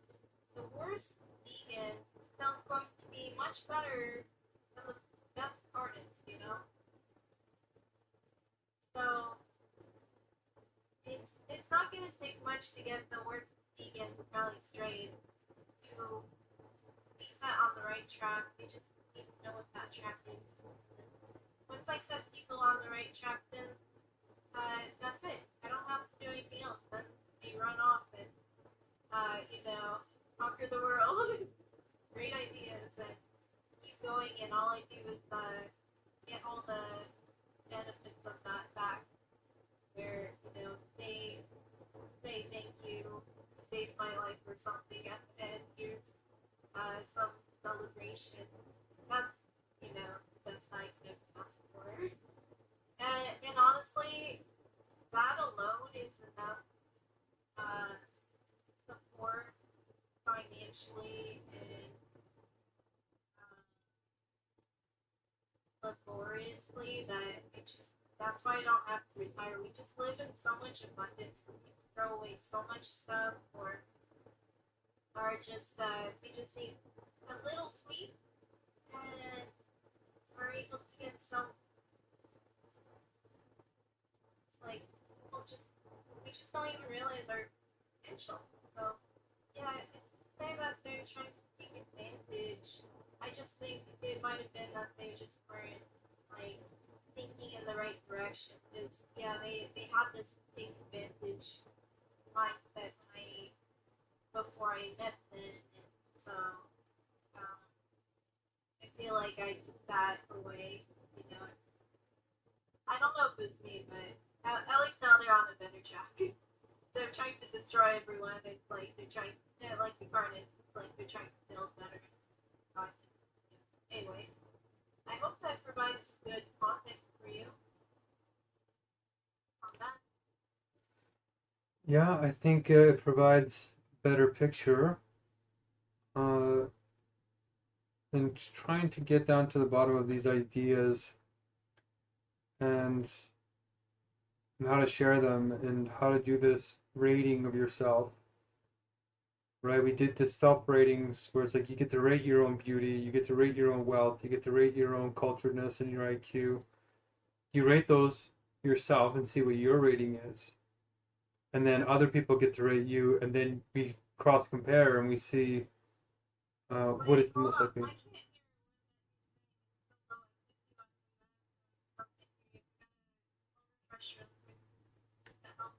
Sure.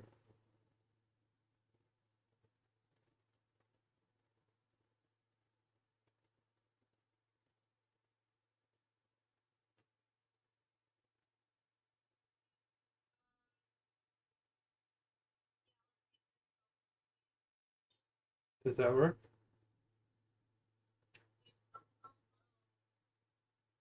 Is that better?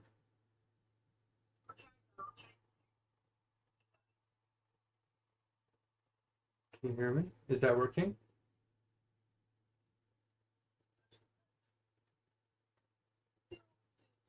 Too low. Too low, hey? Wonder what changed. It's still too low?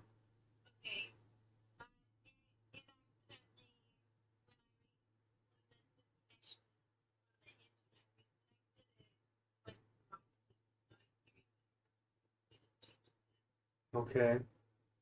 Yeah, doing these ratings, I feel like it's pivotal.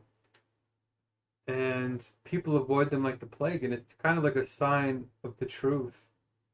It's the thing that gives people power. So we start off by getting people to do. No, I'm not away. I'm at the exact same place I was for the last couple of hours.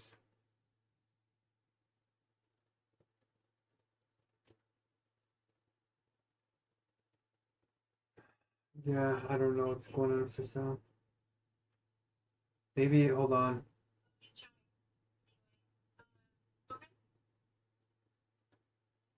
Let's try this.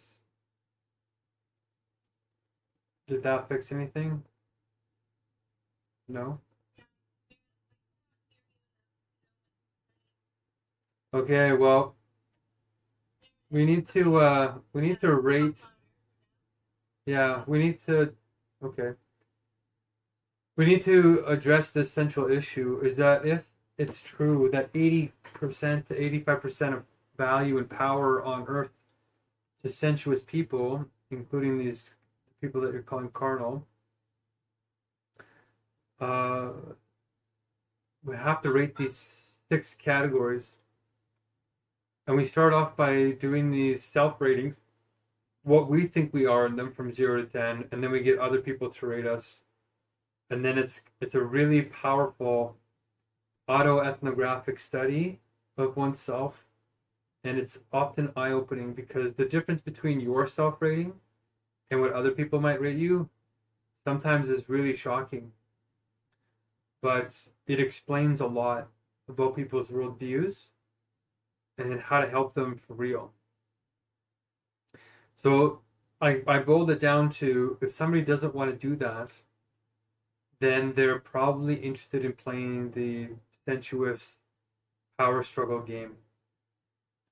So we practiced doing this for a while so I could start paying people properly, like paying them based off of this new measure.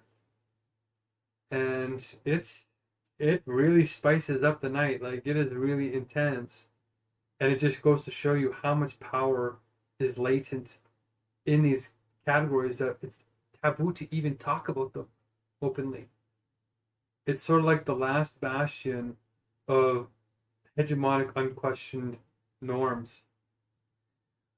So I feel like in order to take the next step, we have to start doing these measurements and getting honest with our sensuousness, because there's a fake way that we're trying to dodge it, right? We're trying to say, hey, we're so spiritual and we're so kind and we're so loving that we're not going to talk about any of these external sensuous categories at all.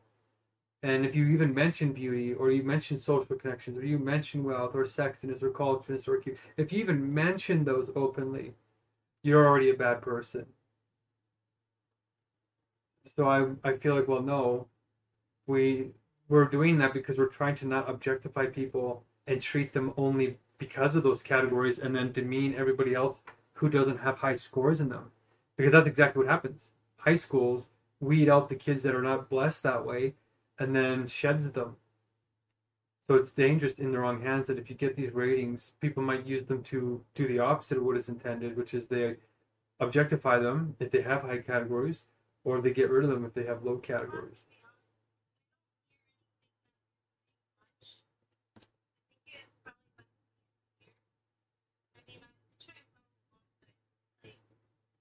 Oh my God, Brittany, I just want to record.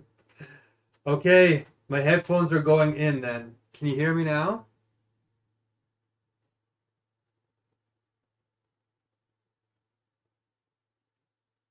Okay, can you hear me now?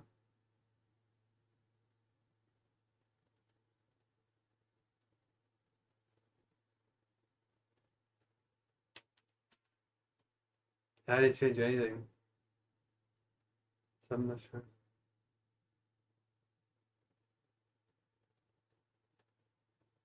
No, before I plugged my headphones, I didn't change anything. Like when I did the Excalibur video, nothing has changed since then. Actually, is it still sharing that video? I know, but is it still sharing it now? Oh, what the heck? It says it's still sharing it. I don't know. But if you hear me now, yeah, this is a really big taboo subject, which is rating yourself on these categories. And I was thinking of tying it so that if we use anybody's ideas, not just yours, it would be anybody that comes in here. We would say you have to rate yourself on these categories, and then if you feel comfortable, get other people to rate you in multiple ways. So it's not just one group that might be biased. Like you get a bunch of um, uh, Americans or East Indians or Hispanics or Latinos. You get a really good cross section of how people interpret you in those 6 categories. And then if we did that, then we have a really good idea of what the payments should be, not based on what we think or one group of people think, but off of this free market kind of system where it's really hard to game. So you get real accurate measures, and then you get to know how the world interprets you on those 6 categories. And then from that, develop the mathematics to see how much of the ideas should we allow people to generate, and how much they get rewarded for those if they go full tilt. That's the next step for me, and I kind of got to explain the theory to you, right?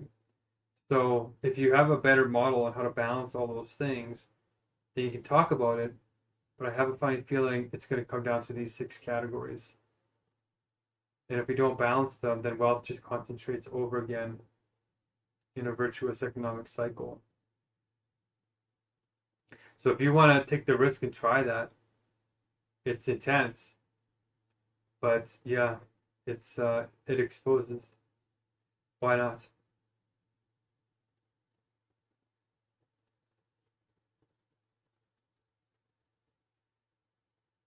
Yeah, then rate yourself.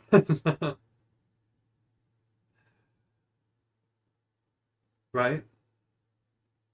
So if you're focused on yourself, rate yourself. If you're focused on yourself, then rate yourself. So what's the worst thing that could happen if you rated yourself on facial beauty, social, wealth? Well, how's it a distraction when it seems to have real power effects in the world?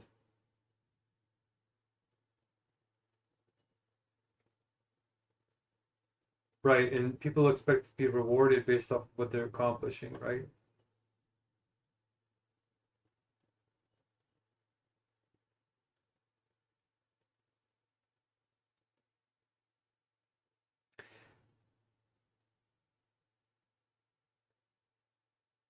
Well, trust me.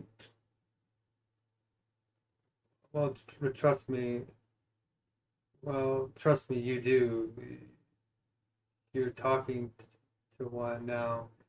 Your beauty and your privileges are a system, and it's called genetics, and it has a huge impact within society. No, well, you're going to have to give me some data on that because I studied court data. I studied court data stating that, well, there you go. Then, like I told you the reasoning. You have power, right? And we need to measure that so we can pay you properly for the ideas you're going to generate. No, because if you say that we steal any of your ideas, we're paying you a social capital. One way or the other, there's always an exchange. So I want to have a fair exchange. And for me, measuring these categories is really where it comes down to. I know it shouldn't be, but it is like that.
worry about me or anything like that.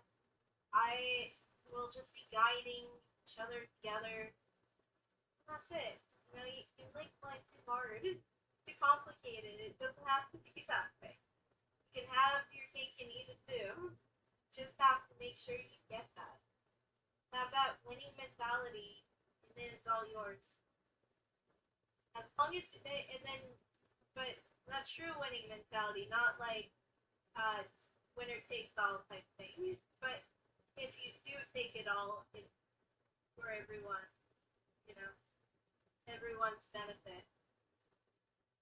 But yours first. Okay? I have to get going though.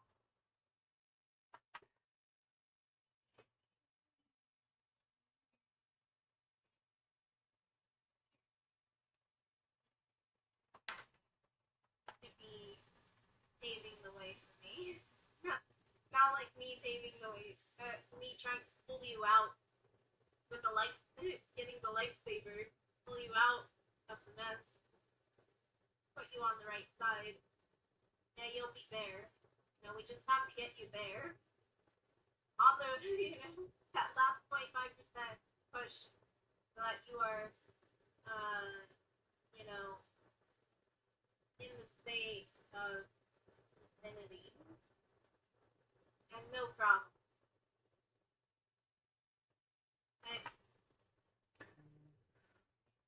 Well, okay, yeah, I think you didn't really address any. Yeah, well, if you look at how you responded to me just now, Britt, like you didn't address any of the real substance, right? Like I'm saying that these categories, I'm just saying that these categories have real effects in the world, and people that don't, people, see, you're saying it doesn't. No, I'm talking about.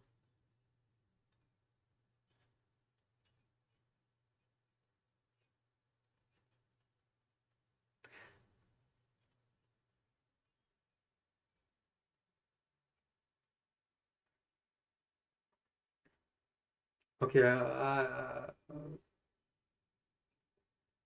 I'm just saying I know all these things. I'm just telling you in the reality that we're in right now, the place that you're at in your life right now is probably because of these six categories, right? You probably have beauty, you probably have social and wealth, you have them, right?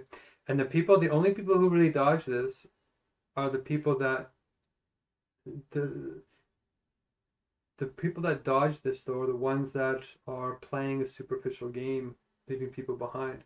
Because otherwise, why wouldn't you want to do it? Because we're not basing. You don't get paid more. You don't get paid more based on these categories. You get accounted for, and this accounting game needs to be done. Well, there you go. And I'm just saying that we can't use ideas from people that don't want to acknowledge the reality of their power.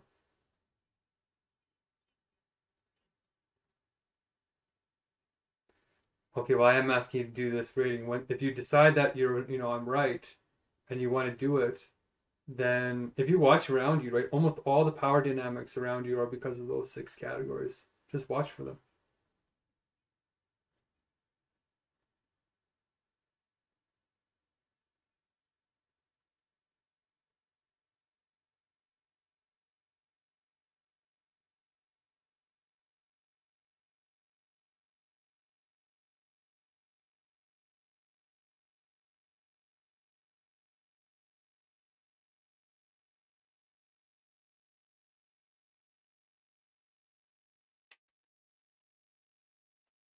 Don't do anything for me.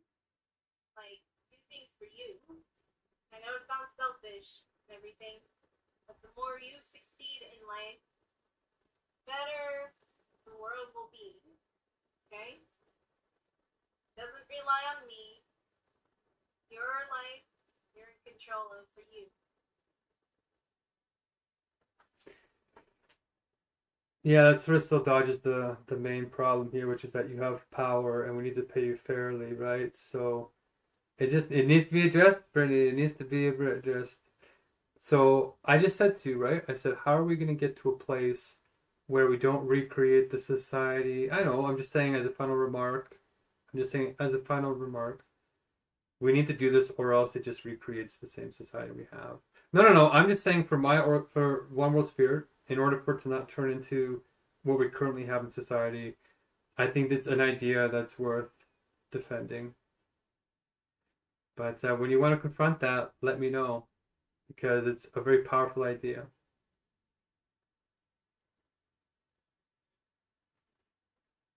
Taking what I have to say, just try not to ask anything out of me, okay?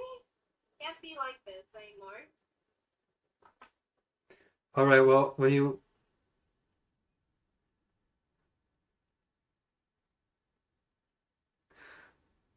I just think that this is a very powerful question that is a good litmus test for deciding if people are ready to work together or not. So I'm crossing over. I basically just said, how do we basically get you to have a fair compensation for the ideas, and I laid it out. Where does that catch up to? What are you educating about? You're saying don't use those categories. I'm like, okay, well, how are you going to pay people when they come in? Where the Yeah, you do. But anyway, thanks for your time, Brittany. And if you understand the true depth of what I'm saying to you and how it's affecting your own organization, then yeah, we can definitely talk again.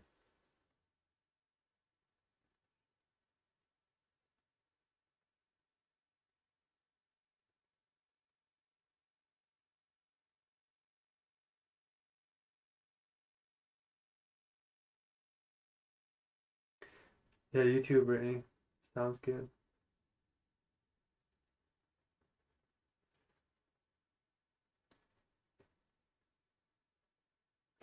Yeah, the powerful elite are dodging these questions, so I'm glad that I don't have to work on those ideas yet. So we'll take a different direction. But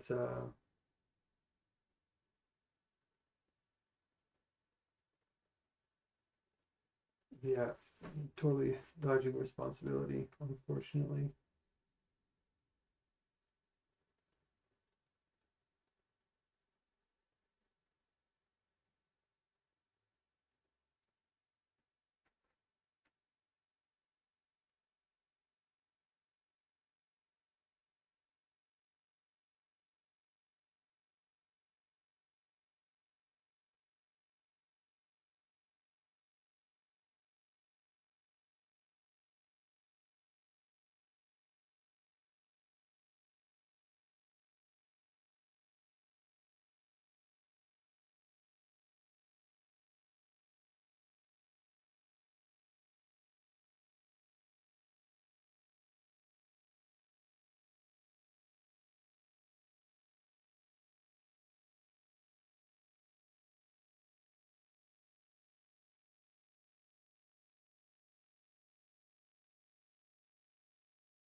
Oh, all right. Let's see if we can get this done in 15 minutes.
Welcome everyone. We're going to do a speed test on how to set up an ever-living meeting very quickly.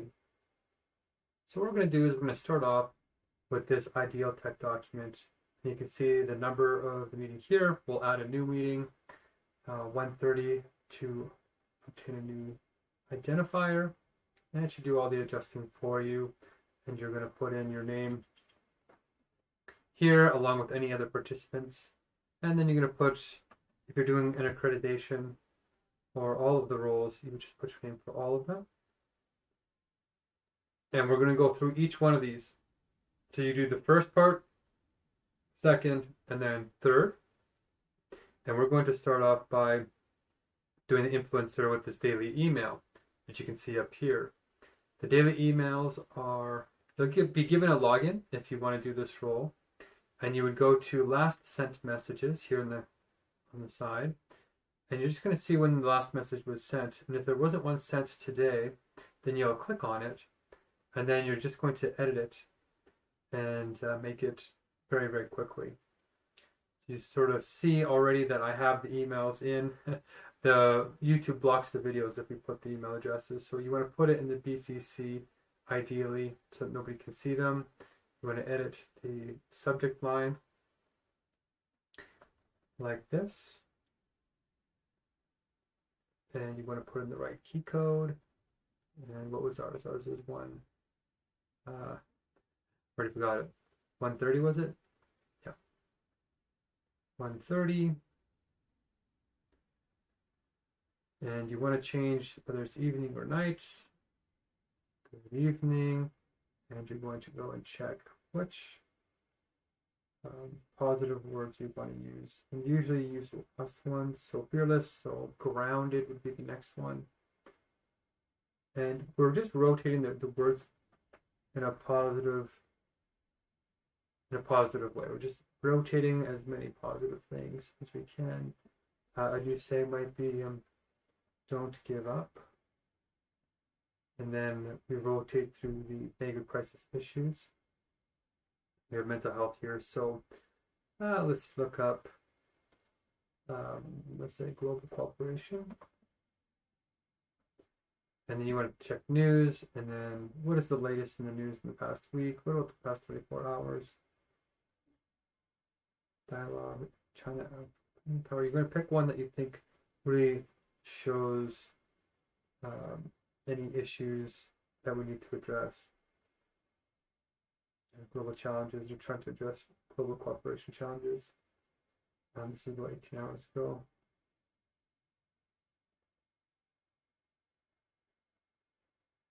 So it seems like they're definitely cracking down on some important issues. You read through it just to see if it's something that our mail list should read. So we'll say information.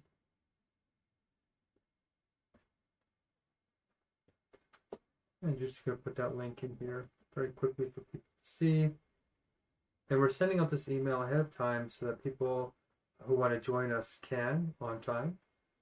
And we're going to go to the daily joke, which you'll find in this sheet. And you can scroll down to the bottom to find what you can see. We've told a lot of jokes over the last year.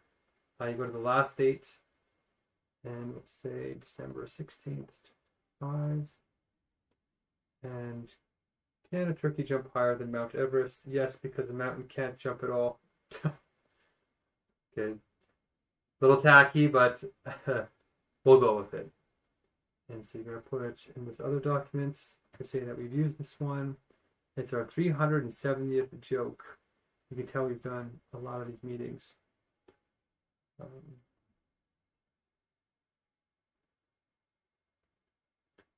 Okay.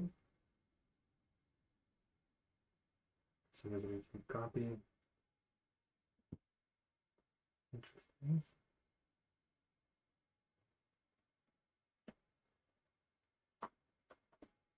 There we go. Little corny. Go back to the email, and it's already linked here to that document, and they would just put in jump, just to give people a little hint of what's going on. The recap we just click and I'm going to try and find what the last meeting was. So it's 128. It's actually a different one, but just for convenience sake, I'm going to change it to this one. And technically, we're at 130 is our current meeting. The now meeting, the previous one was technically 129, even though we're linking to the other email. And it's the evening, so the next one is in 12 hours in the morning. And that's it. That's pretty much the message, the email, and you'll be shown how to get to the emails of the individuals. And if it's been 7 days, you add another heart on there, and you press send, and then you check off this one right here. Done. Set up the daily email. And now what we're going to do is set up the rest of the meeting. So we're going to close, we're going to open the video, and we're going to log into the meeting, depending on where the link is. This might already be scheduled. If it's not scheduled, then you just put in what day it is that you're having the meeting, 7 p.m. This one is 1:30. And then track 2 will be the link that you would click on to open up your Google Meet. You would put your name in here, and depending on if it's just you doing it, if it's an accreditation, then yes, it's just you. Showing that you can do all the roles, and I'm just showing that you can send emails and get everything set up very, very quickly once you're knowing what's going on. Okay, so we'll go to the next tab. If it's a special, you put in a special meeting, which you're likely not doing, and then you would put in that link to the meeting right here.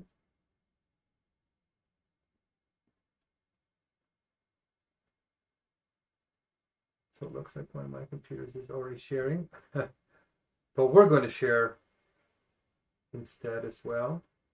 We're going to go into our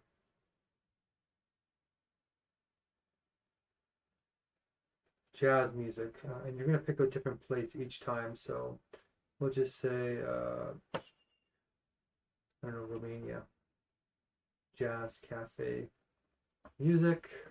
This is just to give people a nice ambience who might be waiting. And if you can't find one quickly, then, well, here's the New York one. Then just pick what's there.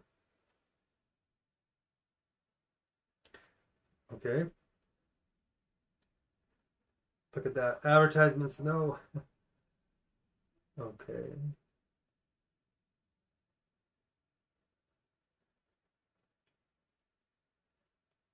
Oops. All right. We're having an issue. Here we go. And you want to try and go full screen because it's nicer to the participants in the room. Get this set up so then you have some nice jazz music playing in the background. Usually calm jazz, and make sure it's turned down quite low because the meetings amplify it a lot. And full screen it like that. And because I'm recording, it's a little bit slow on my computer, so I might have to stop it. Yes, then we can move on pretty quickly. But what we're doing right now is playing this music. You can see me checking out the box.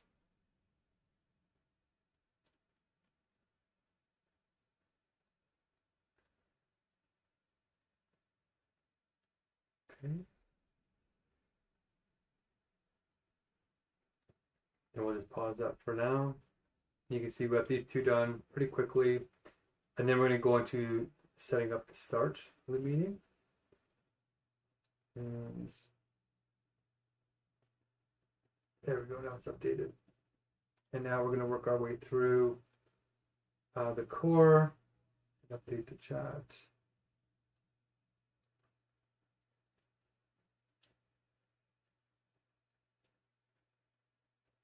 There we go. And you want to pin it.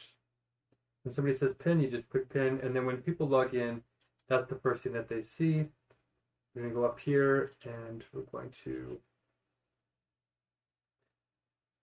check off that we put in the exec links, And we're going to give a 1 minute reminder in a few minutes. And then we're going to put in 4 new songs at the top just to make people feel comfortable.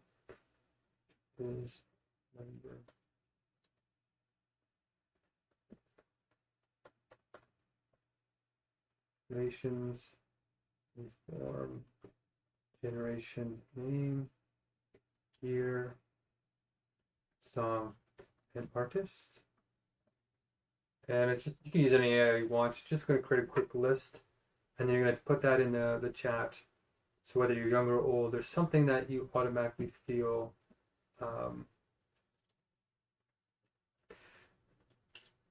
sort of welcomes you.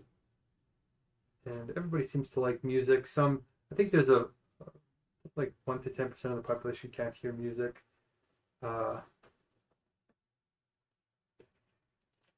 This is interesting. Normally it just gives you the list right away. And 4 generations is okay. I like to usually go 5 or 6. So go back into here.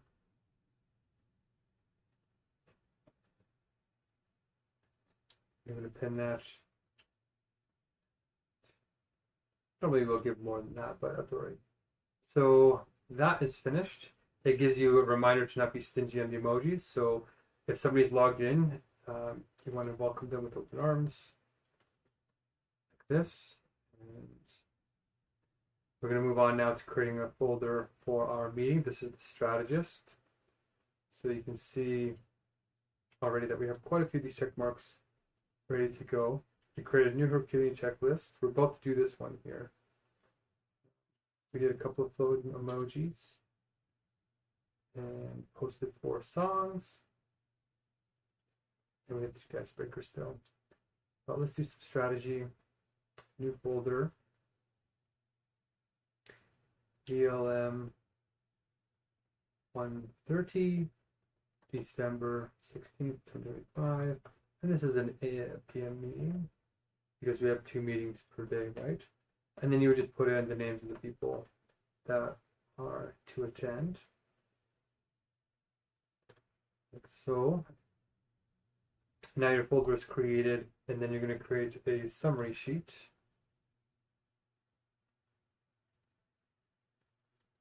And this is all before anybody comes in. You're playing jazz music in the background, right?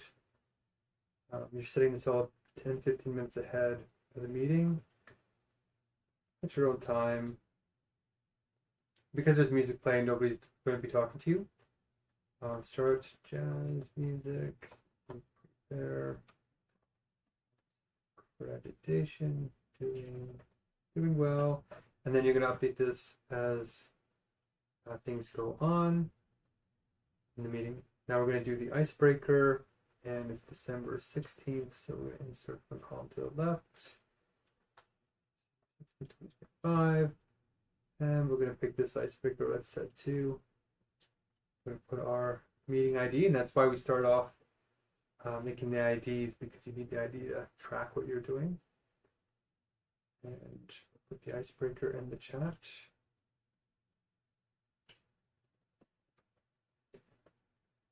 And pin that so people can see it ahead of time. You might repost that when we're doing the check-ins. And now what we're going to do is we'll mark off a couple of these. So the icebreaker has been finished. And we'll get the scores in soon. Create the meeting folder. And I think we're pretty much getting close to starting the meeting. So we're going to tell a time joke at the beginning. As always, we try and rotate these jokes. If your watch is broken, why can't you go fishing? Because you don't have the time.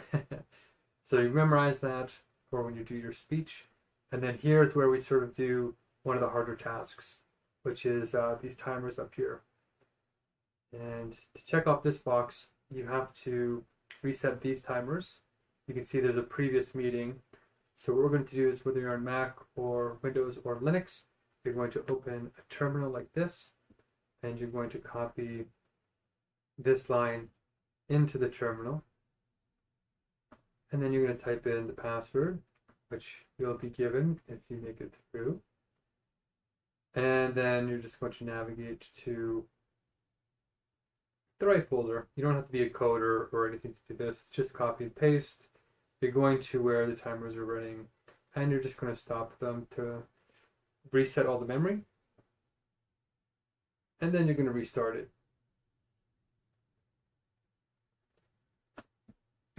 And it's running now, and so you can go back to here, and you can see it's down because you shut it off, but it's restarted, and everything is refreshed, no timers or anything. And this is where we're going to very quickly set up the timers. Usually if you're on time, you'll set it to 60 or 63 or whatever minutes you have left. And you're going to start it with 10 minutes of what we call fudge time. And the golden rule is to start them as soon as you create them so that you don't have to reset them if time has passed. They'll get out of sync. Let's say that there's 3 participants. You can either memorize it or you can look down here and you just divide whatever remaining minutes.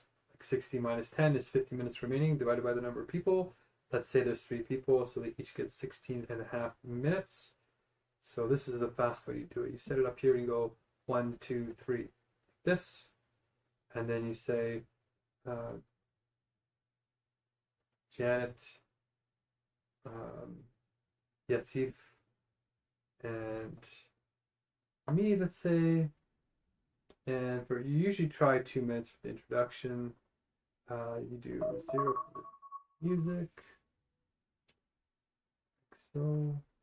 We'll create a bunch for the cycles, and then you come down here, and then you just set in all the cycles. And you're going to get used to doing this. And we're trying to develop software to make it faster as well. Graduation, you're going to put somebody's name. Let's say Janet will be it. And then cycle 3 is wisdom teams. And cycle 4 is Chizzy. These can change, but we're just going to preempt them, preset them. 10 minutes usually for that one. Graduations are usually 1 minute and 30 seconds. And the core, other people who aren't doing these graduations, the setup gets 30 seconds. And check-ins usually default to 2 minutes. And that's it. We set up the timers, and the next part is to get ready to do the introduction. And you can see the speech is here. So with that said, it has been roughly 17 minutes quickly, even with some of the debacles that I had. And that's why if you come in 15 minutes early, you can get all this done very quickly. And then you just wait and enjoy the music with everybody else until you're ready to start the speech. And you can see here that we can check this off, and just to show you what it's like when you have 1 minute to start. At the top of the hour, you do that, and then you go to your jazz music over here, and you're going to switch it over to the green scenery. And there's a really good one that doesn't have a lot of advertisements, which we usually use, which is this first one that pops up. And then as it's playing, you want to turn it on silent because you don't want to hear this video. It's just in the background playing for people who want to relax while we're having the meeting. And then you just full screen that, and then you share it in the meeting, and you're pretty much done. So that's why we ask you to come in 10-15 minutes early. If you don't have to send out the email, you can just send out a tweet or something like that very quickly. But that's basically how to start the meetings and do the first part of the checklist very, very quickly. Not that hard.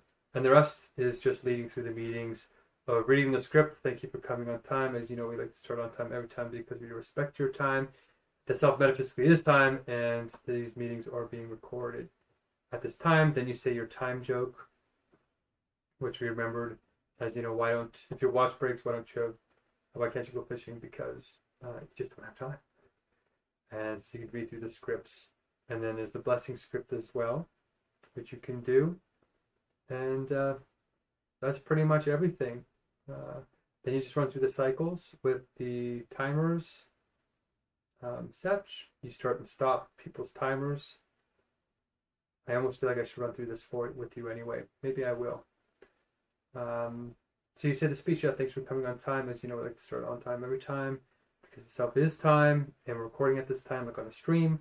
And the joke is, yes, if your watch breaks, why can't you go fishing? Because you don't have time. But more seriously, we're here to have one world spirit meetings follow sacred time, empowering people with the rights to flow using universal tools, and to have one world spirit be our intergovernment with the ultimate goal of flow states for all using universal logic. We have 4 flow roles. My name is Mark. I'm going to be the executor to keep things flowing, and the relationship builder to keep things loving, and the strategist to keep track of goals and ideas, and the influencer to keep things blessed, like a cheerleader, very good communicator. And the blessing that we'll say today can follow the script here. It goes out to, and then you say what matters in the world right now. The 730 million people going to bed hungry tonight, and those that are suffering from the Bondi shooting that happened in Australia, and for the hunger that is experienced by those in places of famine in the Middle East. Whatever is of the most important focus, you could say here. And you can even mention people's family members who might have cancer or recovering. And after we say that part of the blessing, we take a guided breath in for 6 seconds. Breathe in everything that serves you. 1, 2, 3, 4, 5, 6, 7. Now hold for 4, 3, 2, 1. And breathe out everything that doesn't serve you. 5, 4, 3, 2, 1. And so it is. And that's the check-in. Then we're going to, that's the blessing. And now we're going to go into the check-ins. And we're still burning fudge time here. So we're going to say Janet was here first. And we're going to give her 2 minutes. Doesn't look like there's any voting happening up here. But if there was a vote, you would see it. Let's say Janet voted. She wants everybody to have directive turn for 2 minutes. Then you'd go up here and you'd see, okay, 2 minutes. You'd go down and you would set the check-in timer right here to 2 minutes. You say, okay, Janet, tell us how you're feeling from 0 to 10. And your time starts now for 2 minutes. Go ahead. And then she'll talk and you'll put, if she says that she's feeling like an 8 out of 10, you put the 8, the timer there. But you'll also go into the sheet and you'll put it in here. So we'll put in Janet 8. And whatever each of the participants says, and then you can basically mark off this last little box. You'll put the scores in the timers. And you can pull up the universal ticket system if somebody asks a question, which we can do in the next one. And we gave a 1 minute warning, let's say. So we could say, Janet, you have 30 seconds remaining. And we really should be sharing the timers actually when we first start. So pull these up. You might need 2 screens to do the green screen and the timers. And then people can watch and see how much time they have left.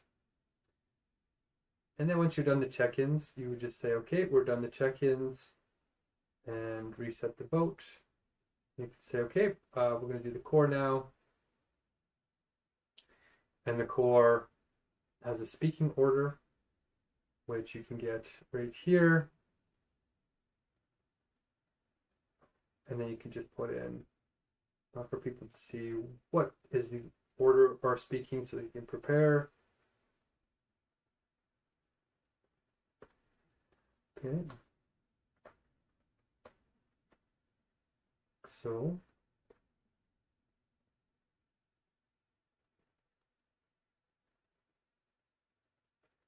and it's just very quick. Whoever's going to graduate and say the whole thing, or the newest person, let's say you would put in Yusuf or Yasif, I think. And then if we have somebody who's graduating, like Janet, say Janet Thatch.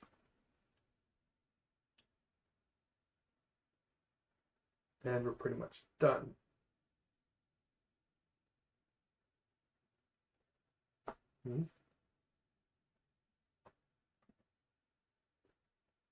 Okay. So it's very simple stuff. It doesn't take a lot to sort of master this.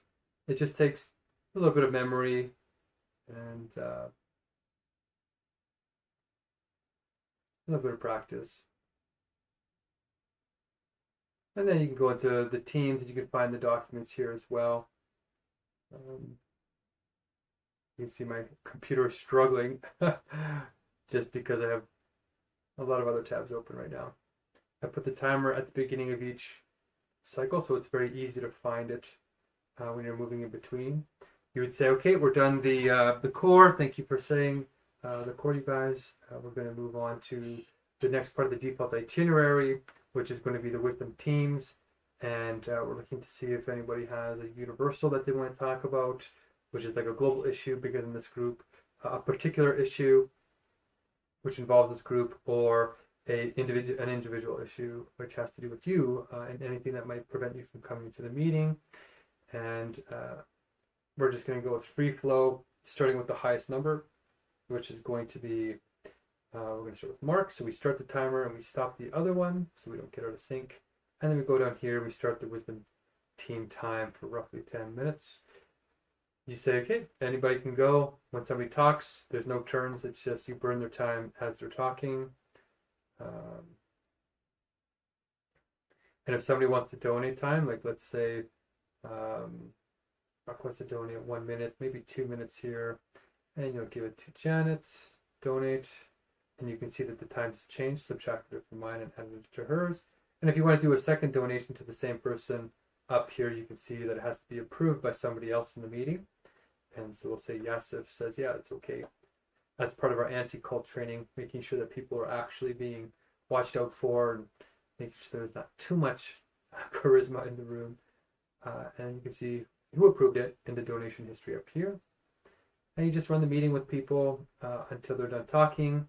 Or if they don't have anything to talk about, you look up one of the issues, the universal issues in the news, like we did for the email in the past 24 hours. Let's say the past week. Is AI action a bubble? Okay, Canada's really starting to get in on this. AI is skyrocketing the price of RAM. It's not slowing down at all. It's very, very extreme. You can open it up and go through it with everybody for a minute or two just to say what we're doing is very important. And you can even go and share the screen as the influencer. Share the AI screen so people can actually read along with you. And while they're doing that, you're going to try and tell a joke because sometimes things get heated at this part, or you want to prime it with a little bit of pizzazz. And so you would think of a joke that's not totally canned, but something relevant to the meeting, like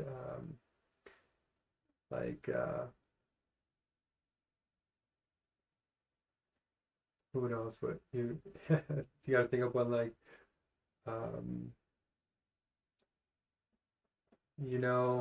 Yasif, you dance on screen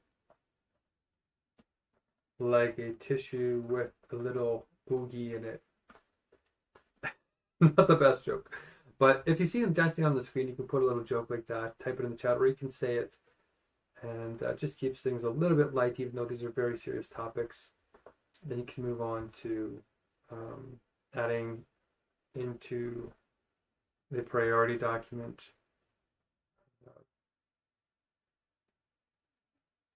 so what the priorities are going to be.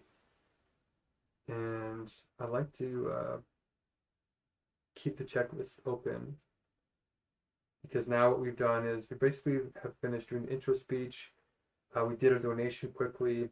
We created all the cycle timers. We did the blessing. You can see it's just very simple things. We just told the relevant joke. We didn't do how to win friends and influence people yet. And we're going to be tracking more ideas in the core speaking order. So you can check these all off later, but for now, it's one of the simplest ways to go about practicing. Okay, so we're, I think, tracking goals and ideas. So that's this guy here. So if somebody says they want to add a new idea, like they want to work on this Universal Celebration Championship, let's say it's Janet, she wants to bring a friend as a judge. That's a task that we might want to prioritize. In this wisdom team, as you can see, they're all listed here. And once you do that, you can go to the next part, which is use one of these principles. I like to use the smile one. So if somebody has a nice smile, just say, smile, Janet, your smile lights up the room. when you're thinking of your friend joining the USC. So you don't want to just leave it super generic. You want to actually give a real compliment. Okay, something thoughtful that matches those principles, and use them in your personal life. They're very powerful.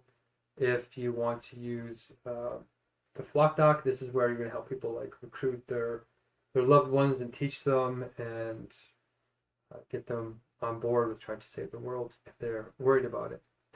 And then here's the universal ticket system. If somebody asks a question, you want to track it down here. You want to put their name. So let's see if has a question about how does the USC work. Then you're just going to answer over here. Answer 1, answer 2. Yep. And you would just say by 3 judges, let's say. And then this might spark an idea. Like, oh, how does it work? Work with 3 judges with a judging card. So it shows how to run the debates. So once you're done in the wisdom teams, right? We still have 7 minutes here, but let's pretend like we're running out of time. We have 1 minute. You would basically say, okay, go to the chat. 1 minute to vote. And then people can vote on the timers if they want, like I showed you. They can say, well, I want the form to be free flow again, and they want it to be for, no, so maybe 18 minutes. And then if we have a second vote, let's say here, and we have directive turn, this person wants us to take turns instead, then you should be able to see the votes working. So this is a lot more explanation in this video. Hopefully it's helpful. Normally you would just go quickly on your own. Let's try directive again.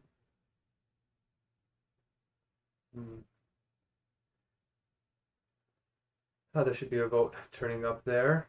But then you would say we're going to the next part of the default itinerary, which has to do with Chizzy. And again, you have a couple of timers that allows you to quickly access them. You would pull up the Universal Sublation Championship script and you would say, welcome guys, we're going to do the championship now, and try and share your screen. And my computer is very old, so you can see it's taking its time. But you can see I have the cards here, and you would just show the card on the screen. Once you say, all right, let's get ready to sublate, which is the universal logic word for how to get along even when we're in disagreement. And then you'll show an image of who's debating, as you saw there. And then you can open up the Chizzy tribes, which shows where each person is in terms of positioning words and concepts. And hopefully that is nice and smooth for you. Hopefully your computer is a little bit smoother than mine. You would just quickly go and locate the person that you're debating with. These should have been already loaded, but you can tell that my computer is really struggling. And if yours is struggling, you can go and close other tabs to sort of make more memory. But all that's left after this is basically playing the song. And then you just go to the checklist and check everything off. And it looks like my computer is having quite the time. So let's see if this closing this will actually free up some memory. And I made these training videos before, but YouTube deleted them.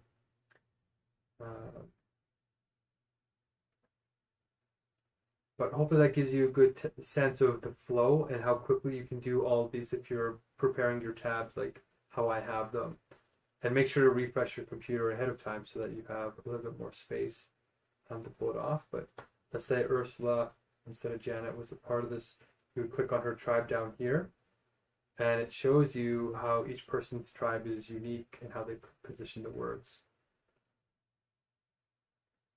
And if it loads up.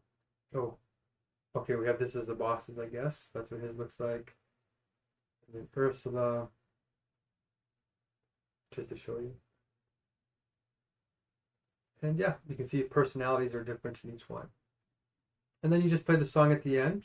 You just pull up YouTube and you update the core speaking sheet. So you update another song here or another row. If my computer will make it. Okay. Insert. Yeah, my computer's really struggling with the recording at the same time, but you won't be recording, luckily. You'll have plenty of horsepower to run these if you have a laptop. And that's why we're asking you to have a laptop. At least in the beginning, it helps. Okay, and then we did all of these. The icebreaker, you can fill all these out.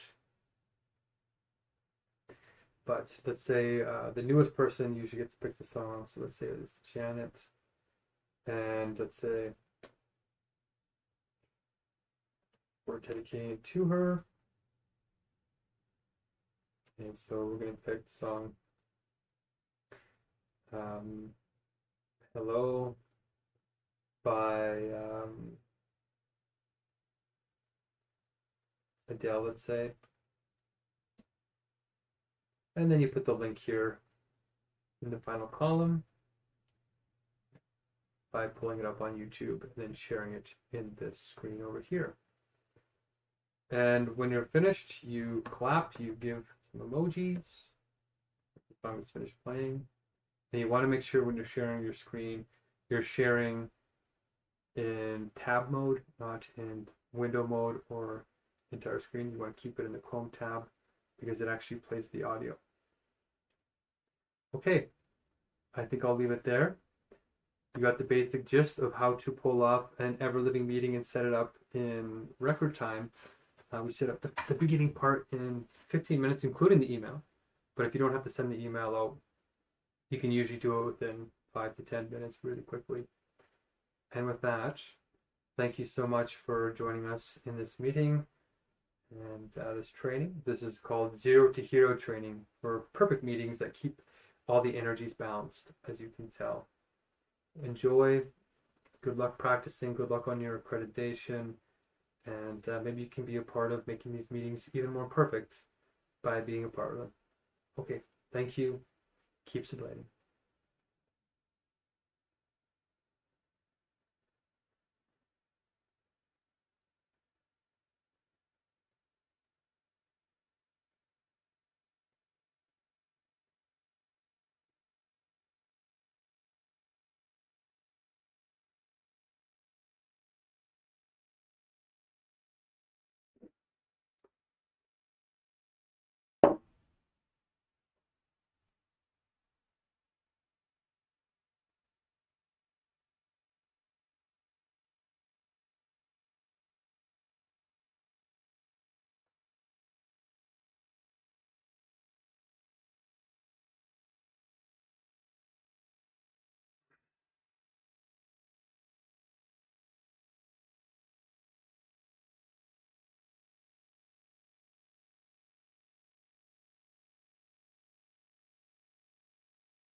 Oh,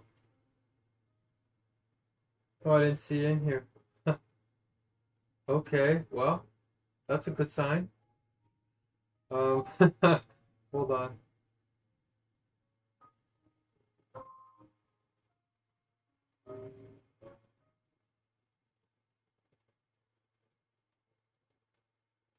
Okay, so what the heck happened today?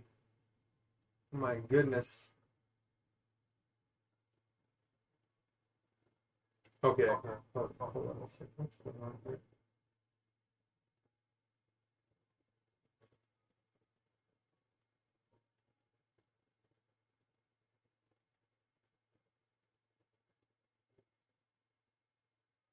Okay, I think that's good, right? Hold on. We can't. Okay, now we're good, right? Yeah, yeah, I can figure it. Yeah. Okay, well, you don't look like you're bruised up. That's good.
Holy crap! Really?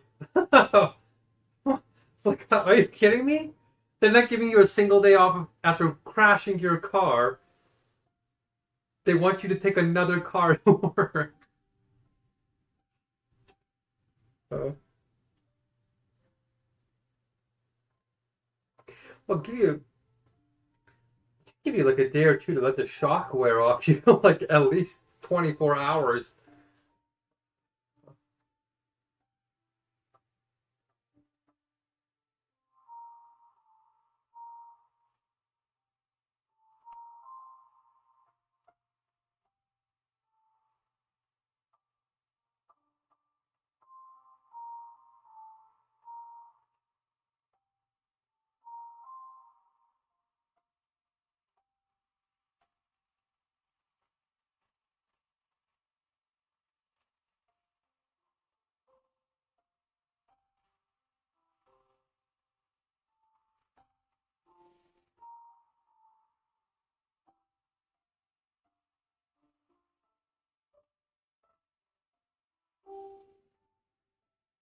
10 days.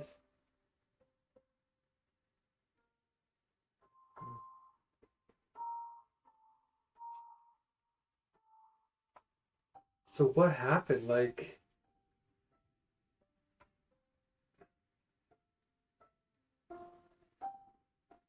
Yeah, I think you said that, but you were like just like listening to the music, and then all of a sudden you saw that you were veering off the road, or were you going like around a corner or something, and then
you weren't like rolling in there?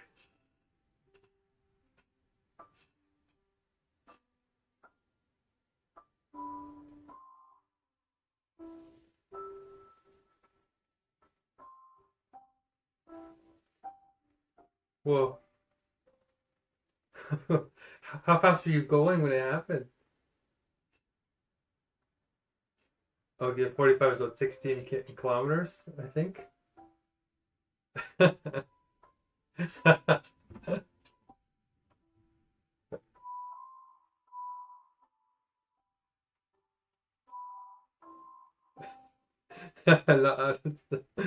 me just calculate. So sometimes we do. It's like a mixed bag over here. For 45 miles an hour. In km.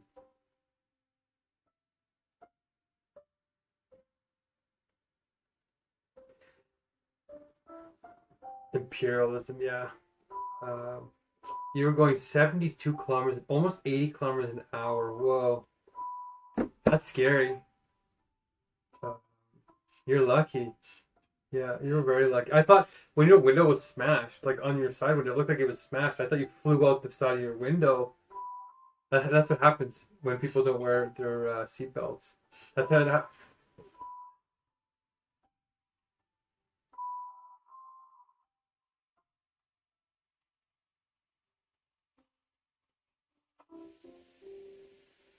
You're being a lot worse shape. My dad had something similar to happen to him, and he was like going over this kind of creek thing at 80, and he reached down to grab this water bottle or something, and then he hit the guardrail, and it flipped him all the way across. Actually, I think he was doing like 120. My dad speeds a lot, and he flew up over. He rolled like 9 or 10 times, and he basically got thrown out of the sunroof, broke through the sunroof, and it was just on the last way over that was going to crush him, and the tree stopped it from going all the way over, and he didn't die. He didn't die. He didn't get like anything, and we're all sitting there amazed. It's like an act of God. He should have been dead, and he didn't even get a concussion. Like nobody knows why he's alive. Like nobody knows. Maybe he's really fat, so maybe that like buffered it. But yeah, I mean, he got you. You were smart. You wore a seatbelt. He didn't wear one, and somehow, he even flew out one of the windows halfway. I don't know. My dad is a miracle case, but I'm super happy that you didn't get hurt, and you're smart. The new generation believes in seatbelts. Ugh. So could have been getting, we could have got a way worse call today, which is, thank God we didn't. I'm just surprised you're making you go back to work so fast. What did your parents say?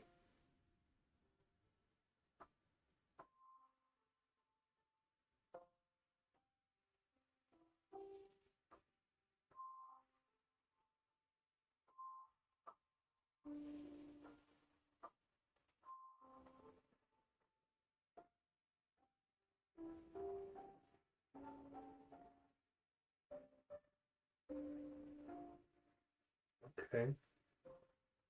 Um,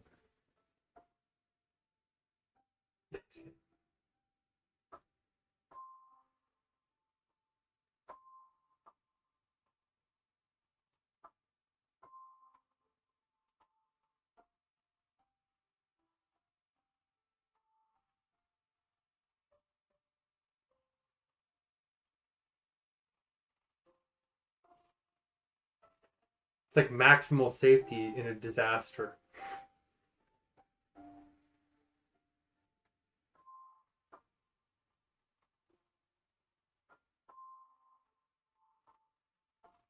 Yeah, like it takes sometimes it takes 24 hours to let it like sink in what happened, right? That's why I'm surprised they're making you come in because you could wake up in the morning with your whole left side like sore or something. But did you drink water?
Oh, okay.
Wow.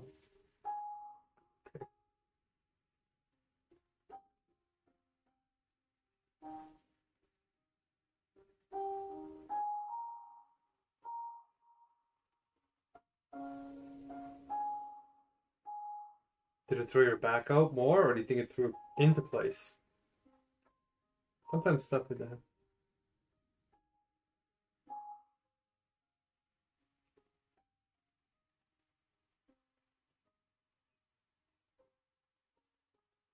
So that's the secret. You just have to induce shock into your body every single day, and your back problems will go away. That's terrible advice.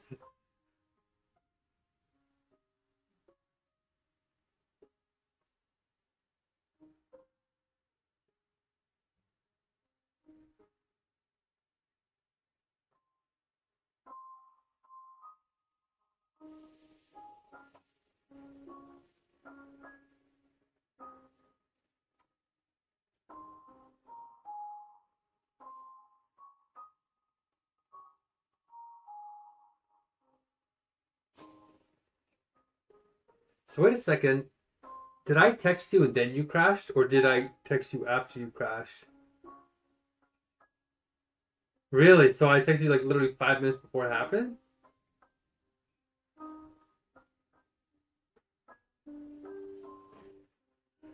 Wow. That's crazy. I was sitting in this room, we're all chatting, and you're having a crash while we were talking. Holy crap. That's how fast life changes, right? That's how fast. Man, that's what AI is going to feel like here in about a year.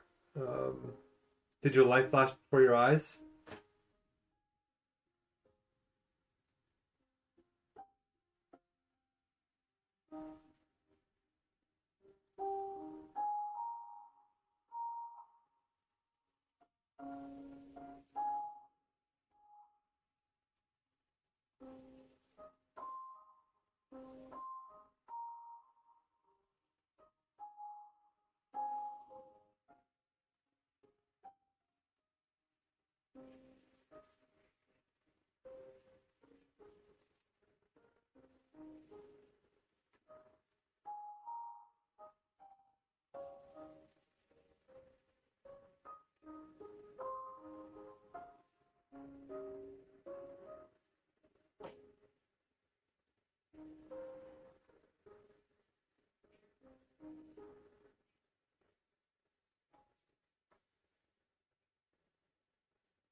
Oh, jeez, man.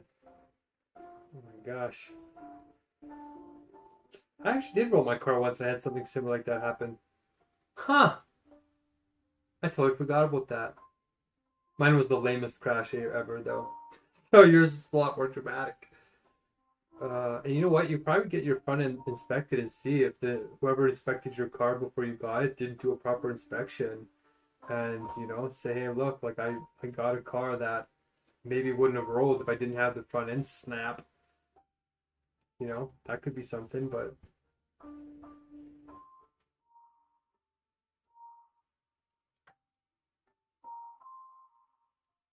yeah, that's weird.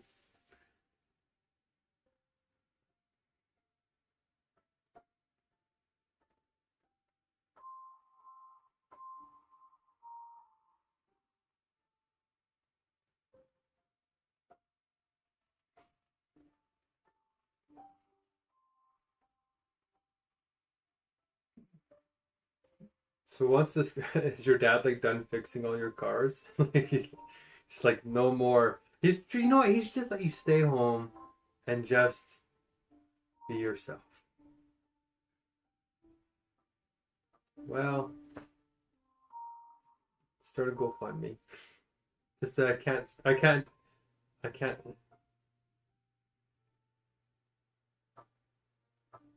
Like I can't drive cars. I'm car disabled. If you get into a car and you're driving, bad things happen. Yeah.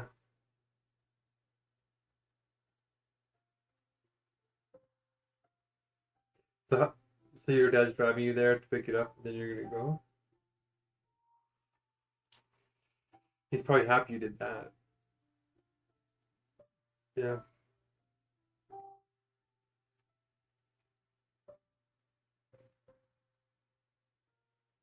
And then follow.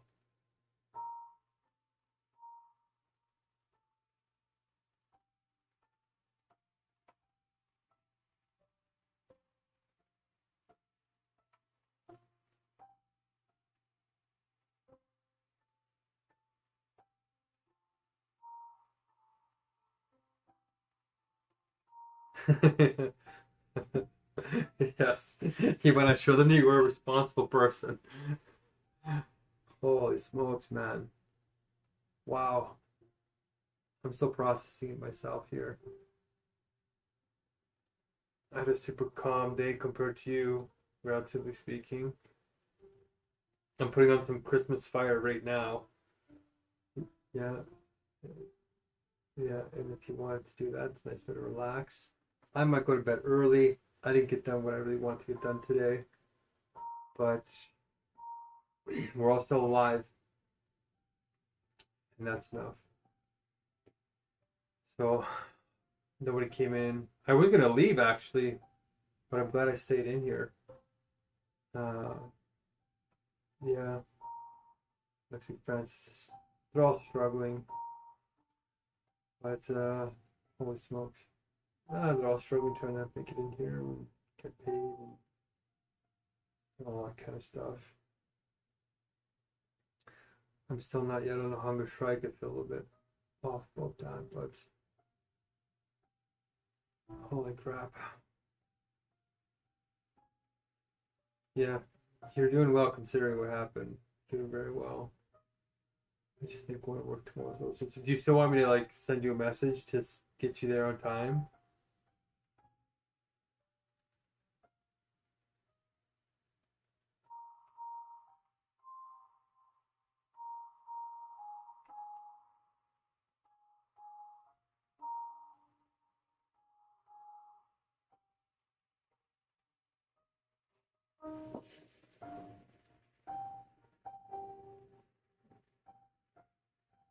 Okay. I wonder if Matt had a dream about you doing this. See if he had some kind of premonition or anybody mystical around you. It's just like totally surprising. It feels like such a long time ago. Like morning feels like such a long time ago. I had like a 5-hour conversation with Brittany, and it didn't end super well. Like we made a lot of progress. It didn't end super well, so I'm feeling a little bit low because of that. I spent 5 hours, and she doesn't like the Pareto categories. she thinks she's so pretty that it ruins people respecting her, and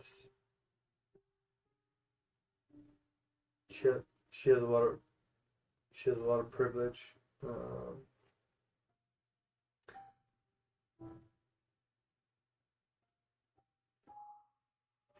yeah.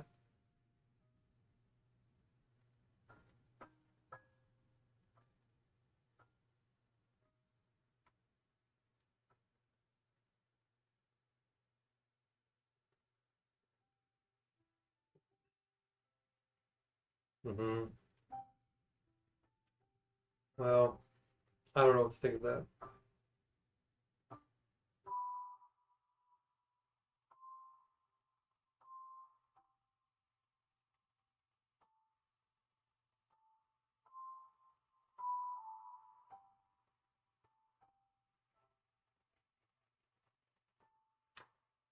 Yeah, I thought I saw a video of her somewhere, and you know,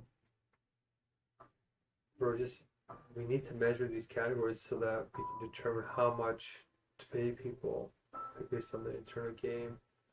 So that's another hurdle that has to be crossed at some point. But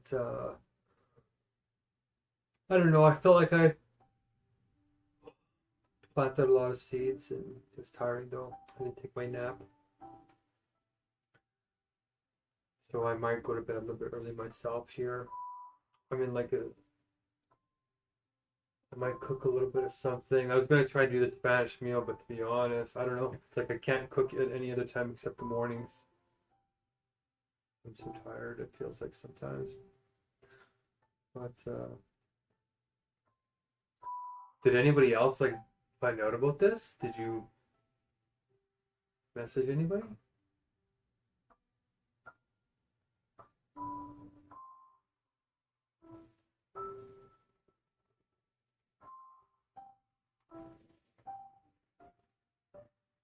Oh yeah.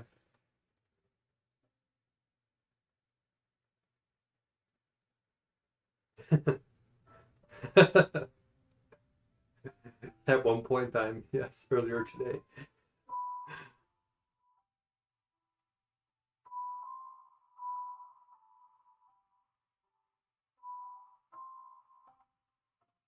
And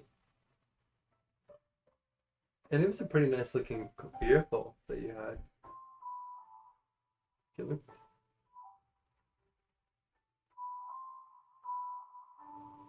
that's 20 years old. Wow.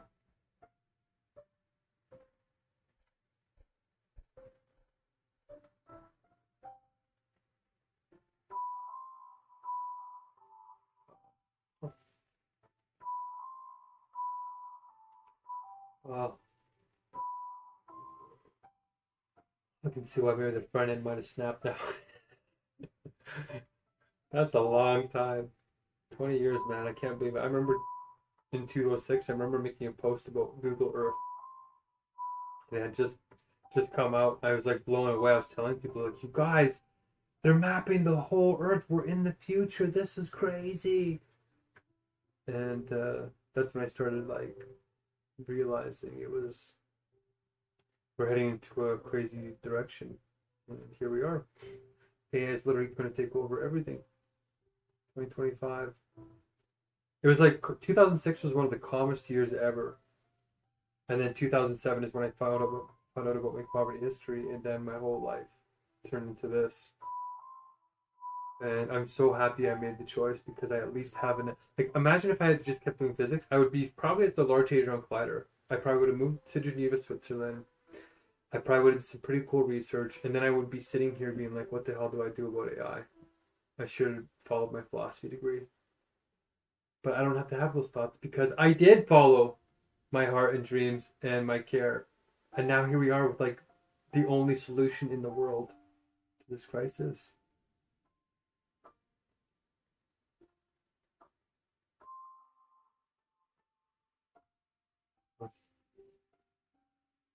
Oh wow.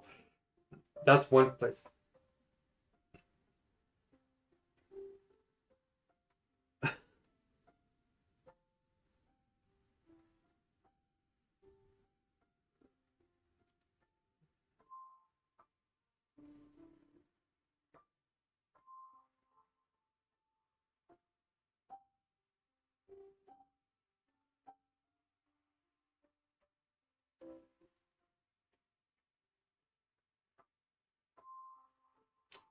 See, these people have such interesting lives. It's like a different world in a certain way. I actually pushed Silas Rao and them today. I went to their meeting and I pushed them pretty hard because I guess the only thing that's cool enough to match what you're saying is those Trinity College Dublin guys messaged me and said, "Yeah, I get 1 to 3 hours to do a presentation on Hegel." And I was like, "Wow, awesome!" And they only really invite credible people to these things, so it's my one chance to really start taking off. I'll get one more meal in, and then after this, it's like you better start working or else in deep trouble. Yeah, so it's working though. Like, it's if we can break into that circle, and you're in it, right? In some ways, we both got lucky that we at least have a chance to get into it. We just gotta keep pushing, and hopefully you make a couple of bucks here, so you don't have to be so tied to the cash. And you make your own hours, right? Okay. Which will be in a week, right? 2 more weeks?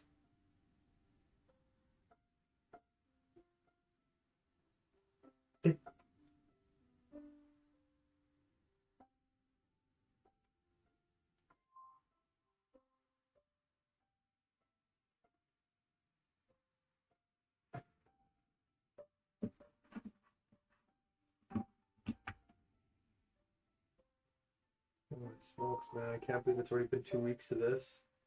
They pay you for a whole month of training. That's pretty impressive, I have to say.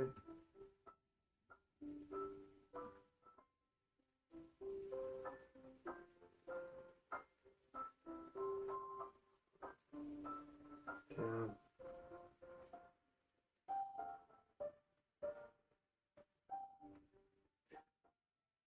Okay.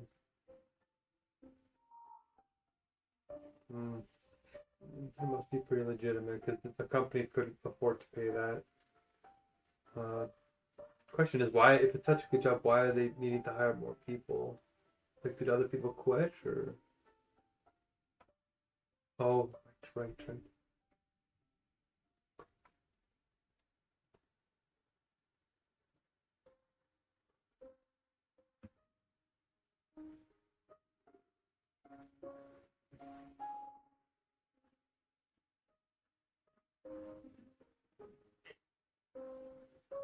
Oh my gosh, that's really shocking. Wow.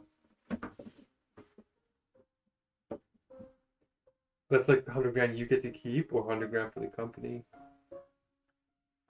And how many days a year do you have to work? So are they making like the 200 grand like?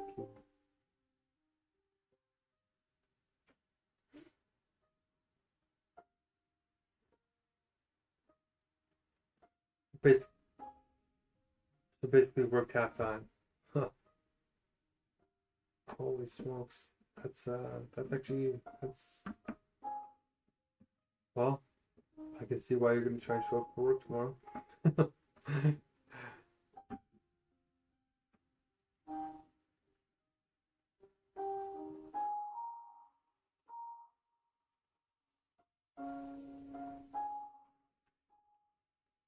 It,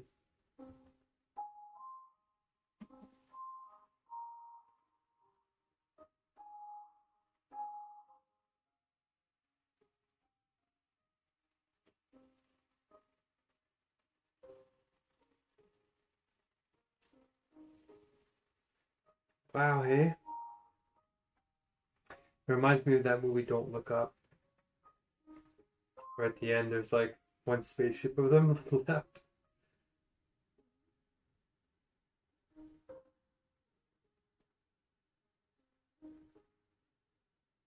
I can I'll show.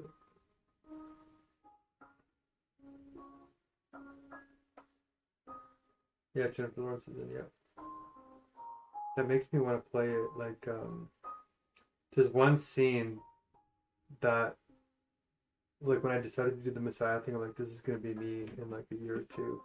And there's an exact scene that just came to mind even just yesterday, as the pressure really comes down on me here. Uh, here we go. Let's see. Yeah. You want to watch this 2-minute scene?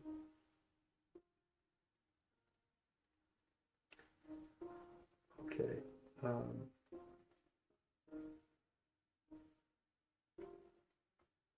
think this is it. For some reason, Janet and Brett Warshawski came up on my YouTube today. Okay.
That's actually not the scene I was thinking of. It was her. It was Jennifer Lawrence's scene.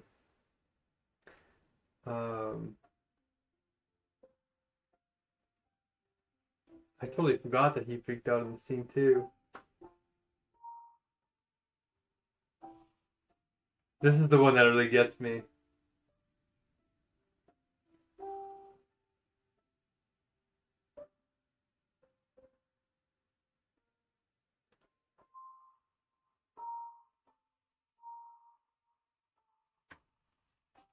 Oh God, this was 3 years ago already.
Anyway,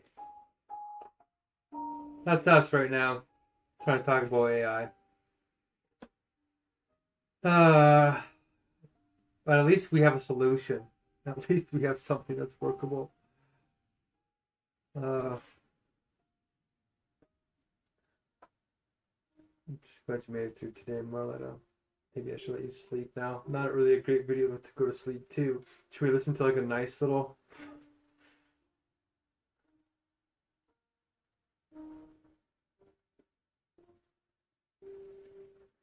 Okay, I still got Christmas music in the background to soothe my nerves.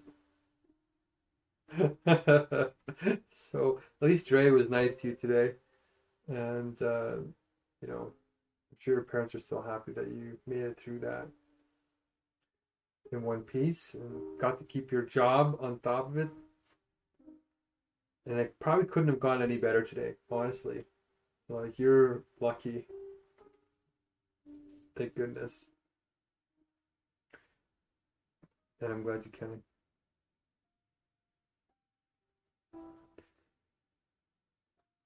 Did it? So are you coming back in here and working full time?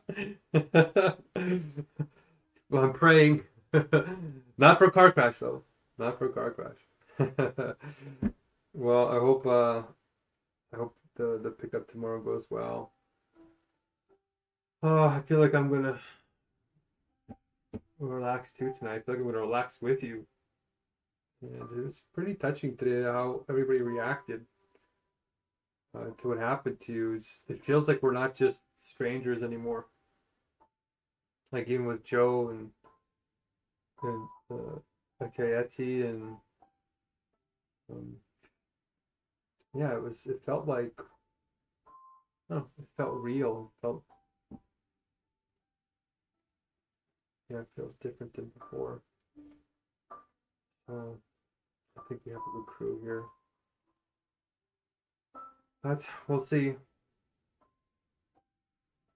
Oh, I'll have to get on the hunger strike tomorrow. If I was really pushing it, I'd get on tonight, but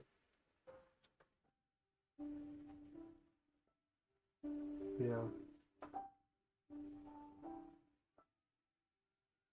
There's plenty of time still.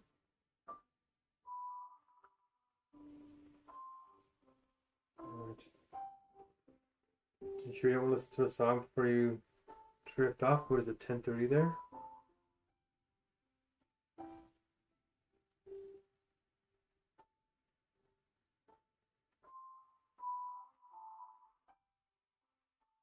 I didn't see any posts on Facebook or anything about this. Did you post it anywhere? That's probably pretty smart.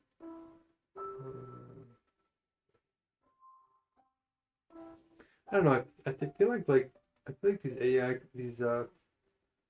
insurance companies they watch for stuff like that now and try and charge you for premiums. Yeah.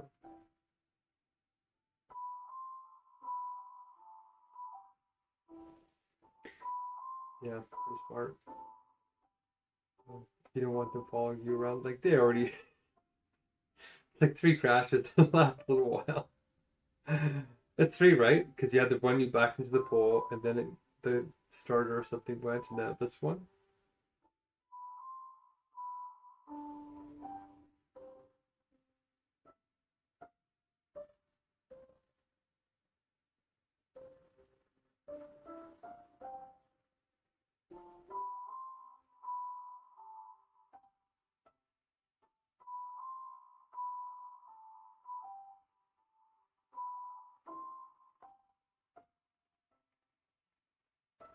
You went to your work, what?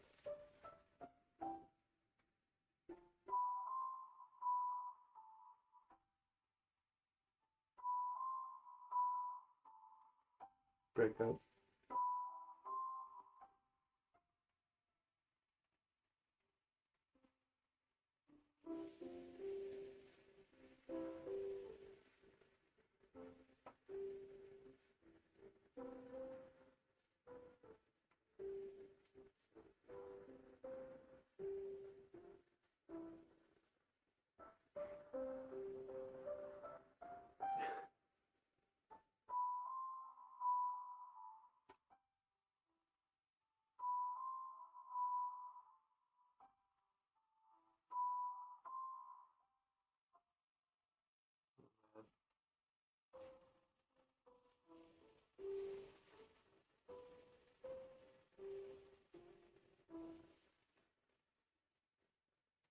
think you were talking about how he went to your work today and was trying to get his job back or something.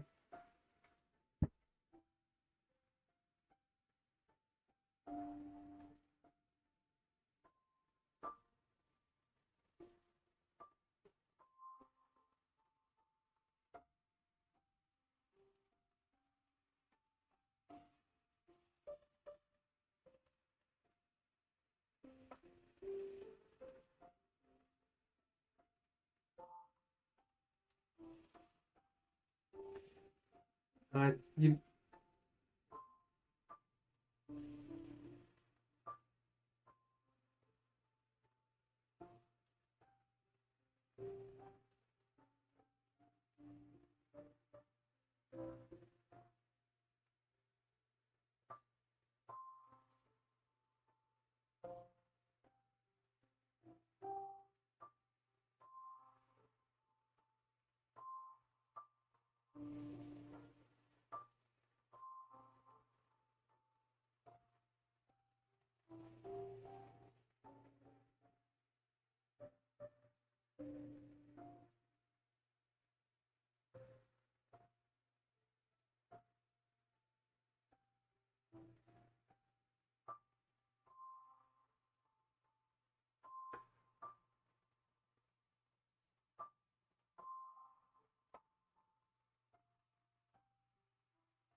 I feel like they're probably doing a background check on him, to be honest.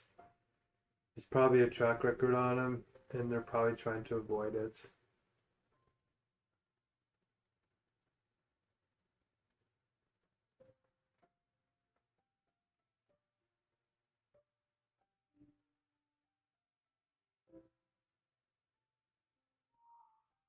Okay.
You're right, then. That definitely sounds like there's no real discrimination.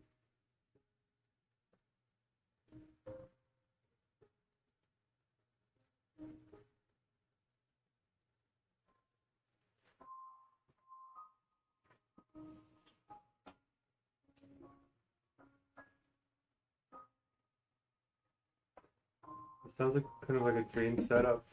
There's not very many people who would give you another chance like that. And like you showing up to work being like we broke up really doesn't sound like it's gonna shake this guy. So I imagine that okay, we'll probably get it together, especially if you're vouching for him.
That's what he asked you?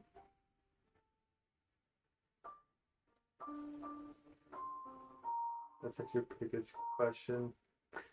And earlier you got up that icebreaker really quickly.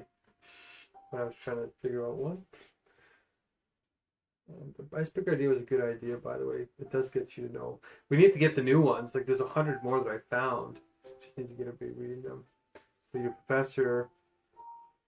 Yeah, I'm thinking about it. I made the training video today. Messaged a few people. And now I'm going to basically cook the meal.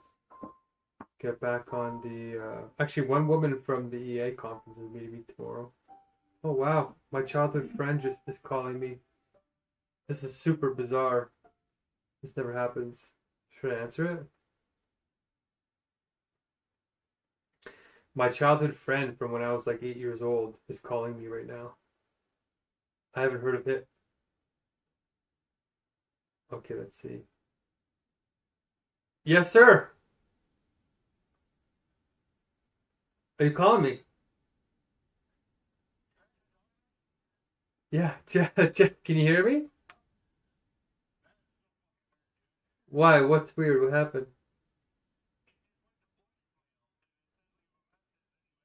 Yeah, I didn't pick up right away, so I guess that's the thing.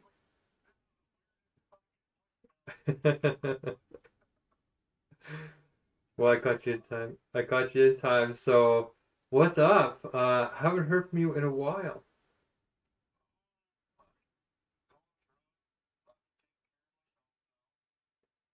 What? What do you mean? Whoa. Okay. Wait a second. Wasn't I just at the wedding last year?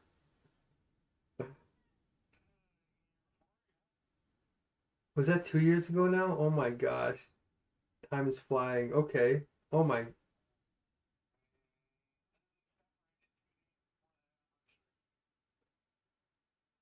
Aw.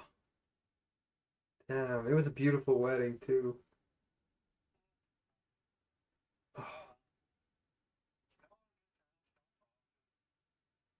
So,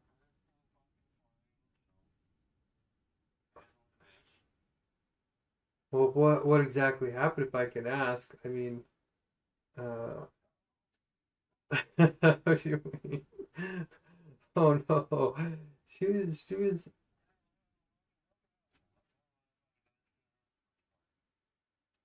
okay. I thought you were gonna stop drinking at the wedding or something like that.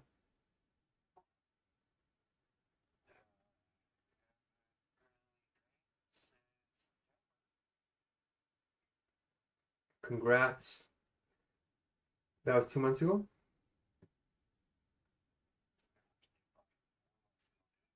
September? No, it's like September, October, November. Oh yeah, you're right, it is.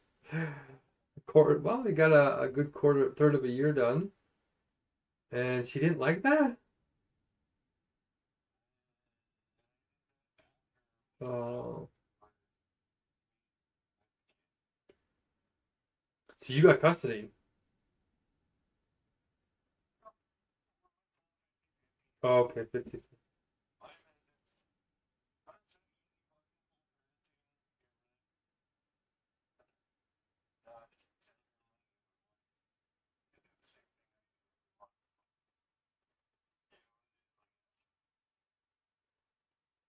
Yeah, I guess.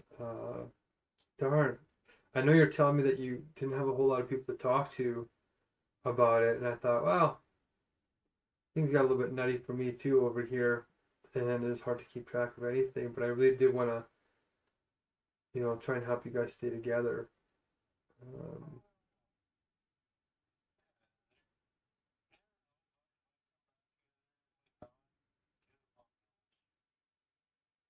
so yeah.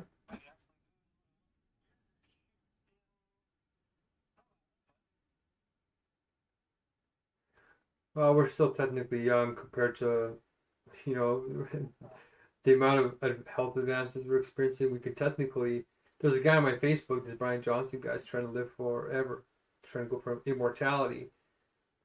And with this CRISPR stuff, we can actually anti-age if it's shared, like I told you a few years ago. That stuff is actually happening now. It's literally happening. It's like truth is stranger than fiction, right? Like I remember you came down here and we went to that motel and we were talking, and I remember it was hard to explain. Like it was hard to believe that this stuff was coming, and here it is. It's like it's happening. So, I mean,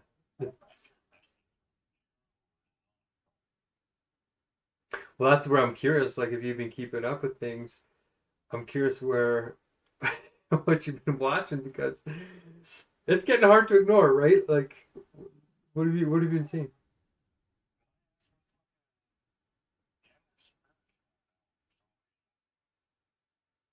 I thought you were always spiritual.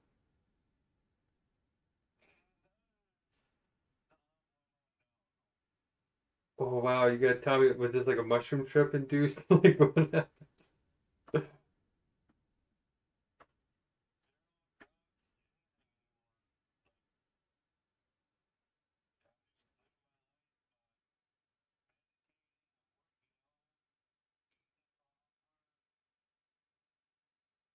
Holy smokes.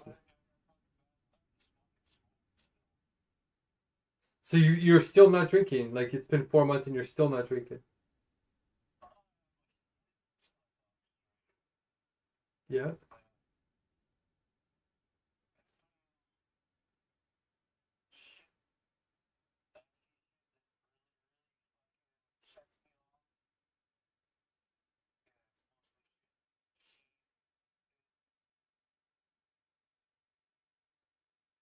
What does she do?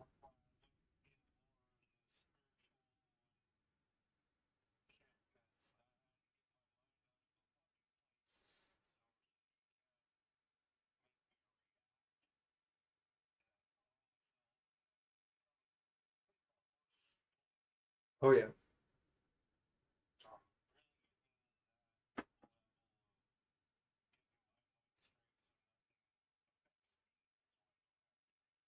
Yeah. Good man.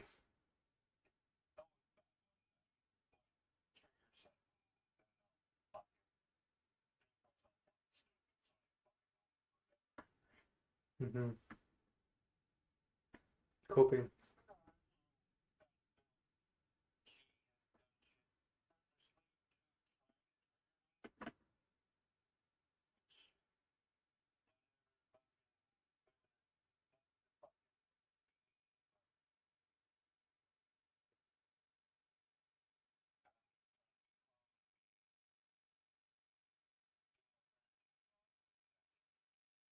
Be a good dad, yeah.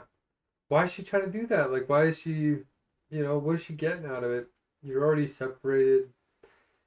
Why is she trying to do that?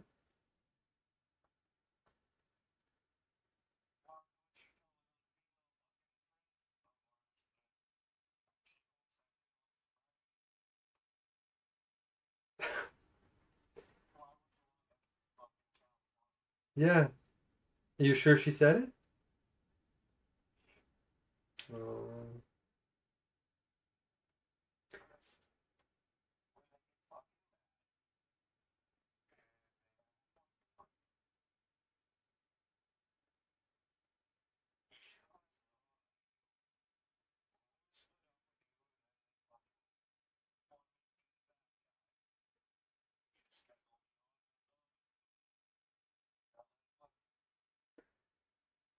yeah.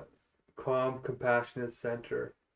Because the courts are against you, right? Unfortunately, um, for single fathers, yeah, unless she has serious drug problems or serious other issues, the courts always generally find that the mothers are healthier for the kids. So you're uphill battle on that one.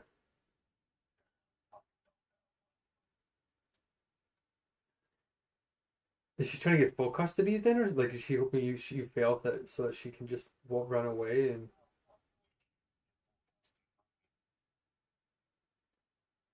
Hmm. But is that do you think that's what she wants?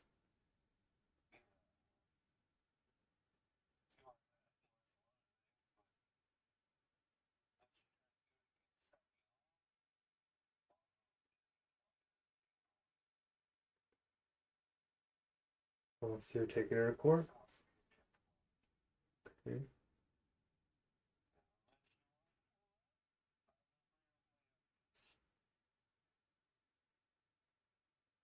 Oof. I- Is she trying to take you to court? Are you taking her to court? Like, did she hire a lawyer to try and take you to town or something? Holy crap, what happened that she would want to even do that? Why not just like settle a 50-50? That's fair, right? So like why completely separate, like it just feels a little bit off because you're not.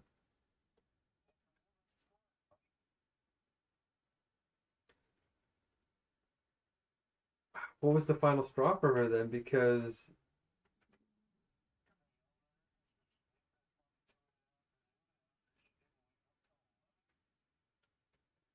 oh geez. And that was the final straw for her.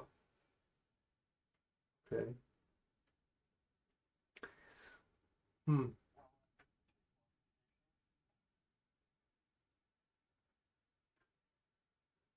Is she still working in like two jobs or is it one job?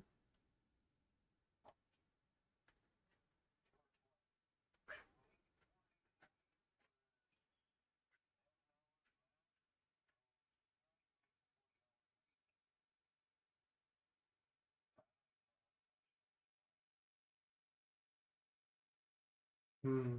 Well, your payment's one. That's probably helped her a little bit. So she's not living on your land anymore. She's living in town, or she's moving.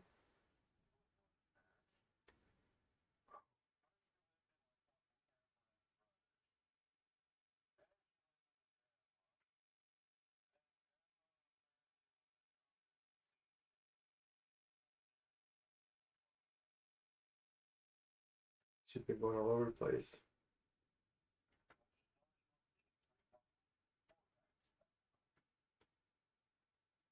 She... And you still got your place there, safe and sound.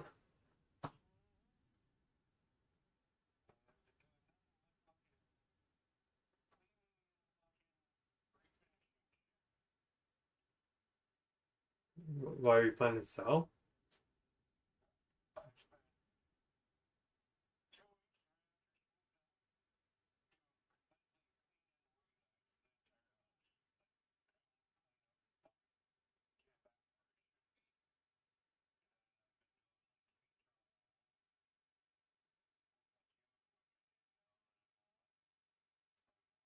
Look at that!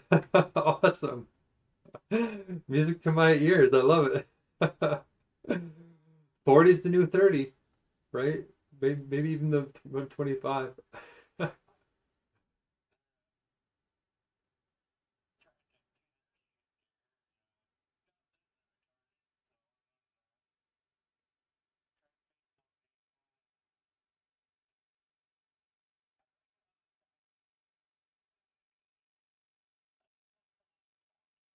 Yeah.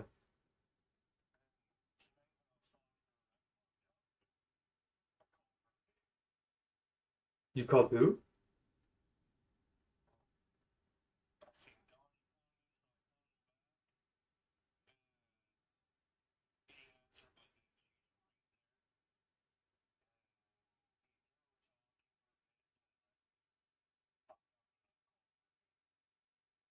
The axe. Oh, okay.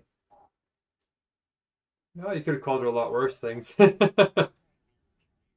Yeah.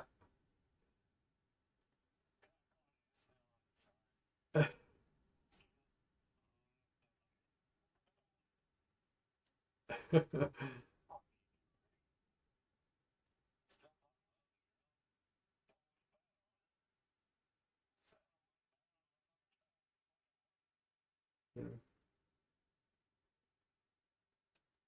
So if you guys could get back together, you'd say yes, more or less.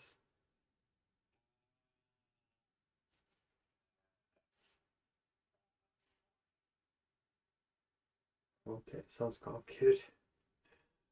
I hear you though on. Hmm?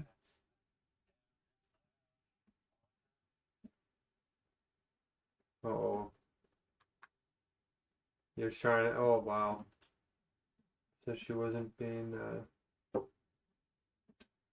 faithful.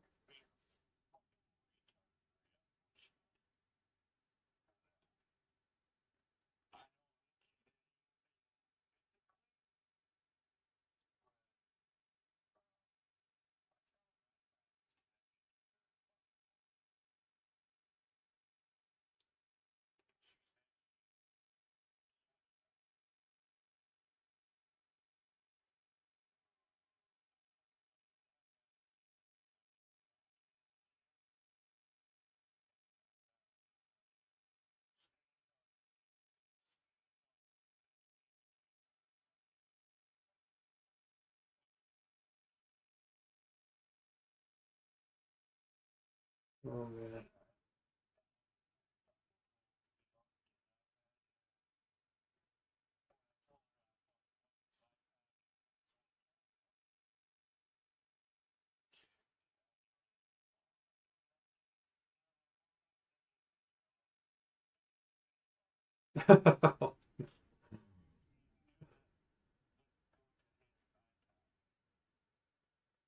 Oh man.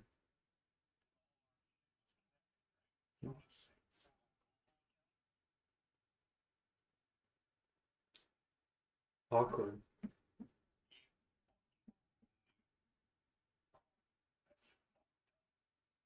She said you knew?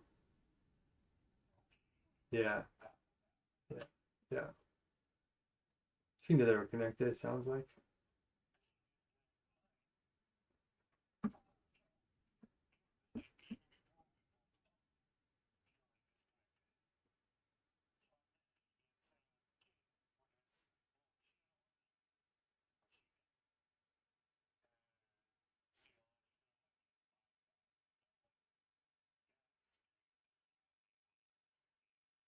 Oh, did you see it? Hopefully you caught it in time.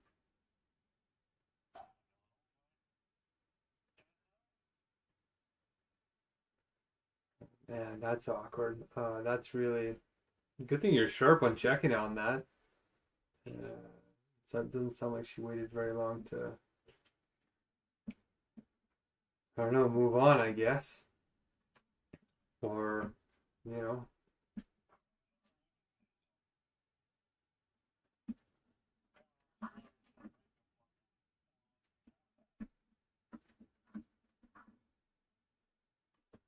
yeah.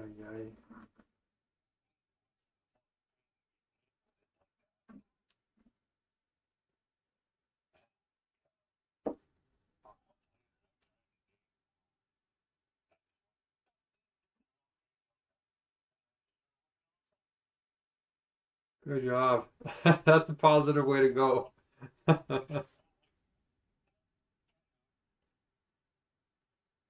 Awesome. You got inspired to do a full body, like full everything transform, and in little old Alberta. How long you been working out for? So like 4 months, like since you started stopped drinking, you've been working out too? Damn, so you're actually on a real routine, like 4 months straight. Like you're working out like I don't know what, 3 days a week, 2 days a week.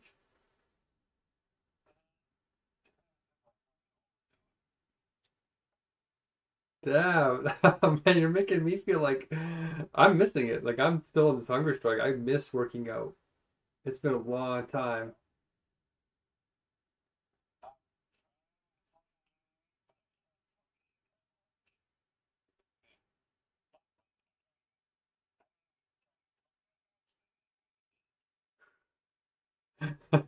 You can always try protein powder.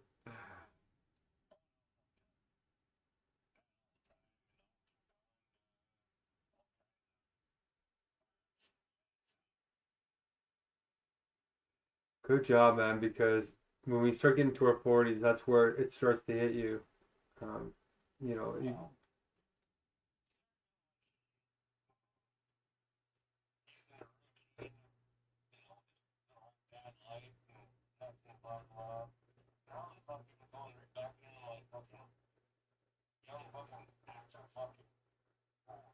yeah, it's like you're 20 again. We got to go to the bar scene, except there is no bar scene anymore. Do they? Huh? Yeah, I know. No, nobody drinks anymore. Like when they found out that drinking causes cancer, it's like all these kids stopped drinking. Like, is Wetlander even there anymore? Is there any bars in Bonnyville at all? Oh, what about Players Lounge? Was that a place at one point in time?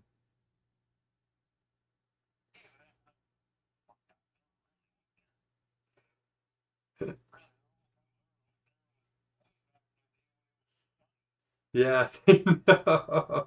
I remember. Wow, I haven't thought about that in a long time.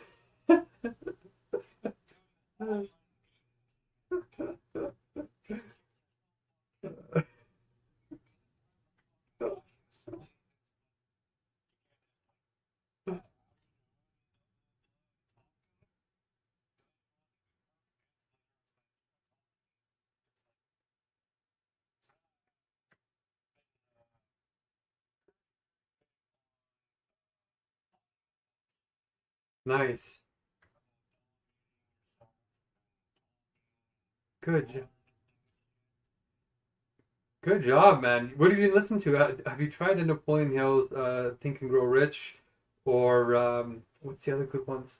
Uh, Dale Carnegie's How to Win Friends and Influence People was like a game changer for me. And Dale Carnegie.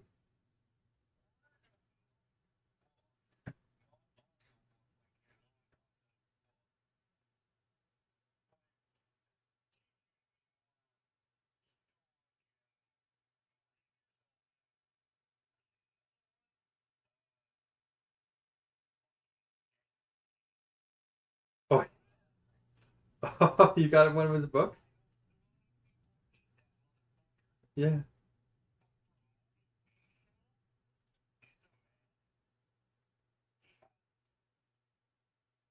Wow.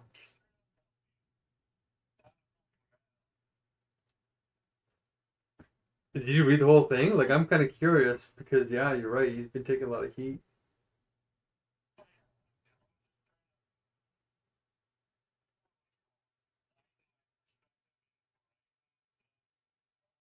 Hmm.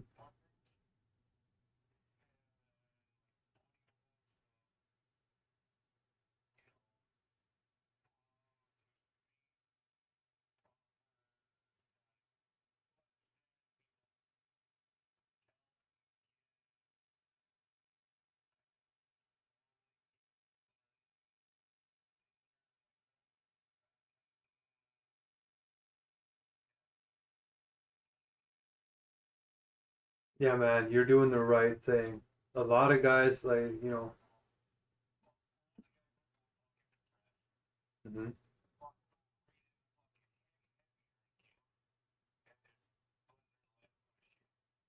exactly.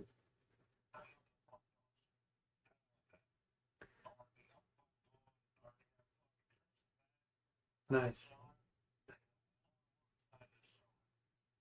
Good stuff. Good. That's inspiring. This is rare, right? There's a reason why we met as kids, is because you're a lot smarter than people make you out to be. And I feel like you're meant for great things, man. Maybe even to change the world here. Uh,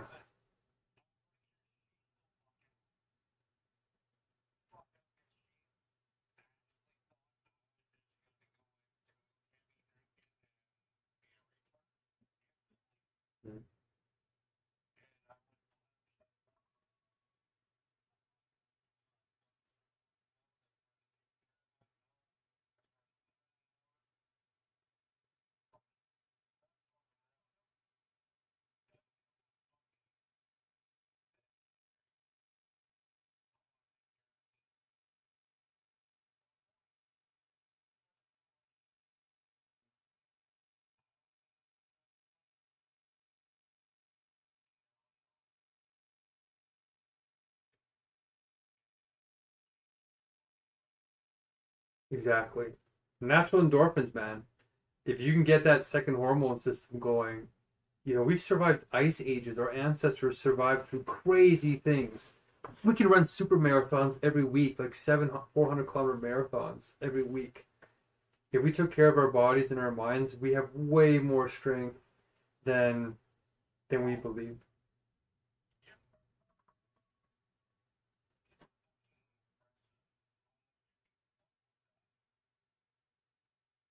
With what?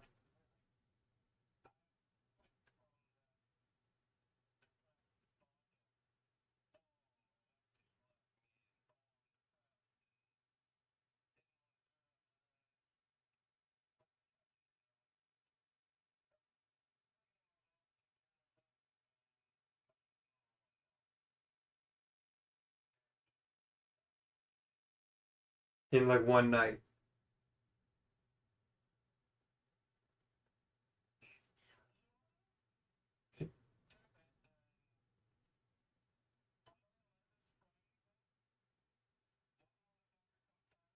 Okay.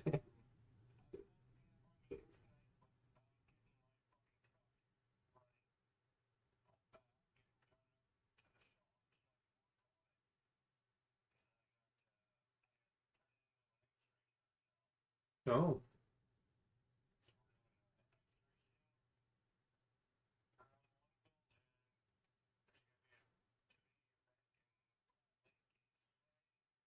nice.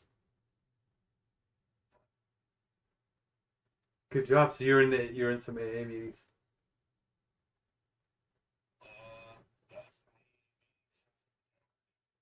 Nice. Good job.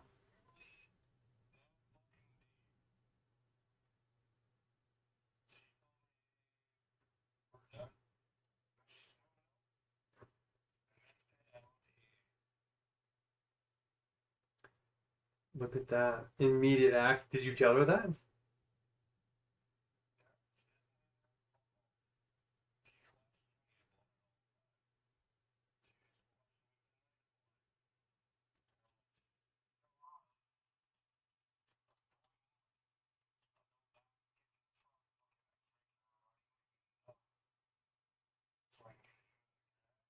Hmm?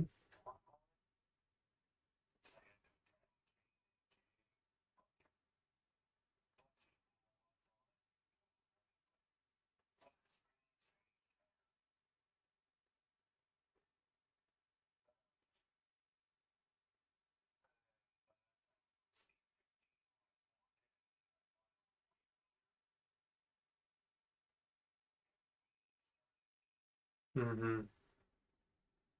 That's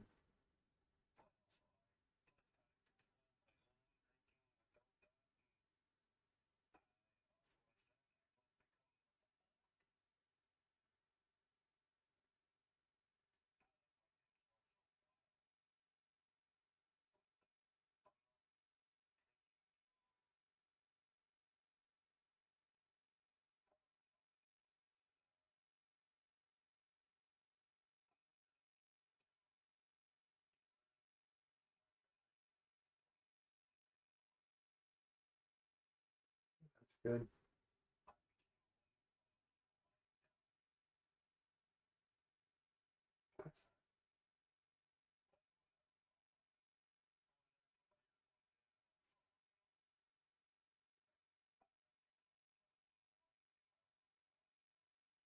Perfect.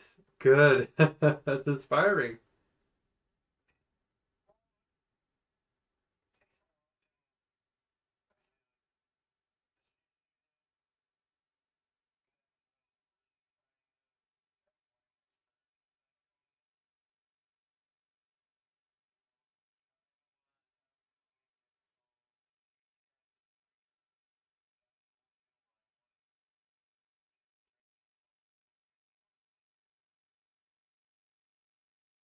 Oh man, that's some powerful stuff. Honestly.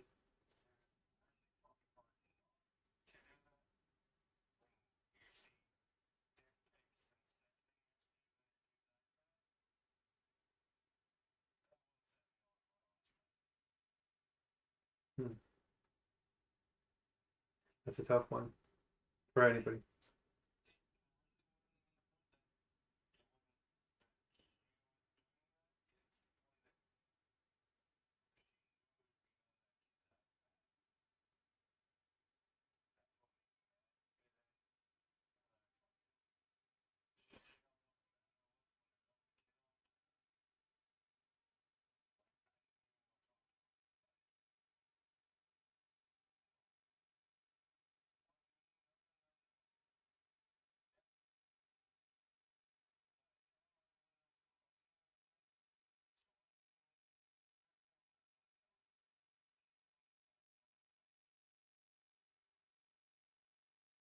What?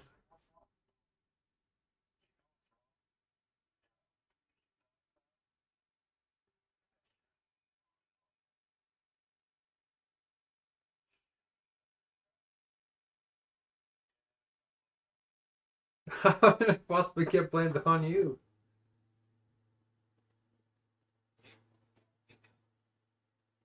That doesn't make any sense. It's like you're not the one sending the pictures.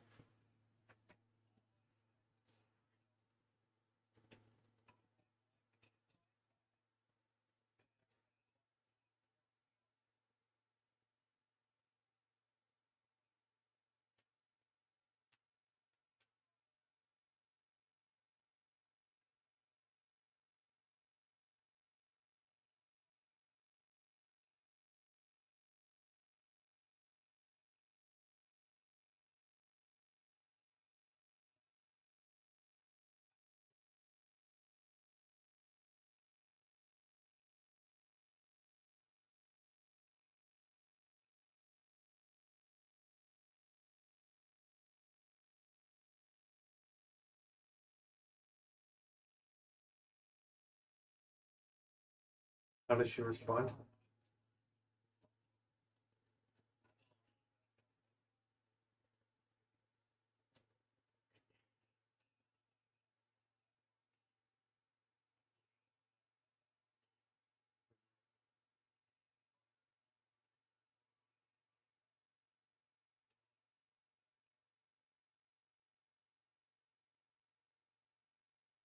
Didn't fess up to it?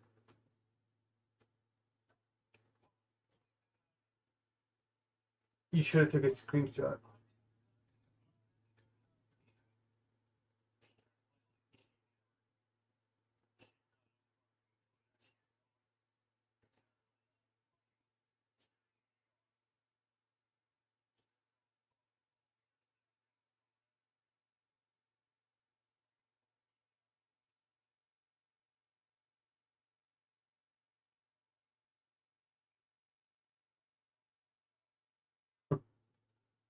Oh, man.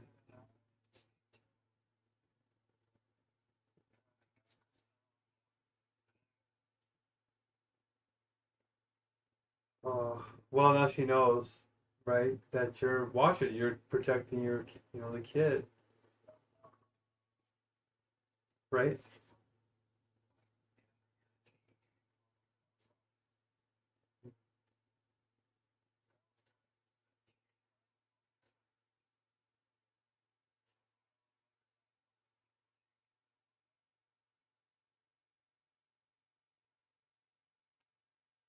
Did you take a picture? Like, did you have proof that it happened at least?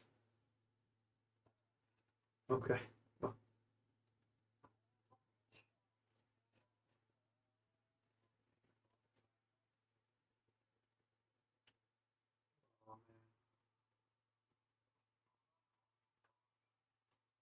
man.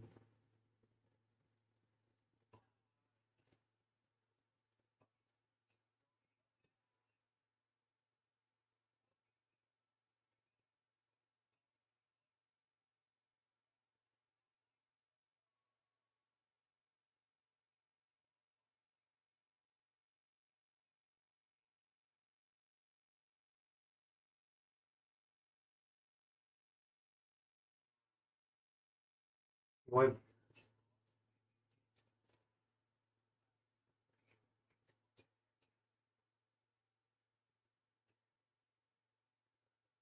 Well, if you ship shape, maybe she'll realize she lost the catch. I think the only thing that was holding you back was the drinking, maybe the smoking. But oh, is she a smoker too?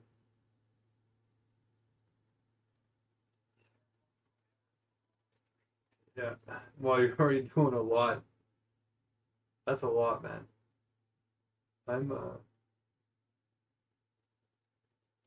I'm blown away.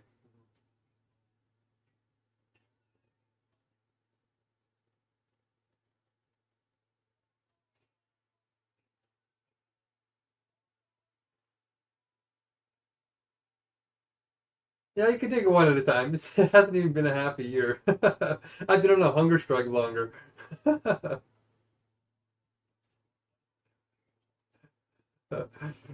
Which spiritual books are you reading besides the masculine like empowerment books?